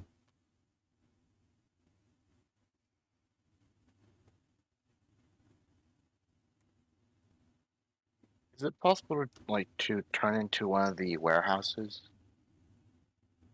I'm guessing there are warehouses or something. There are like large storage areas. You can pull a ship in, but it has to be specified by the dockmaster if you could pull a ship in there. Because you usually pay a little more in Shanix for it. Because at that point, you're doing heavy maintenance on your ship. So if you had a gaping hole in it, they'd be in there repairing, welding, and doing all that stuff. Out here, you can do other repairs and other upgrades and stuff. Okay, because I was trying to possibly find a way to like make him like somewhat break contact, like eye contact from me, so that way he's forced to move up. Mm-hmm.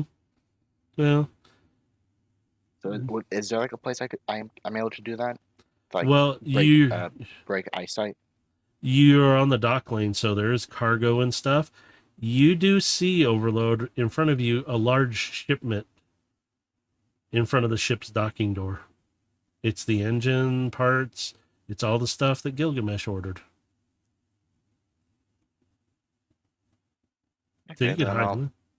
I'll head back around the cargo to break line of sight. All right. He's still standing there. He hasn't moved. He's just watching.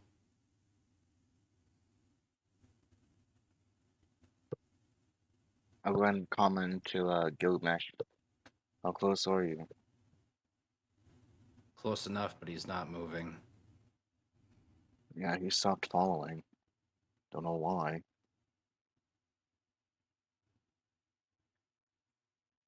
We're going to ask him. I'm going to approach it. And I put my new Energon pistol to his back, and I lean in close. You scream, you make any noise, I'll pierce this right through your spark. Now, are you pressing that into his back? Yep. You fall right through. But I'm doing it in a subtle way to where no one's really gonna see what I'm doing because I'm not like outstretched with it. I'm like in close. Yeah, because you also still have your poncho on, so you're kind of still. You fall through a hologram. It's still standing there staring up, but it's not moving. You just passed right through him like he's nothing. It's an illusion. He's not here. And then you suddenly see it just dissipate. I'm looking behind me and I'm checking for if I can see him. Do a perception check for me. 14. Ooh, that's a good one. You see everything, but you don't see him. You don't even see anything that's out of the ordinary either. It's just people walking along, bots, creatures, alien species, shopping, doing their things.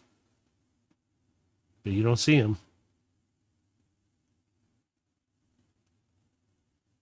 You Can I used open my up the trick cargo? against me. Can I open up the cargo thing? Yeah. All right, I'm gonna open that and quickly look in it for one, because I know it's gonna be the supplies that Gilgamesh got, but it's just in case if he's in there. Mm. Okay. You can open it up. And you don't see anything. It's kind of dark in there because, well, the ship's idling. And usually if you need a lot of light when you're landed on planet, you just open the door. Wait, so do you mean on the ship or where the docking bay? Oh, you want well, your ship is sitting on like a platform, which is the docking bay itself, and it's not really enclosed there, so you can look around. You see nothing up there if that's what you're looking for, because he's not there. You won't see him. I need a doorway.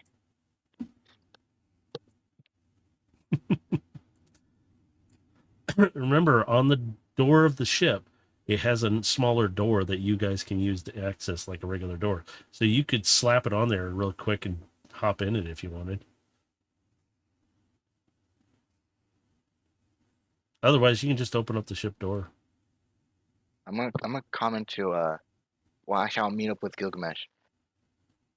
You head through the door. I'll enter my own way.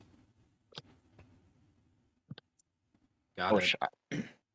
so I'll place down the teleporter, set it up so then I can go ahead and enter it, Doorway opens. You step through. and then I'll go ahead and deactivate it so then that way Gilgamesh can head through the door. And since it was behind the cargo, nobody really saw that doorway from that moment. Which makes me come out through here.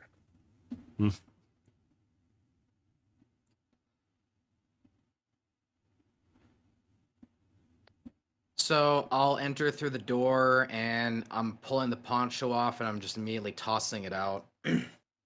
All right. You get on the ship. It's quiet, dark, because, again, it's in a low power state, so it doesn't need to be on.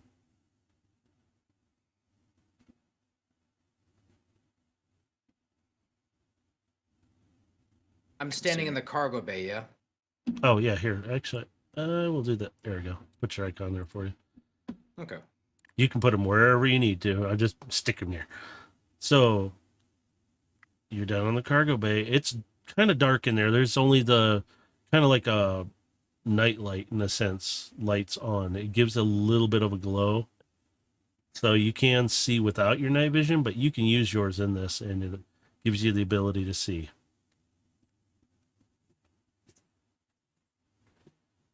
So how dark is it in here, really? Not really. Again, there's just night lights, so it gives you enough to illuminate, but there are shadowed areas and darkness.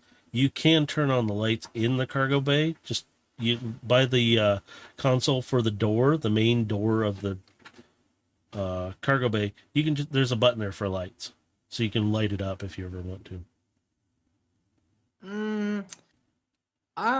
I'm not actually looking to light it up. All right. I'm actually looking to make it darker. Ooh. You can turn off the lights altogether. It's like having a dimmer switch, so. This, however, I'm not turning the power off. Mm-hmm. I'm dropping a darkness zone over those lights.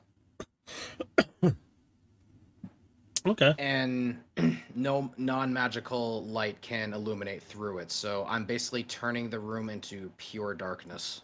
You can, yeah, go ahead. Go for it. It is pitch black in there now. But you can see. But there's nothing there other than the crates that steel has moved around, put away.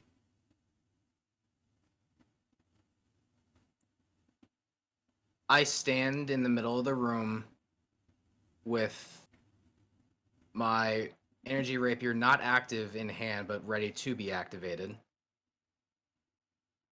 And I'll say into the room, "You're already compromised. Come out now and I might spare you."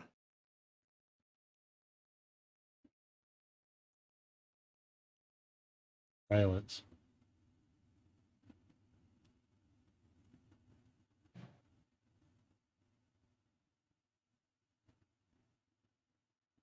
You just hear the ship creaking every once in a while. You hear some of the outside noise, but it's quiet.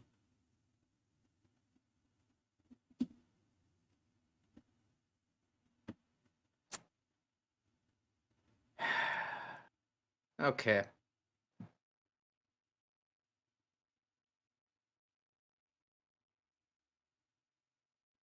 I'm going to use a cantrip.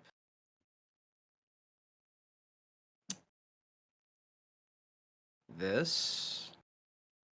Hang on here. Actually, for some reason I don't have it put on here, but it's on my character list. Shape shadows. I'm going to create shadow illusions of my silhouette and move them around the room. All right. You do this, and you see them moving around, but nothing's happening. It's still quiet. Overload, what are you up to? After coming in from the portal, I was gonna look around in this area to see if I could find the red-eyed man. All right. Which, if I found nothing, I was gonna go over to the engine room. As you make your way to the engine room, you run into Skipjack. He's like, oh, I didn't know you guys were back already. Everything okay? I'm just gonna put a finger up to my lip. And Hostile, possibly on board. he kind of looks at you like, okay, but he doesn't say anything. But he's like, all right, and he kind of taps you on the back, like, all right, let's go. He'll follow.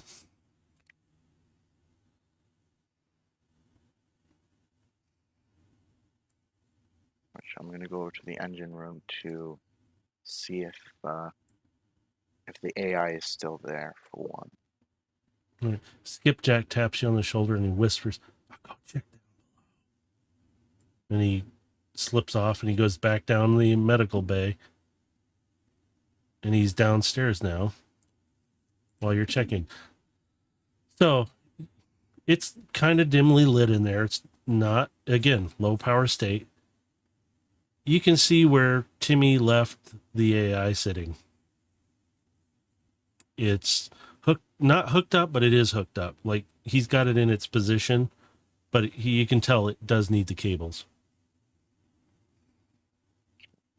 Still here. Where could he have gone?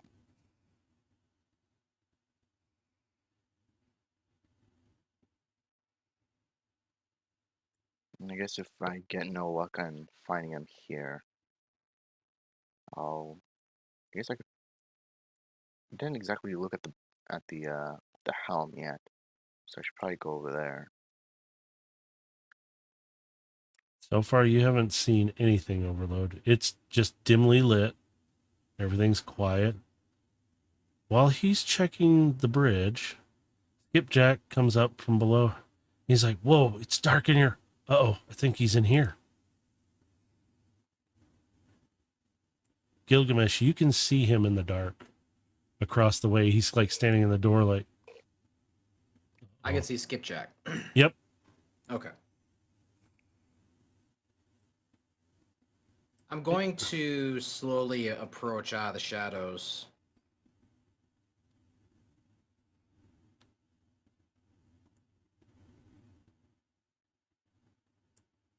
So you're pretty close to him right now? Because he doesn't see you. Yeah, yeah. I basically come into his view from the light coming from the door behind him. All right. He's still by the door. He sees you kind of come out of nowhere. He's like steps back. Whoa. And where did you come from? And he's looking around kind of startled. And he's going, is he in there? I don't believe so. But be on alert. We need to keep looking. All right. He kind of looks around you and kind of like, I don't know where he'd be. I was laying down and got up. He's like, whatever. And he kind of turns and bumps you. Sorry, I can't see very well in here. I'm going to go back toward the door. And he kind of pushes off you a little bit and walks over like he's feeling out. It's like, okay, there it is. and he makes his way back out the door. You can just make his silhouette out as he gets back down in there. Yeah, so to be clear, as I exit the cargo bay, the darkness will drop as I move out of range, and Okay. the room will return to a normal lighting. All right. So are you leaving the cargo bay which way? Or are you still in the cargo bay? I'm heading back towards medical, and I'm checking on the minicons. All right. You make your way down and into the medical bay. It's dimly lit. As you come around, you see the minicons still sitting there. You see Skipjack's body laying in the bed, or the medical bay between them.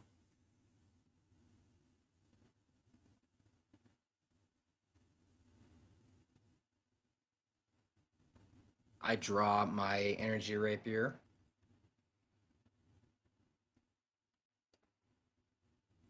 It's over for you. You can't escape. You just hear quiet. Overload, what are you up to? Well, I went to the bridge to see if I find anything. Which I'm taking. I get no luck in doing so. You can see out the front windows of the ship that it's getting dark out.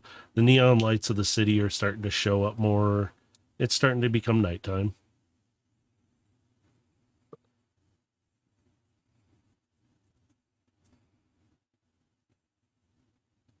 Do you want to do anything else while you're up there?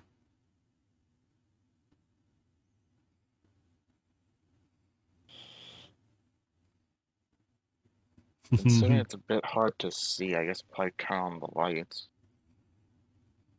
You can. Going over here and turn on the lights then. Now you're turning on all the ship lights? The internal ones, I'm assuming. Yeah, I'm talking Yeah. about internal. Sorry, I should have specified. Internal lights, not the outside ones. They don't need to be on. You're landed anyway, so. Unless you're doing stuff Yeah. outside. I mean, yeah, I'd be turning them on. All right, the lights come on. It brightens up everywhere. Gilgamesh, you're sitting down in the med bay. The lights come on. You can see more of everything, including Skipjack's body.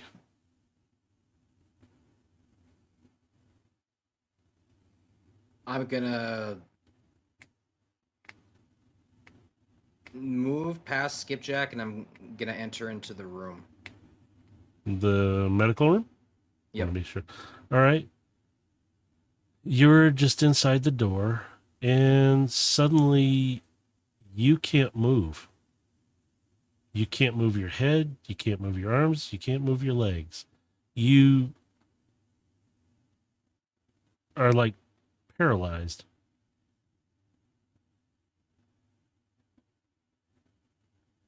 And you can't move. I'm sorry, what? Yeah, you can't move.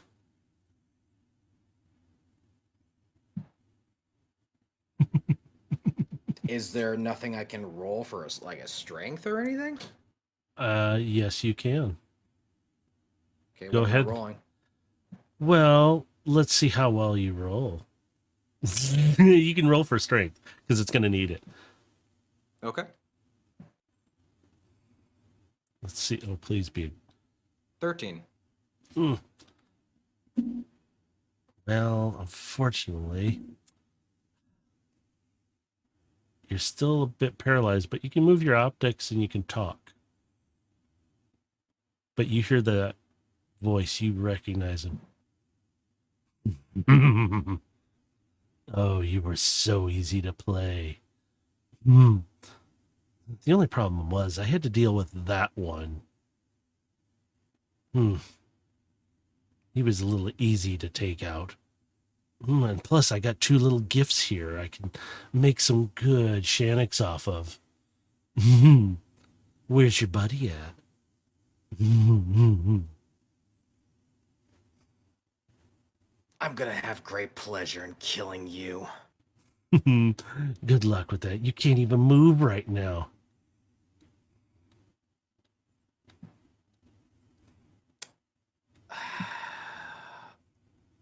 Overload, where are you at right now? I would be moving down towards the cargo bay to meet up with Gilgamesh. All right. I will say this. As you're getting down, because the ship is quiet, you just have the lights on. You can So, hear voices talking. You know they're coming from the medical bay. You can kind of hear Gilgamesh, but you kind of don't understand, or you don't recognize the other voice very well. Could I try and focus in on the other voice? Sure. Let me see. What should I have you roll for this? Perception? Yeah, I believe it would be perception. Yeah, let's go for perception because it's going to be the biggest one that makes sense anyway. In my head, that's what it is. 24. You recognize the voice a bit. You've heard it before a bit because it was the same voice you heard talking in the booth. Because you caught glimpses of it and you could hear it, just little bits of it. So you know it's got to be the same bot. So then, do I hear him say, "Where's your Yeah. friend at?" You would be catching that part of it. Then to not make noise, considering I know where they at, Misty Step. I'm gonna be right next. Let's say to the left of him, with only the retort right here as rocket punch. Well, I'll tell you this. Gilgamesh hasn't seen him. So you can pop in there and see if you can see him and do that. I'll allow it. You know what? I got something that will help with that. Fog cloud. You just hear the voice. Oh, you're so funny. Oh, this makes it much more fun. So, to be clear, his vision is now obscured. So when he takes this hit from Overload, Overload is going to have advantage. Maybe. Wait, His view is heavily obscured. He's not going to see the punch coming to him, even if no, he's. I think I just get it. Overload? It's gonna be me teleport, say right here, and I'm not gonna see anything. And you're paralyzed now, by the way. You can do a strength check, please. All right. And you just hear this laughter insanity. 24. You don't get affected by the paralyze. You're able to move and do, but you have this now fog in place that is obscuring your lighting, and suddenly the ship lights all shut off. It's completely black in the ship now. You are in darkness. Damn it, he's at the helm. And now that you have fog, even somebody's night vision is getting obscured. Oh, you think I'm on your little dirty, filthy bridge? You are. Oh, give me a break. Oh my God, where did you find this one? And you can kind of hear it moving about. At least I can make off with these two. And you can hear movement, but it sounds like it's outside of the medical bay, but it kind of gets close. So it's close to you, Overload, but he still can't be seen. He's moving around. And he goes, well, if that didn't stop you, maybe this will. And you suddenly, and I'm going to need you to make another strength check for me, feel a massive shock up your body. Holy shit. How the hell? 2 in a row? You shake it So off. it's gonna be he touches me and shocks me. Yeah. Gotcha. Punch. You hit the bulkhead. He's fast. I will tell you this. Everything he's trying, his shock stuff is not working on you. What the hell are you made out of? Mom, we've been through this already. So you think you have. I'm trying to break out at this Yeah. point. Like, do I need his strength again? Yeah, go ahead and shoot for strength again. You got to remember your fog is still running. Fuck. 10. You can kind of move your arms a little bit. I'll give you that. So you can move your head a little bit and your arms. You're breaking free slowly. I'm adjusting things here. Suddenly, you hear this. Chink. Prestidigitation. I'm blowing the fog cloud out of the room. So all the fog dissipates out. You can see in the dark, but you still don't see anything. Overload, your lights are on. It's lit, but it's dark. So you got these beams of light flickering around. Am I able to perceive whatever emitters or something that's paralyzing me? You can try. I'll say, go ahead. Try see if you can do. I was going to say investigate. Just do a perception again, because you're trying to find it. 17. So you can kind of move. You, as a guild member, you know of devices. You've heard of these devices, and they've been used before, but they were never good. These are different. They have to be placed on your body to have them work. And they are a small device, and he would have had to have touched you to do it. So it's got to be placed on you somewhere.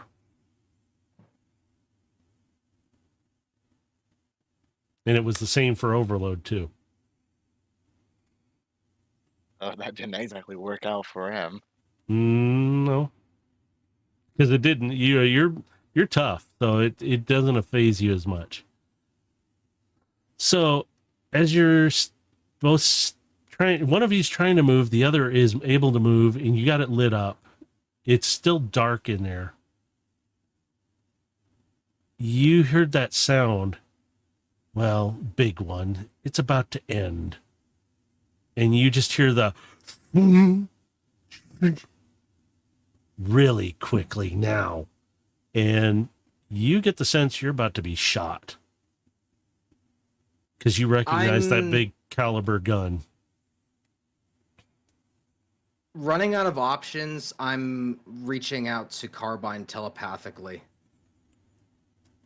Now, you're looking in the direction where Skipjack and the cases are, right? Have you been looking there the whole time? Yep. All right. You suddenly notice something's wrong. It's either you didn't notice it before or something else was going on. But her case is gone. So is Aegis.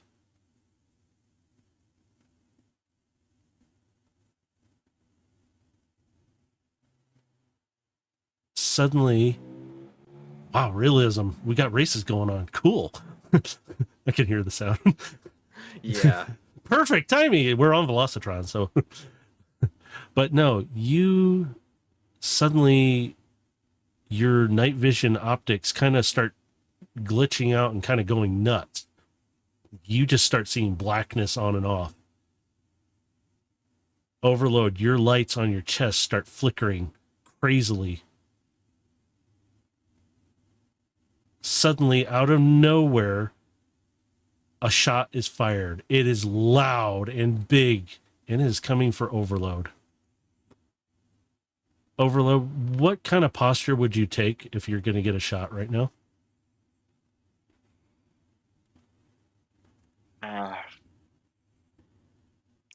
I try to block it.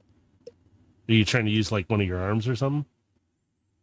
I'd say so, because that's gonna be the one. It's gonna be an extra layer to get by. As you do, your arm comes up as instinctively. Suddenly, oops, in the darkness, you suddenly feel something on your arm, and you hear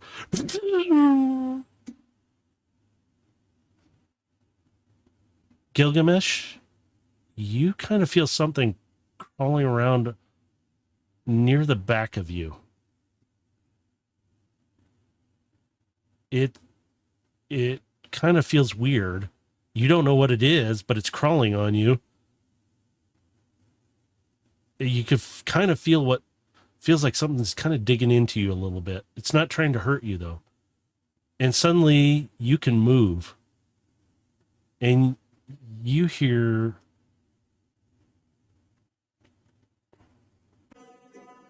That could be better. And you you can pan your head around and move your whole body. You turn your head to see this furry little face with this round disc-like thing. It's not very big. Right where Skipjack touched your shoulder. In its mouth. And she's bitten through it. It's Carbine.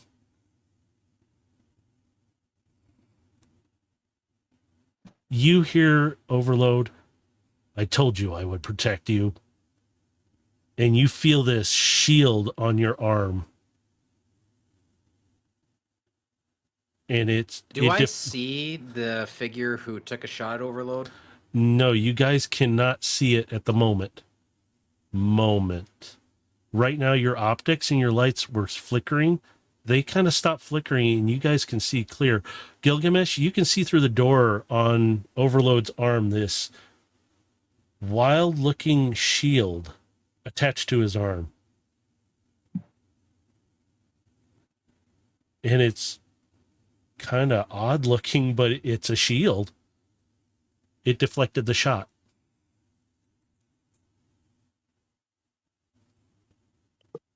And you can see Carbine on your shoulder, kind of perched there, like she's just sitting on your shoulder, Gilgamesh. She's sniffing the air. And you suddenly see Carbine perched down, and you just hear this. And she leaps off, and Overload, you feel your arm suddenly become real light, and you hear that transformation sound again. But you see this hawk-like bird fly out, and now you can see who shot you because they're attacking him. And you can just hear him scuffling, "Get off of me! What are you, filthy vermin, piece of junk?" As soon as I get visual on him, I'm lunging at him, grabbing his head, and smashing it into the wall. Not enough to destroy him, but enough to do damage to let him know I'm not fucking around. Yeah. Let me give you a bit of a hand there. Command. Freeze. He stops in place after he gets his head smashed in, and you can see his eye, and he's like, he can't move. You see Aegis kind of floating and flapping like he's trying to hover there, and he lands on back of one of the chairs as you see Carbine hop up in the chair, kind of curl around and sit like she's perched proudly, sitting there just below Aegis. They're watching intently at what you're going to do. I have my energy rapier pressed to his neck.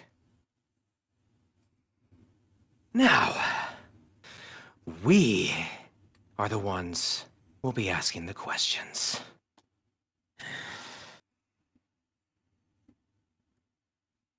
Fine. What do you want to know? Who do you work for? Oh, I can't tell you that. You know that rule. I crack his head on to the wall again. Ah. Do you think I'm in the interest of your bullshit. Oh, You somebody think- said something like You that. think you're worried about what they'll do to you. You need to worry what I'm going to do to you. Oh, Gilgamesh, we're both from the same cut. Come on, give me a break here. You think they're you gonna think- let that? You think you know?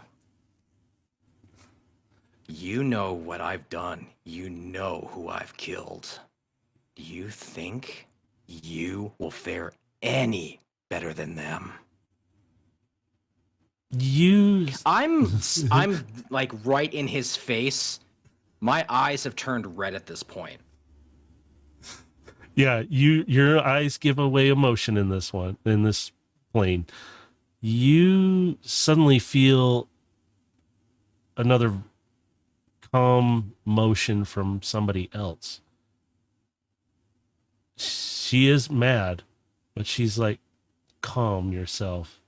And it's Carbine, who she is feared, she is scared, but she's still sitting there proudly, not moving, just sitting there, watching. She gets up and approaches.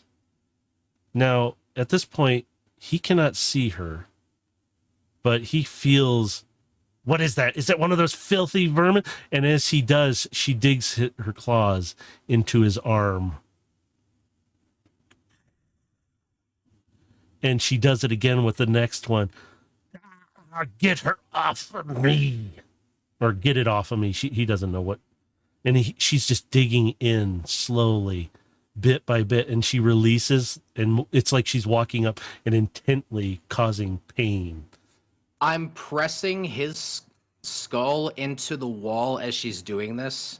And Yeah. I'm starting to bend his chassis. You better start talking. Now, we can be reasonable here. As I'm gonna look towards his towards the side of the head that's able to see. Now, from the top. First question. Who sent you? Is this where the Or spikes who come in? It's just curious. I'm like, oh my God, is this where the spikes come in? That depends on his answer. Look it. Look it. If I told you where and who, I'm going to be dead either way. You think Wrong I want to answer. tell? Slam into the arm. Ah! You hear this loud screaming. Carbine's not letting go. She now has all four paws dug in with her steel carbonite talons that will rip through most metals. And she's And then just gripped. And now I'm going to kneel to get closer to his legs. Again. Who sent you? Look it. He just wants control. All right? I can't tell you who. Because I really don't know who. I just know she sent me in his, well, whoever it is, place. All right? She. I look at Overload. I'm not hearing a name. Neither am I. Slam. Okay. It's Ava sent me. She was hired, but I was sent. Well, we got a name. Now, next question. Why is she wanting these? How am I supposed to know? I'm just a hired hand. I was told to come find you and kill you.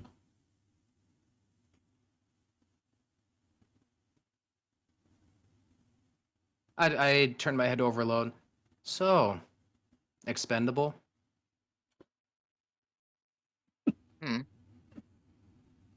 Sure sounds like it to me. I look back at him. Pretty much very tortured at this point. Yeah, he is in great pain. He can't move, and And even if he can now, he has two limbs stuck. yeah, he He's literally. pretty much he's nailed to the floor. Yeah, he is stuck right now. and you guys still have him pinned, and Carbine's still digging her claws into him, and it's painful as hell. I have my own question. As I'm going to approach from the other side now,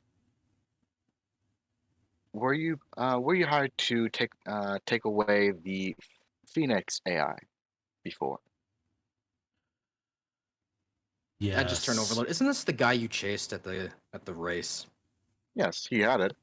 Yeah, you were a little slow, and yes, I was hired to come get that AI. Along So with a you few were the one other that took it things. before. Well, yes.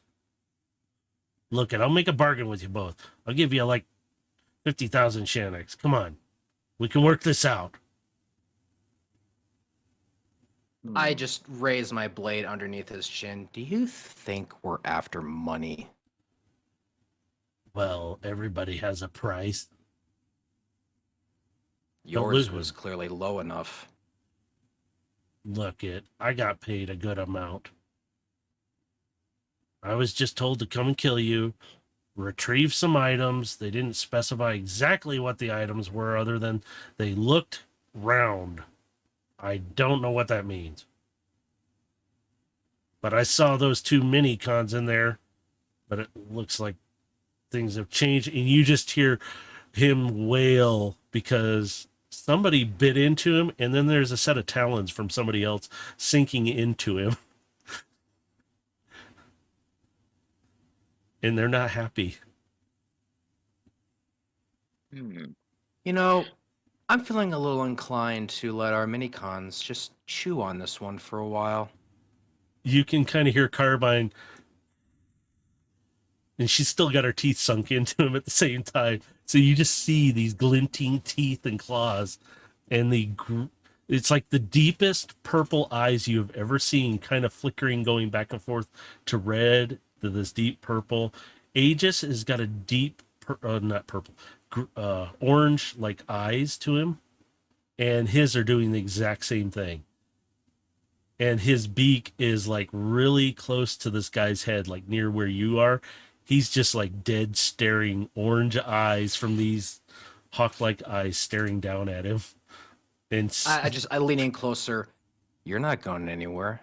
Maybe I'll just let them chew on you for a few hours and loosen your tongue.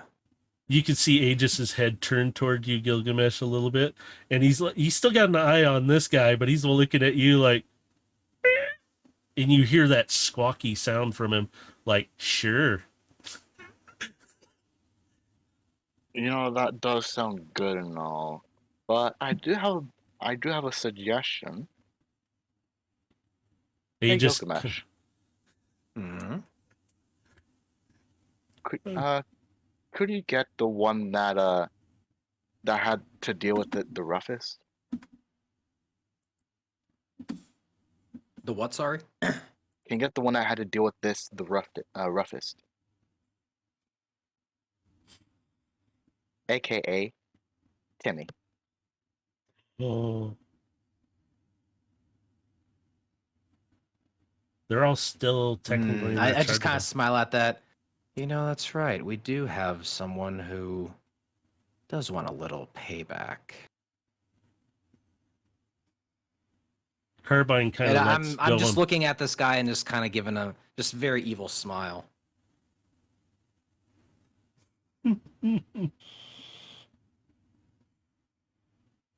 Carbine perks up, lets go with the teeth, but still has the claws sunk in, like reminding him, "Hey, I'm still here. Don't you fucking ignore me." Oh, He's and pissed too. could you also get the one that made the spikes? Which I believe That's steel. steel. I'll just give him a So little call on the radio. Hey guys, join us back here in medical. you get no response. It's quiet. They're either Carbine. knocked out because of this guy, And you just or hear they're him. still asleep. You hearing him. And I I just crack his head on the wall again.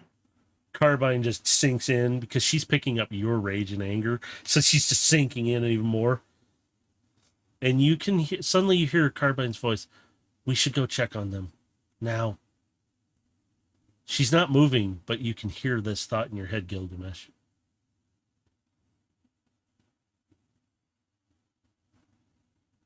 And He's nailed pretty firmly to the wall. Yeah. Don't worry. Well, Aegis I give him another crack on the head on the wall, and as I leave. And Aegis has got his talons sunk through, so he can't exactly move very easily. He's paralyzed, kind of stuck to the wall right now. Oh, he's if he's even trying to get out of here, he's crawling out, and he's not getting far. Yeah, Aegis has got his beak, and that is a beak you don't want to mess with up that close.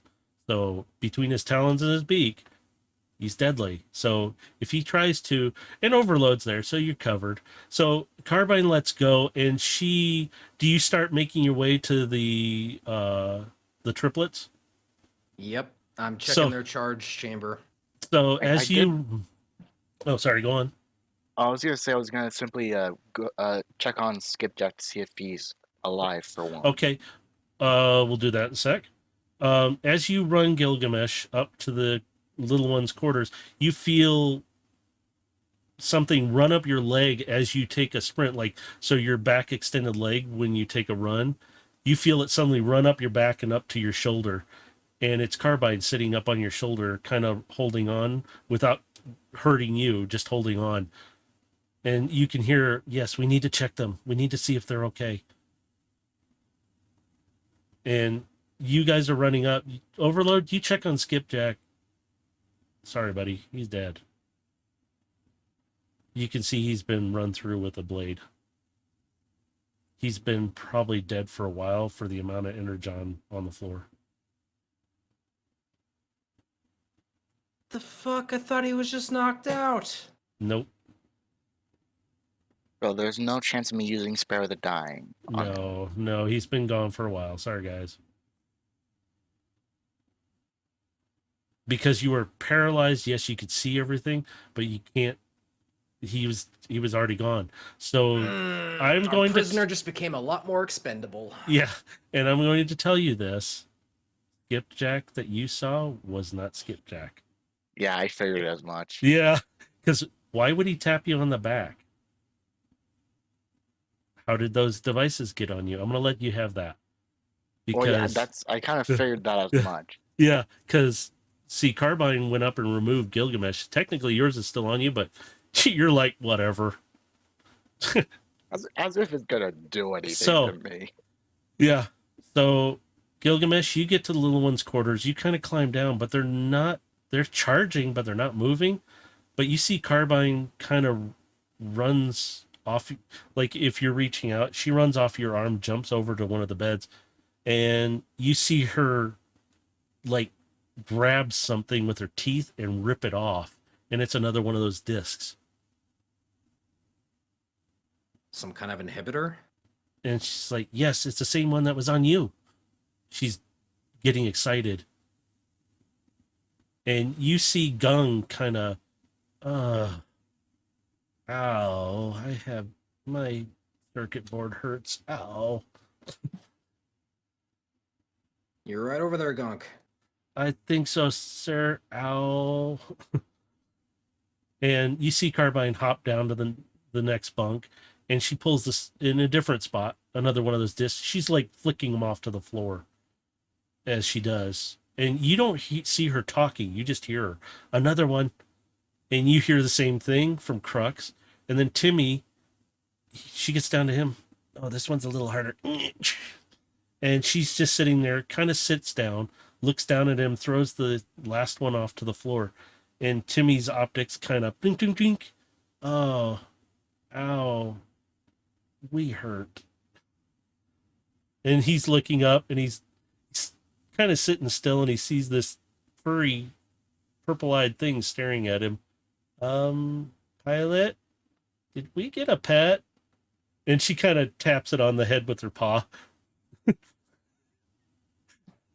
It's like, you're okay.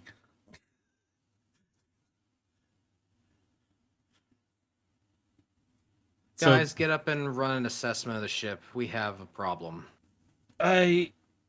Captain Timmy kind of sits up and falls back. Ow. Timmy, Mm.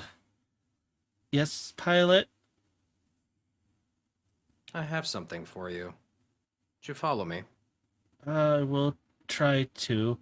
Gung and Crux are already down. They're helping him up. We'll get him up to the main thing, and then he should be okay. And they all get up. Carbine hops back up onto your shoulder, and we should get back. We need to check the rest. So Yeah, we need to see the rest of the crew. Timmy starts following you down to the med bay. He's kind of stumbling around a bit though, so he's kind of not still on his feet. You hear the other two doing the same, but like he's small enough for me to just kind of pick up. yeah, they're not very tall at all. I'll just kind of pick up Timmy and I'll just kind of carry him since he's struggling. He kind of just falls back onto you a bit, and he's like, "Sorry, pilot. I should be able to walk on my own." Oh, my head. It's fine. But I thought you might want some retribution for what happened to you. Retribution? And you could see Nyx like put her paw on his chest. Tink, tink, like it's going to be okay. You can hear her thoughts. Nobody else can. So she's like, it'll be okay. And he's like, I like the new pet. Is it a pet? It's like he's confused as ever with her because he doesn't understand. And he's like, just, you're holding him up kind of like you're cradling him enough to hold him in place. And he's just like, I hurt. So you make your way back down to the med bay. As soon as you get down the steps, you suddenly feel him tense up. Don't worry. He's not going to move. As I just step out of the medical room. Yeah. Oh, yes, you little one. You were fun. You screamed so much. I kind of would have liked it. I set Timmy on the table across from this figure. He's just sitting there, but he's like, you can tell he's squirming. Almost said Nick's. Carbine kind of hops down next to him and kind of rubs up against him like, hey, it'll be all right. He doesn't understand what she's doing, but he puts his arm kind of around her like comfort. Again, they're like kids. They're not full-grown bots in a sense in their mentality. So he's sitting there kind of shaking a little bit. You can hear the rattling. So it's like, not like the other one. He screamed at first. I'm gonna look towards Red Eye Guy and telepathically with Aegis, which I will note that Aegis will definitely be sensing a bloodlust coming. He just kind of, And Carbine, at the same time, Carbine is sensing that inner rage that has been long suppressed through my years of training, but senses that darkness within. Yeah, and I asked Aegis a simple question. With honor, it's fun to get payback for a friend, correct? And you see his head slowly turn. You don't see those orange optics. You see just red. And I mean blood red. And even Gilgamesh, you see it in Carbine's eyes. Deep red. And he's got a hold of his other arm right now. In his talons. And he's just face to face. You suddenly see his talon grip so hard in, you can say he doesn't have an arm anymore. And he's just squeezing really hard and cutting in and tearing his arm. And he's just looking back at you like, perfectly acceptable. And you said the arm's gone, yeah? It's pretty much gone at this point. It's just hanging on there because Aegis still has his talons sunk through and ripping in. So you could Now easily I'm just go, "Boop."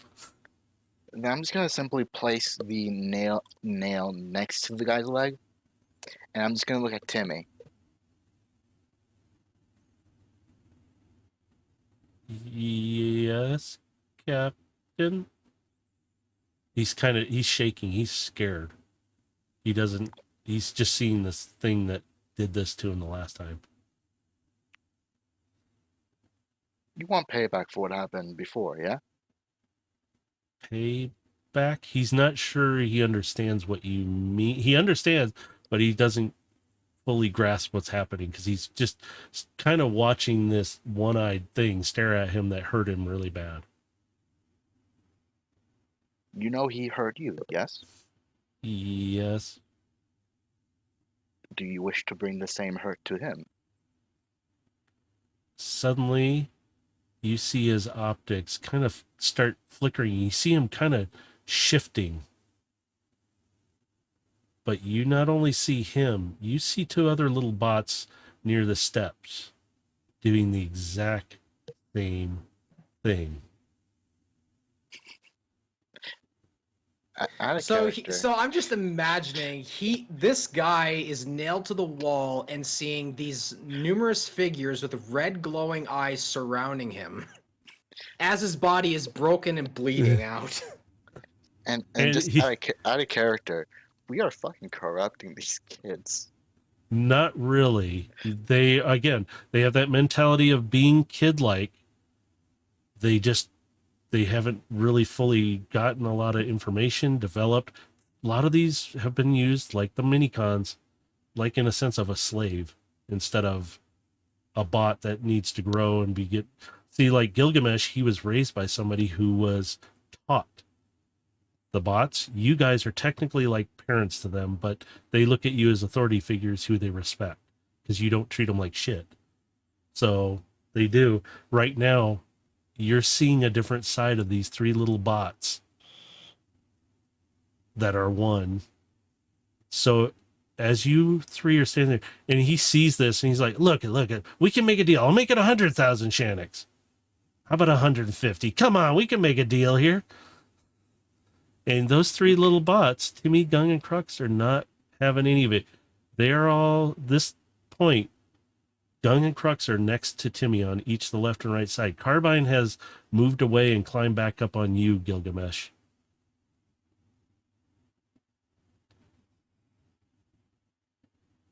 I'll In look their- to Carbine. I send a telepathic message. I hope you don't think less of me for this. Not after I saw what was in your memory. This is perfectly acceptable. Even Aegis is fine with this. It may be revenge, but it is payback. It is retribution. And you see her look, and you see the purple eyes instead of the red for a moment. This is vengeance. And the eyes just go blood red again. And she's looking dead back at him. Because right now you're all emotionally vulnerable to each other. So your minicons are reading you. You can read them back just about as easy. But right now you're all on the same page of this son of a bitch needs to pay. I look to Timmy and the others and just say, have your fun, but keep him alive. You see the three of them. They suddenly, all together, they're sitting on the table as that turret, Gilgamesh, that you saw. Overload, this would be technically your first time seeing them combined like this. You could see it and feel this vibration like they want to blast him. I lean into our red-eyed friend and just goes, the shot won't kill you, but it's gonna hurt like hell. You hear from them in unison this voice. could you ask the nice birdie to please move? And it's way calm. Way just, like- too calm. I'll just tilt my head to like signal them. I step to the side since Nyx is on my shoulder. I just step to the side and move Yeah. out of the way. Yeah, they're just sitting there. They're shaking.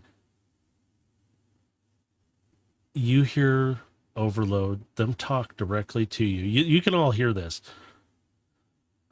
Overload, may I please have one of those spikes? Without saying a word, I just hand them one. Could you please load it? All you have to do is just put it in the end of the barrel.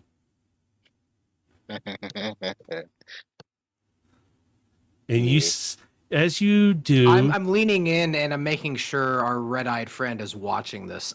look it. Yes. I'll make it 200,000 Shanix. He's trying to barter. Really better start talking. Yeah, he's trying to barter his way out of this. No amount of money is going to save you here, friend. It's information we're after. You hear the voice, though. Information is for you. This is what you did to me. Boom! That thing pierces through one side of his chest, and it's stuck, holding him, and it indents him in. He screams out in pain, and he's just sitting there. You all are standing there watching this bot slowly bleeding out energon. Not fast, just enough. Carbine kind of leans into you, looks at you. Her eyes go purple. I will go check on the rest. And she hops down your shoulder, Gilgamesh, and she runs off to see about the rest of the bots. I can do something fucked up right here. Ha ha ha ha. While you're doing, yeah, you can do that. She's going to get the rest and see if they're okay. She can communicate with Gilgamesh if there's a problem. Hey, guess what? Spare the dying. Oh, shit. I didn't even think of that. Oh, crap. Woo! You're cruel. He messed with an ex-soldier. He's getting the soldier's torture. So, And he also dealt with an assassin of the guild who is Yeah. not a stranger to many forms of torture. yeah. So, he's There's you- another thing I can also do. he's not dead yet. He's bleeding out, but he's not dead yet. So, just hang on. Gilgamesh, you quickly hear they're not dead. They're just inhibited as well. I will get them up and going. Just really quick. And you can hear Very some good. groaning from the quarters in the back because they're just past there. Oh, what in the world happened? Oh, my circuit board. My memory chips are hurting. Ow. And you hear Micron even. Oh, what is going on? Whoa, hello, furry one. Because they see Carbine. She's small. Compared to Micron, she's a little bit smaller than him right now. So she's looking at him up, and she runs out of the room. You could see in that corridor her run over to the other one. These ones are alive too. And you see Felix and Micron stumbling out to this scene of bloodshed.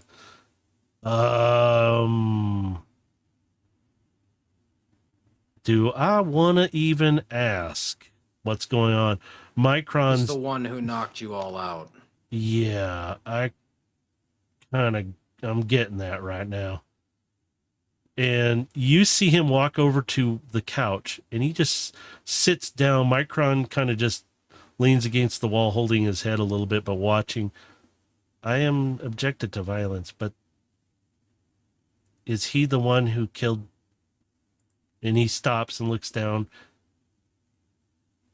You see the other bots coming out. You see Steel, Blend, and Kevin all coming out, and they're dead stop watching this on the wall. And they're hearing that part of the conversation. Steel standing there just their optics are all going deep red right now with rage. Micron, not so much. He's kind of in a different emotional state because he's upset, because he's remembering, but they're all pissed off. So they're looking at this guy. So, Is he still conscious? oh yeah, look I at I turn his head to make him see the others. look You, at you I'll make it. recognize them, don't you? Yeah, I recognize them. Look, come on. I'll make it 500,000 Shanix. Come on, I'm good for it. You know this. Come on. Steal. Felix catches sight of Skipjack's body, and he runs in there. At this point, we're getting a line here forming here to just have their way with you. Overlord, are you So- standing in the way of the infirmary door by chance? No. Okay, just want to make I would definitely be like right behind this guy. Is anybody standing in front of him right now? His Yeah, friend is I'm- pinned to the floor. Is Are pinned to the you? wall. Yeah, but I I'm mean- up close. I'm engaging in psychological warfare. At this point, you're standing there. Suddenly, you see a scalpel sticking into his head, right past yours. Somebody's pissed off too, and that's Felix. I am not a soldier, but I'm not opposed to violence. And you see beyond red with him. You killed my friend. You killed many of my friends. He rushes forward, but I hold my hand up to stop him from going further. he's got another scalpel in his I- hand ready to stop. But you stop him, and Yep. he's looking Yep, at I'm you. just like, hold on. And I just turn back to him. Now I'm inclined to let each and every one of these guys do a number on you. And I'm going to make sure you're still alive. And we're going to do this again. And again. And again. Until you tell me everything I want to know.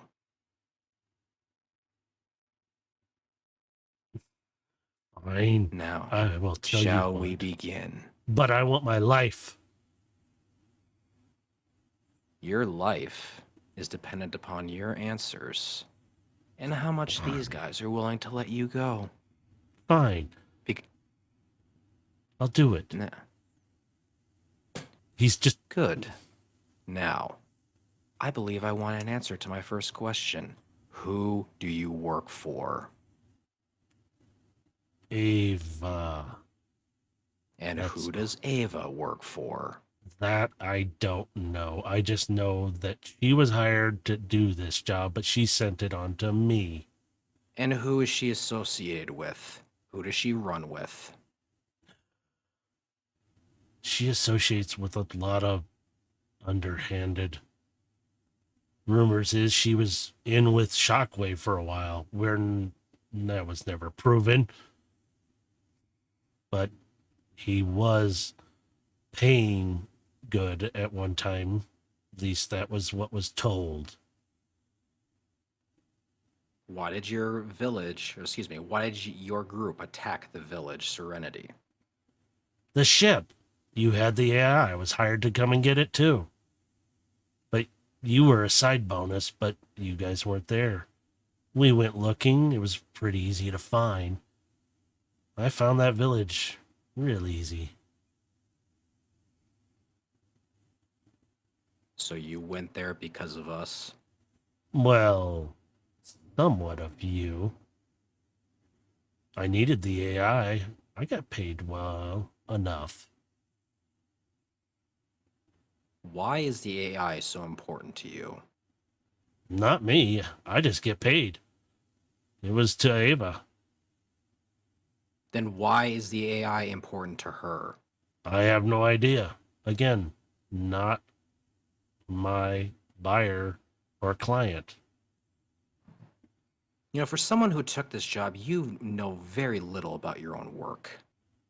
Well, I got paid enough. I don't ask too many questions. Just what do I need to do? Who do I need to kill? And how much am I getting paid for this? You're a standard run-of-the-mill thug. Knows Hmm. nothing but a paycheck. Thug, I got paid a lot. Now, mind you, there's still a lot of red Yeah. eyes staring at him. As I'm just gonna silently move the nail closer and closer to his leg. Look it. I'm trying to tell you what you want to know. I only know that Ava was the one. She's my boss, all right? She told me to come do this. I did, and obviously I'm going to pay for it afterwards. And who's Ava associated with? Decepticons, Autobots, who? Anybody who pays well enough or has power. Freelancer. Yes. I lean in. Is Ava associated with the guild? Yes and no. Why? You know. Elaborate. What do you mean yes and no? Well, she's always been, like he said, freelance. But lately, she's not been freelance. She's been calling the shots on a lot of stuff. I tilt my head. So she's responsible for the coup inside the guild? I don't know, maybe. There's been a lot of stories. Well, you better get your stories straight. Because if you're lying to me or you're telling me something that's misinformation, well, you see everyone around here. I'll just leave you to them. Oh, don't worry. I know how to get his story straight. As I'm just gonna signal over to the three.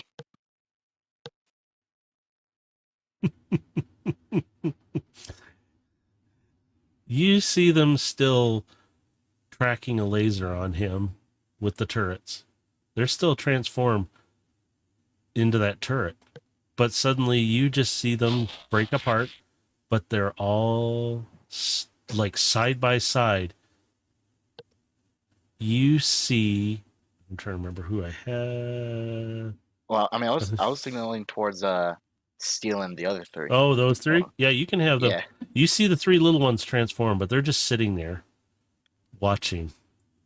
Steel comes up and Get a kick. Get a punch in.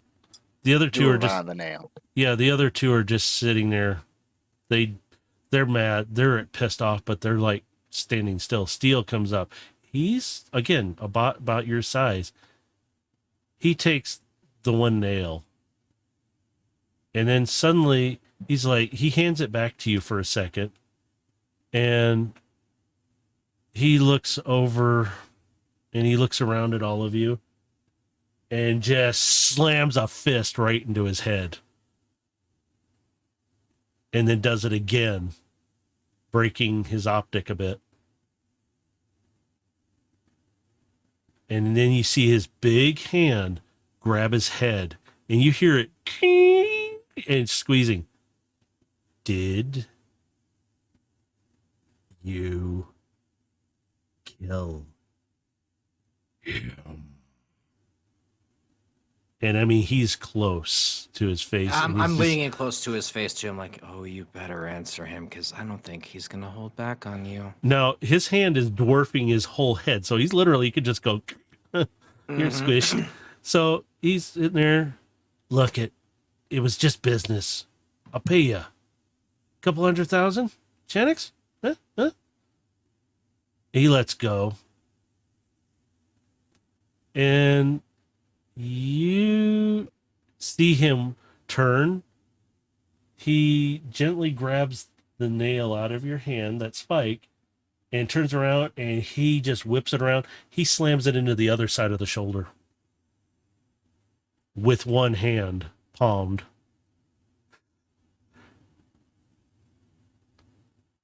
And you just hear Blitzkrieg screaming in agony.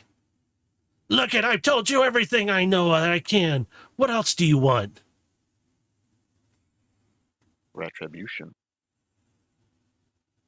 Hey, I was telling you what I can. Come on. For my life. I'll even give you the Shannocks, too. Blitzkrieg, you always were such a bastard. But this... begging... pleading... this is more what I expected out of you. As you're all kind of standing there, you're just staring at him, but he's like, he's screaming, but nobody's doing anything to him. You all kind of glance down because you see a bit of a glow. One of those little bots turned into a blowtorch, and the other two are kind of holding him in place and frying his feet.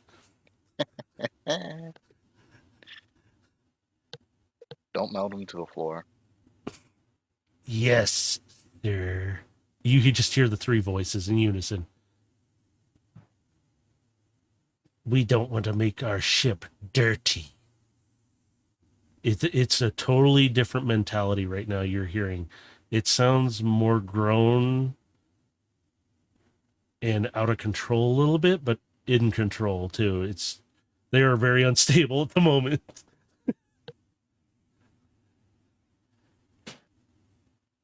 I lean in one more time to Blitzkrieg. You remember that little one you killed back in the village? Hey, yeah, he's still squirming because of the heat and the pain. Look it. It was just business. I stab him in his side with my rapier. Nobody's caring. Look it, we're on Velocitron. You can't do this. The police will come. I twist. Felix kind of steps forward. You are a disgusting, pathetic excuse for a bot. You are nothing. And what these guys will do to you, I'll send you back to Ava in pieces. Come on. Look it. You can't do this. We're on Velocitron. They'll come and arrest you. Felix gets up. Do they even know you're here? Yeah, this is where Felix comes in. He sets up. Gets up from the chair. He walks over, and he kind of taps, like sets his hand. His eyes are still shot red too. So he kind of like move over, Gilgamesh. He still has the scalpel, but he's flipping it. Kind of. Velocitron is out there. You piece of scrap. You're not even scrap. You're not even slag. You're nothing. And he's flipping the scalpel, just flipping it. And he takes it, and across his chest, you see the scalpel light up, but it doesn't go like the Energon, like it's going to cut through the metal to get to below and do fine precision. You see it just blood red, ripping across his chest slowly, and he's just screaming out in pain. You will suffer like you did them, like you did the little one. He didn't deserve that. They gave him a chance. We all gave each other a chance. You see what looks like tears running down Felix's face, and you took it away. For what? Money? I'll take your money. How do I transfer it right now? And he pulls out a small data pad. How? Tell me. And he jabs the scalpel in right into the middle of his chest. And it's sticking in, but it's not all the way in. Tell me. Fine, my account here. And he punches in the account number. He goes, nice amount. That'll do for now. And transfer. Puts the little console tablet away. We're not done yet, though. Pulls the scalpel out painfully. And he grabs the one that he stuck in his forehead. I don't want you dirtying up my tools. He walks back in. you can hear and see a bit of the crying coming from his face. And he's just in the med bay cleaning up Skipjack, preparing him, giving him what he needs, but he's still angry. You see two of the other bots and Steel kind of walk in there with him, and they slide the door shut behind you. Micron's in there just like they're giving him praise and thanks and just looking over his body. They don't want anything to do with what's happening at this point. They're trying to contend with their feelings of it.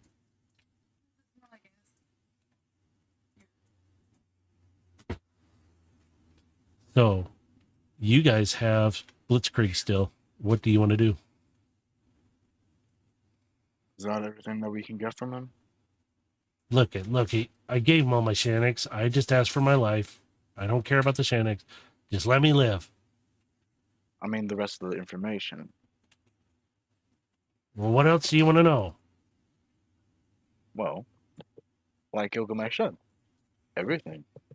Well, I know there was some round objects I was supposed to pick up. Come on. That's all I know. Don't lose your head over it. Come on. It was just business, guys. That Oh, but- sentence makes me get right in his face. And you can feel Carbine's claws. She's on your shoulder. You can feel her kind of sink in a little bit, like she's getting mad because she sees what you see, and she sees that memory, and it's like And you're really not the like, smartest thing. I'm suppressing rage in the moment, but I'm getting right in his face. This is just business. And I will walk out the room and leave him to the others. So, besides from me, it's Timmy and the other. Yes. Mhm. They're still Alright. toasting his feet, by the way. Carbine, I'm assuming, is still on my shoulders. Yeah. We walk back out, and like I'm going out to the cargo bay, and I'm Yeah. taking a deep breath, and I'm trying to bring myself back down. Just She hops off your shoulder, and she's kind of she comes around. You can see her curl around a couple times, and then she just sits and looks up at you. Her eyes return to the deep purple, and she's just looking up at you. and my eyes have returned to their yellow color. Mm-hmm. So she's just sitting there. Aegis is landed on your shoulder, Overload. So he's just sitting there, watching intently. Red eyes. You want to know what the best part about it all? During this entire event, my eyes have not a single time went red. You've been like the most calm. Aegis just picks up on everything else, and he sees what he's done. That's what he's angry about too, because he can still tap your memories. So it's like, oh, you shouldn't have done that. It's like, Yeah, and Carbine tapping into mine knows Yeah. why I felt the way I felt in my Yeah. retribution against Blitzkrieg. so you got the three little bots. You hear suddenly a little transformation, and you suddenly hear ting, ting, and you hear Blitzkrieg just screaming, stop! One of them is now a mallet, and the other two are swinging it on the nail.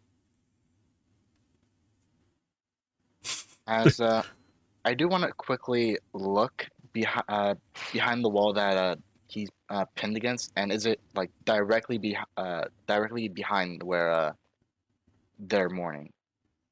No, they're fine. He's not No, pinned to. I mean, like, are they in a direct path? He's like right kind of across from it, so like from the doorway.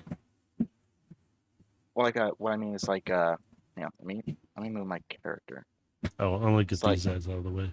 Here, I'll put them down here for now. So, like, what I mean is like, Oh, Micron's over since like, I would assume he's like pinned like right here by the door. here. Well, So what I'm saying yeah. is like, Sure. Are they in like direct line of No, like, no. direct They line? have the door closed too.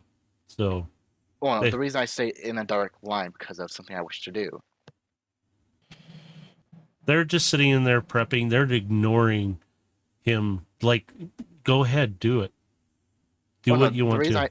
The reason I say this is because I don't want to accidentally get them in the crossfire. They should be safe in there. They're okay. As what I wish to do is that because I feel like he will probably die if I do this. So I wish to pump him a bit of lay on hands, and I'm going to give Oh him my 10 God. points. And Oh what I'm going my to proceed to God. do is twist the neck so it's pointing towards me. Okay. Go ahead. Oh my God. As I'm gonna simply ask Aegis, could you hold this? As I'm gonna put the nail right where the spark would be. So he gladly flies over. He holds on somewhat delicately without doing too much damage yet, but you see him squeeze a few times, cutting in, and he's like, and you can see his head turn, and he reaches out with the other talon and grabs it, and he's like positioning, and you see him move it, and he's like, tink, and he's like nods to you, go ahead. So The other, you wish for us to free you, yes? yeah, come on, you can free. Wait a minute. And Aegis turns his head to the red eye, and he's like, just looking at him, and you see that beak smack his optic once, and it cracks it and shatters it, and it's like, it's still working, but it's all in, like, you're seeing multiple of you and everything. So And he's I'll free you then. As I bring back my fist, and can I select the output of the thrusters? yes, Full output, and I'm guessing this would drain it completely by using it. Yes. yeah, you would. As finally, I activate rage, sending my eyes from orange to red. Aegis picks this up. He moves just as you contact with the spike. You slam it so hard, and you can just hear Blitzkrieg, come on, no, I can't, my light. You feel this massive wave through the ship. You swear from the outside, anybody looking at the ship would have thought it moved. But nobody really cares because they don't know what's happening on the inside. They don't really hear much. They hear the races, or it's too loud outside, so nobody hears it. You see him, energon dripping from his mouth. His optic is still there. We made it. You see Aegis fly off of him, land on your shoulder. You can hear Aegis. I think he could have gone a little more. Nice. And you can see Aegis kind of perk up, like, honor. You honored another. That is respectful. And he's just very, like, this is acceptable. Let it happen. And he dies. His optic goes black. His body starts turning gray. The three little bots are still beating the shit out of the nail, and they're going to town on him. They're still kind of red-eyed right now. The other bots inside the room look over. One of them slides the door. Do we have to touch the garbage? Really? I'd be glad to get rid of it. But you hear everybody in that room, and you hear from the three voices, we will take care of it. It is nothing but nothing. It's slag. It's beyond slag. And you just hear them going to town. They're just wailing on this body. You can see them start to blowtorch it apart and tear it apart. We will dispose of it. Don't worry. You hear a totally different side of these 3 little bots. Do I Sorry for the hear the? You feel it and hear the thump. You hear the voices because you're right there. You're nearby. You would hear it. Yeah, which I'm just gonna manually turn off rage and just simply say, sorry for the hole in the ship. It is fine. We will fix it and make it better. Better. And I radio to the 3 bots like, Timmy, Yes, pilot. You hear that tone come back real quick. gather the remaining parts. We have a shipment to send out. Oh, yes. We will take care of it. I will take care of it. We. Yes, us. And you're starting to hear this other personality. It's like, really kind of, we will have them ready soon. And you hear the radio cut. You just hear the noise of them going to town on it.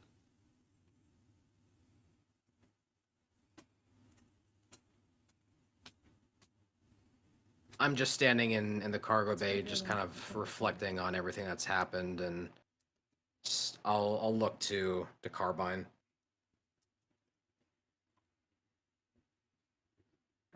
It's very dangerous what we do here.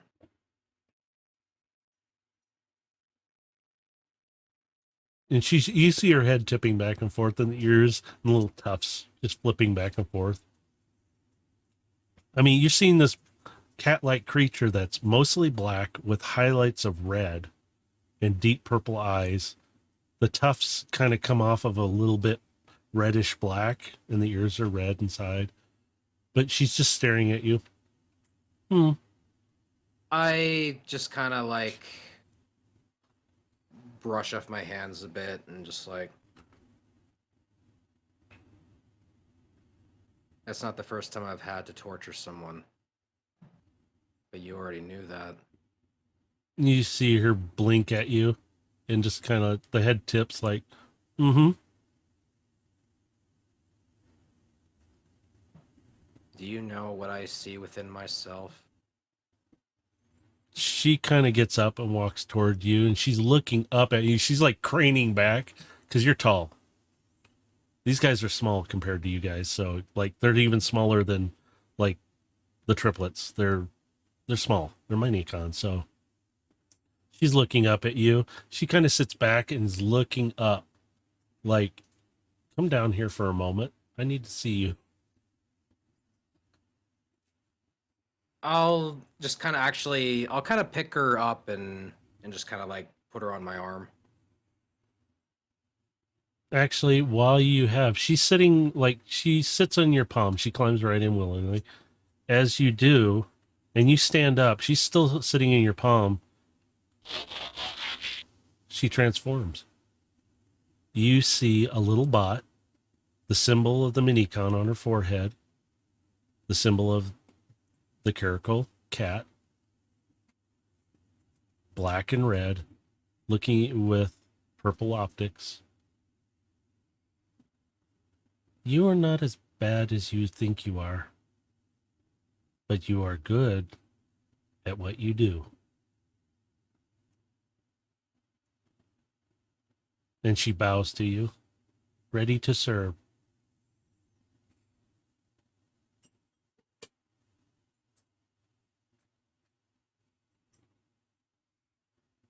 Overload? What I see within myself is, you may not see it, but in my spark,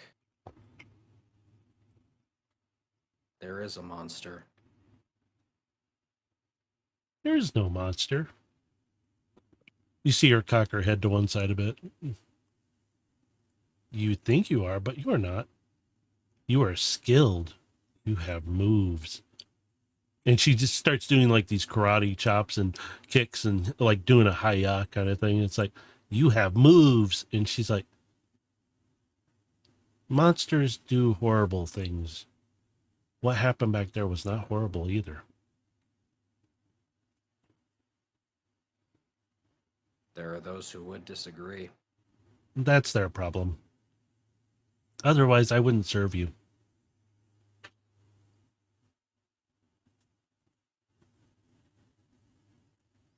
But do you know how I see myself? Yes. Stop that. That's all you hear. Just stop that. In my mind, there is a voice line that that plays out, and it's in Widow's voice in my mind.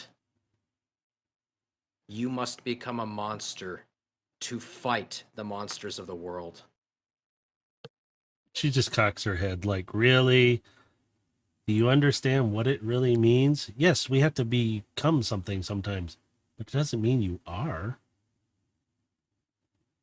I am older than you. Yet, you still need to learn some things. And she's just sitting there kind of cocking her head back and forth. Like, you will learn to be that monster. Yes, you have to become one, but there are points you can come back. Not everybody stays the monster. Even if you are a monster, it doesn't make you one. That's up to you. You have choice.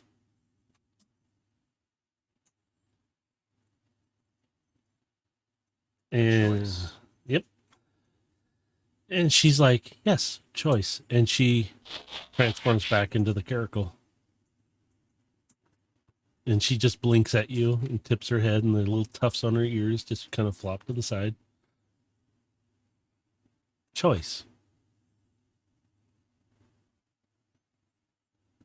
I'll kind of move my hand up to my shoulder so she kind of perches up on my shoulder. She kind of gets up there. You're in a more relaxed state, so she kind of stretches out around your neck, and just you feel her head just kind of flop to the side, and it's like you suddenly hear this sound, and it's like vibrating, and all it is she's just purring.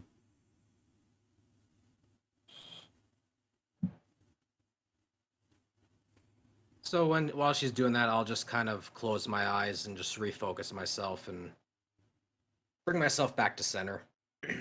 And she's picking all that up. That's why she's also doing that. So she's just laying there, kind of doing it with you, but in her way. So she's just relaxing, absorbing. Overload. Aegis. Now I have to say two names. Yeah, which I went up to the gallery as if nothing truly happened. Nothing did. It's normal. Aegis is Which- sitting on your shoulder right now. Well, it's nice seeing you optic to optic now. He kind of flies off and lands kind of across on the back of a chair. So he's just sitting there looking at you for a moment. You can hear him. He's staring at you. I can see you do have some honor. I'm glad you do. I will serve you well. But mind you, I still see you as a Decepticon. You still wear that thing. You weren't there for our slaughter of our people, but as honor dictates, I will honor you by serving and protecting like I did. In the time of need, you can call on me, and I will be your shield.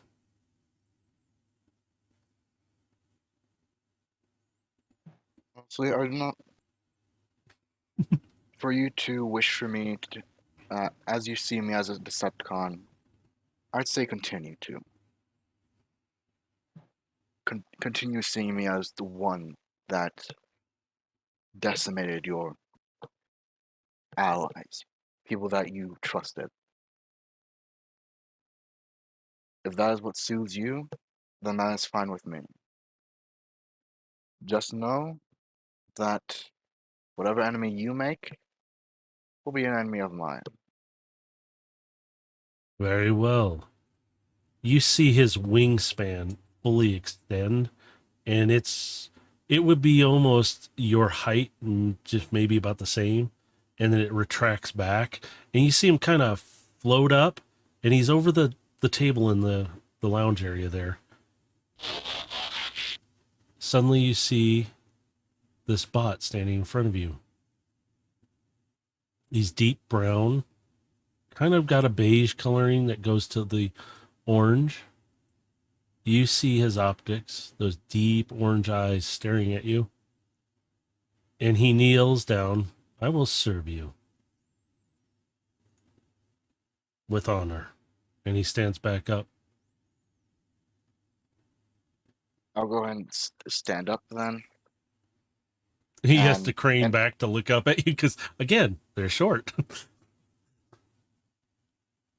And okay. As I look at him, I just do my own sort of greeting and salute to him. And I'll be sure to keep you and whoever else you deem worthy and protect. Very well. And he transforms and he flies up, lands back up on your shoulder. But man, was that tiring. And he looks down. He just kind of briefly looks at you sideways and like, yeah, can we take a nap now? There's something we both can agree on. You guys hear throughout the ship, because it is quieter inside, you just hear the you just hear stuff going on. Just, it's like you don't want to know what's happening. I'm not describing that any more than what's already happened. This is the time where the camera pans away. Yeah, literally, you just hear what's happening. Just pulls a Deadpool. Yes. I'm just gonna go ahead and just move that. Yeah. So with that, we will end here because it went an hour longer than I expected, because this took a little longer than I thought. I was hoping it would be a little short. Woo! Yeah, so I was hoping it'll be a little shorter. Sorry, that's not happening. It seems like it's going longer. I should just think longer and maybe go Oh shorter. no, we made that long. Yeah, you guys were having way too much fun with it. Oh my god. I happen to have to give it beyond an R rating now? What, you're saying it wasn't R rating already? I think No, see, went past we've already talked about this. They're robots. We can be as violent as we want to be, and it'll still be PG-13. Yeah, there wasn't really. I didn't describe a lot of gore. I mean, there was, but it wasn't that Delicious bad. ultra violence. See. So with that, we'll just stop. Take care of stream here. Woohoo! Oh my god! I gotta say, this was a really good one though, because I was And- like, "Oh my god, you're just doing it." To Like, kind of yeah! put a bow on the whole situation here. So we're sending what's left of Blitzkrieg back to Ava in a box, and in that box, there's going to be a note in there. Oh Well, boy. Everything minus a torso. Like I said, whatever's left of him is going to be stuffed in a box. Yeah. Don't worry. The three will take care of it. It might not be a very big box in the end. It doesn't matter the size of the box so long as the contents fit inside the box. Yeah. That's all that matters. That'll be easy. So everything will be good for that part of it. So yes. So yeah, we're going to cut to Ava. What's in the box? Yeah. That'll be next session. Oh, sorry. But Yeah, anyway, I haven't said what's on the note either. yeah. So we'll find out next session with that, which will be not next Sunday, but the Sunday after. Next Sunday is Destiny D&D. Yeah. Oh, and our illustrious Space Ghost Dave will be DMing that one. And he also has a what is that thing called? Oh yes, the thing we're streaming on, Twitch channel of his own when he's streaming. Check him out. There's Swerve Bar podcast that I like watching. They have it on YouTube, Spotify, and a bunch of others. They also have their Transformers D&D series, which they just started a new one not long ago. Check them out. They're on Spotify as well if you want, or on YouTube. That funny one. There's User Redacted. Yeah, you can check me out at User Redacted. .tv. So, anything you guys want to hit up, need change? Okay, they talked long enough. That's enough. I mean, there's nothing really else to cover. I mean, like I'll probably be streaming a little more often this week just because situations kind of come up. So might do a little more of that. Don't know yet. But yeah, and, next week, D and Destiny.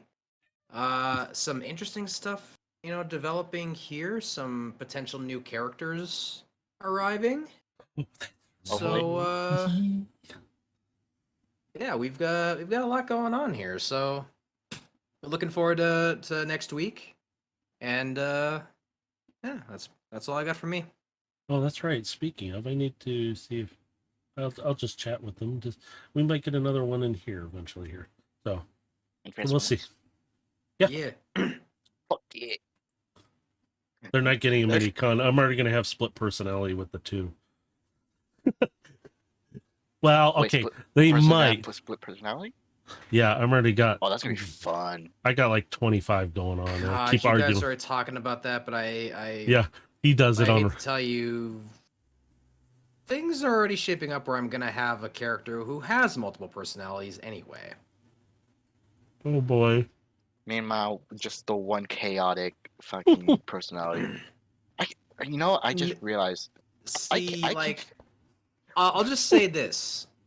Kisane had some very interesting ideas for a character that we're workshopping together, and I think it's going to be truly unique. I need to look at my character again. Like how Remy is very unique to the Destiny universe, this one's also going to be unique for different reasons. I just looked at my alignment again. Can you consider me neutral good anymore? I mean, I'm still neutral, so like I float between good and evil. Oh my god. All right, with that, we're going to say bye now. Don't fuck with Doom Patrol. Yeah. Bye. Laters, everyone. See you next week. Have a Get good night, some evening, sleep. afternoon, whatever time of day. Be safe out there. Bye.